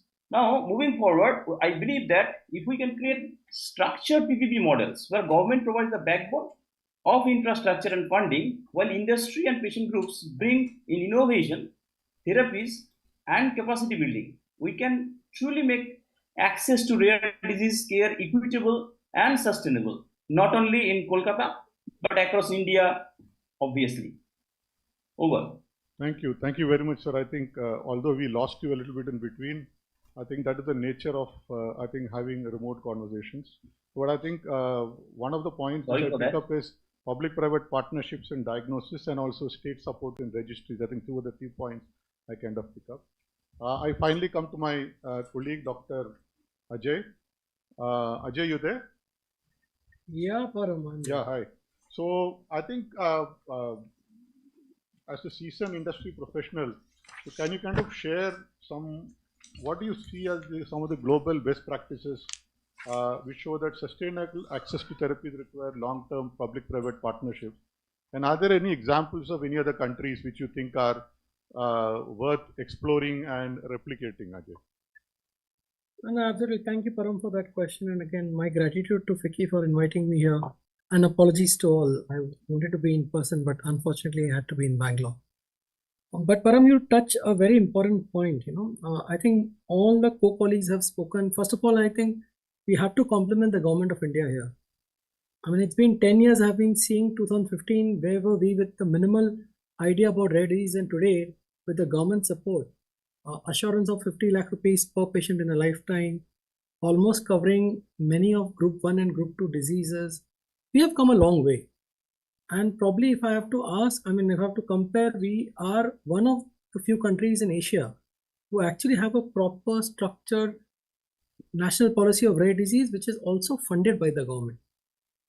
Having said that, I think Dr. Gupta did touch upon future being gene therapy, and that is where that piece is still something which we see patients are not being able to cope up with. Of course, the public-private partnership, Dr. Pal just mentioned about how the public-private partnership is important. I think Dr. Sandeep Sharma, Neelu Madam and Rajiv ji have already spoken a lot about where are we with the current policy, how is PSU coming across there, how others are coming across, how industry partnerships are happening.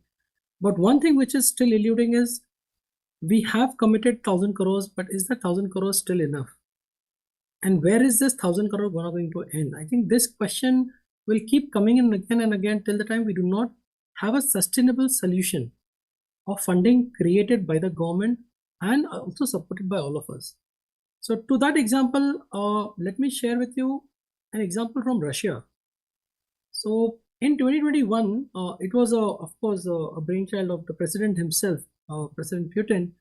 He started something called Circle of Kindness. It's not a very, it's a very simple philosophy where anyone who earns more than 5 million rubles, there is a cess introduced on his income tax. It's a very simple, and if you ask me in India, do we do that or not? We do. We do have a health cess.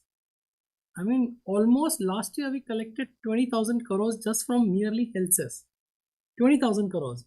It's the same model which Russia deployed on their high-level income earners, and today, in the last 4 years, they have treated more than 24,000 children. They have given more than 91 medicines, and there is no cap in their lifetime. So children up to the age of 80, irrespective of which region they come from, which rare disease they have, if there is a treatment available, even if it is in a clinical trial phase, even that is covered under that Circle of Kindness. So it's a simple model, something which very doable in India, and I'm not saying this is one of the best models, it's just one of the models. There are so many numerous models. I think Dr. Pingali spoke something in US about the Orphan Drug Act. There is something in Italy as well, which is a good model. So there are so many best practices which we can pick up from the world, which can be deployed, which can give an assurance to the government of India. Because I remember one of my conversation with the Secretary, Ministry of Health, who was working at that point of time is, I am not sure what will be my budgets. And I am not sure where will I be pulling that budgets from. So if you are able to work with the government on simple models of best practices, Russia, which is, in the last 5 years, its spend has not gone beyond $2.5 billion, but serving 24,000 patients. And they also go with gene therapy, by the way. So I think there is a lot of learning which are available in these countries, and the same can be deployed in India. And I am sure that with all of this deliberation which we are doing, we should see a way forward on all of this. Thank you for that question, Bharat. Thank you, Ajay. I think it's a very pertinent point, and I think the closest friend to India is Russia. So I think we buy a lot of oil from them. So I think this is a good opportunity to kind of learn from them, and I'm sure that I think there is something which will come out of this. Okay. So I think coming to the end, just wanted to kind of take maybe about 30 seconds. We are talking about public-private partnerships. A couple of things which at Sanofi that we've kind of been doing is, I think Nishant alluded to the fact that since 1999, we possibly have one of the largest, the broadest humanitarian program where we provide treatments free of cost to 5 diseases. And there are more than 470 patients who have been provided free of cost diagnosis, treatment rather. So this has helped in a way in terms of getting Indian experience of how do Indian patients experience these treatments. So it's like a risk-free trial for the Indian clinicians over the last so many years. That's one. Second is wanting the point which came up on diagnosis. I think we are very proud of the fact that we started our free diagnosis program in 2013. This is the 12th year which is running. And I think more than 10,000 patients have actually benefited from the genetic testing and confirmation. That's the second thing. And the third is we actually partnered with the Society for Indian Academy of Medical Genetics in 2013. and we've kind of trained over, rather Society of Indian Academy of Medical Genetics has trained more than 70 clinicians who kind of have benefited, and they're spread across all over the country. So I think these are things which we can replicate, and as an industry, and I think as we can be of the industry, this is something which we can do, and definitely I think we can partner with the government, because like it takes a village to raise a child. So I think it's important that we are there, and we are justifiably proud of the fact that we have reached quite some distance, but there is some more distance to go.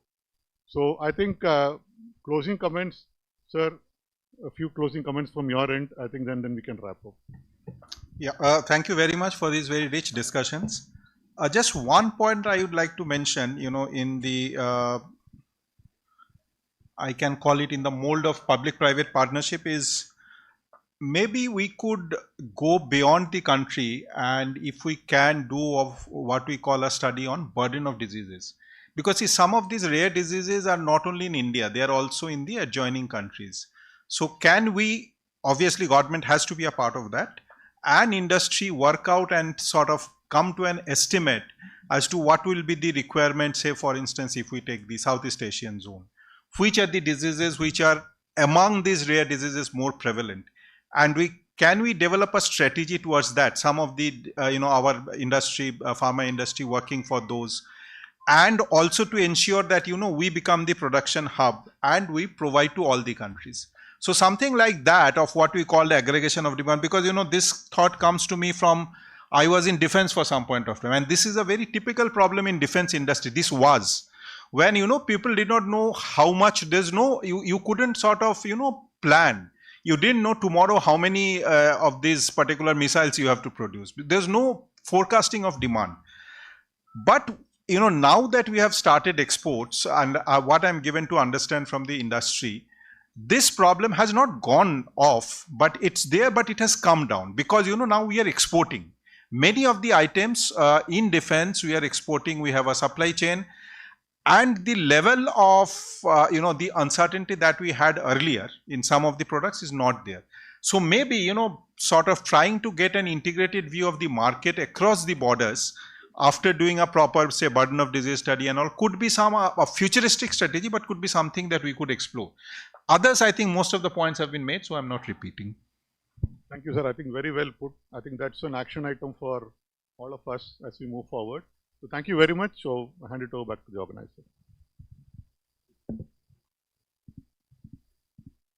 Thank you so much, sir. Thank you so much, esteemed panelists. We also thank our esteemed speakers who've joined us online. Ladies and gentlemen, may I request you all to kindly put your hands together and thank them for their wonderful discussion. Thank you so much, sir, for moderating the session so well, and thank you so much, panelists, once again. On behalf of FICCI, may I request Mr. Ishan Pandita to kindly join us onto the stage and present mementos. May we request you, sir, to present a memento to Mr. Rajiv Kumar Sen.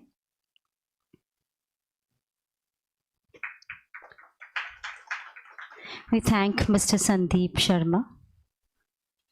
Thank you so much, sir. Our heartfelt gratitude to Dr. Neelu Desai. And ladies and gentlemen, a huge round of applause for the moderator of the session, Mr. Parmeshwaran Sitaram.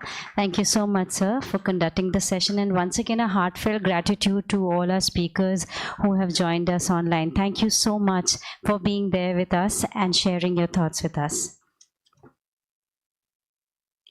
We take this moment to capture this in our lenses. We now proceed towards the concluding moment of this impactful day. We now invite Sri Srirang Chilapur, who is the Principal KNA India, to kindly propose the vote of thanks and also give the concluding remarks.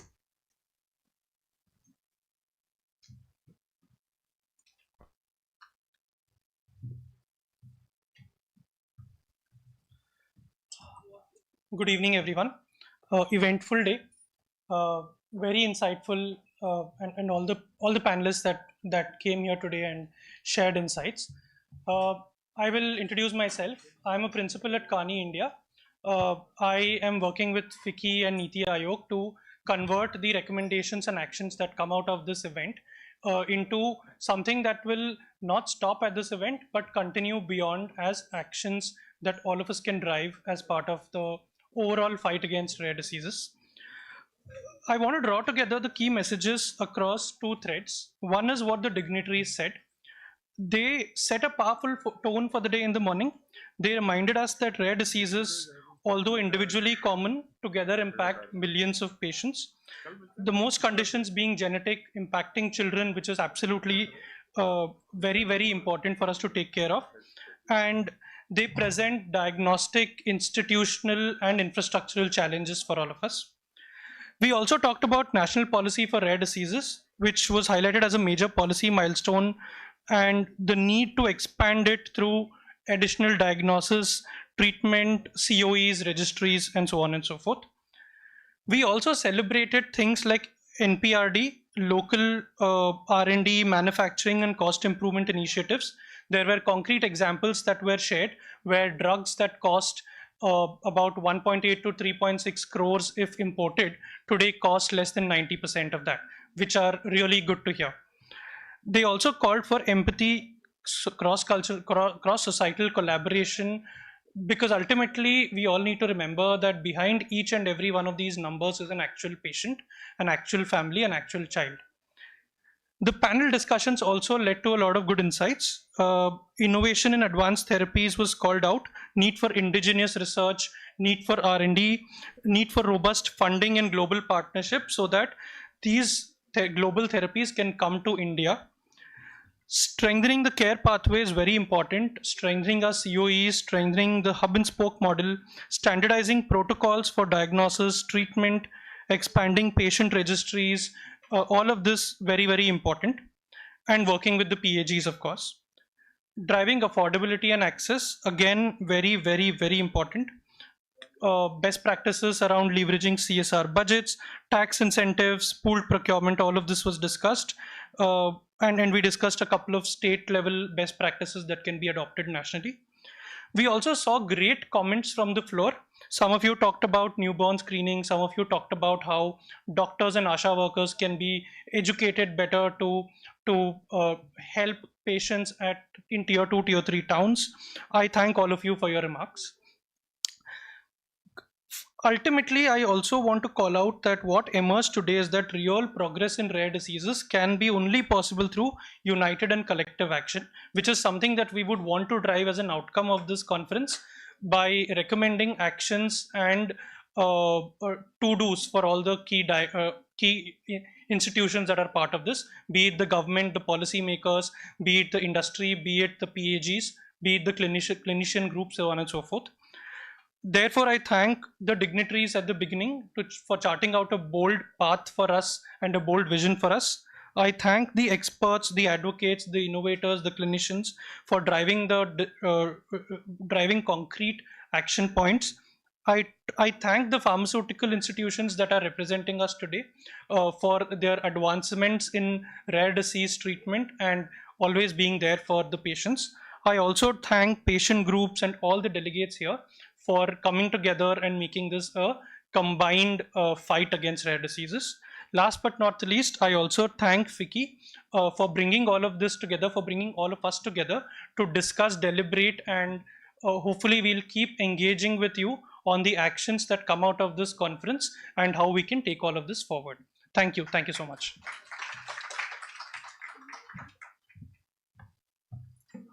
Thank you so much, sir, for concluding this impactful day and also proposing the vote of thanks. Ladies and gentlemen, once again, a big thank you to each one of you for joining us in this very eventful day. And please take care of yourself as we now conclude our session. Together, we move one step closer towards equitable, accessible, and sustainable care for every rare disease patient in India. Thank you so much. I'm Sushmita signing off from the podium. May I request you all to not forget to turn on your mobile phones back to its ringing mode. Thank you once again. Namaskar.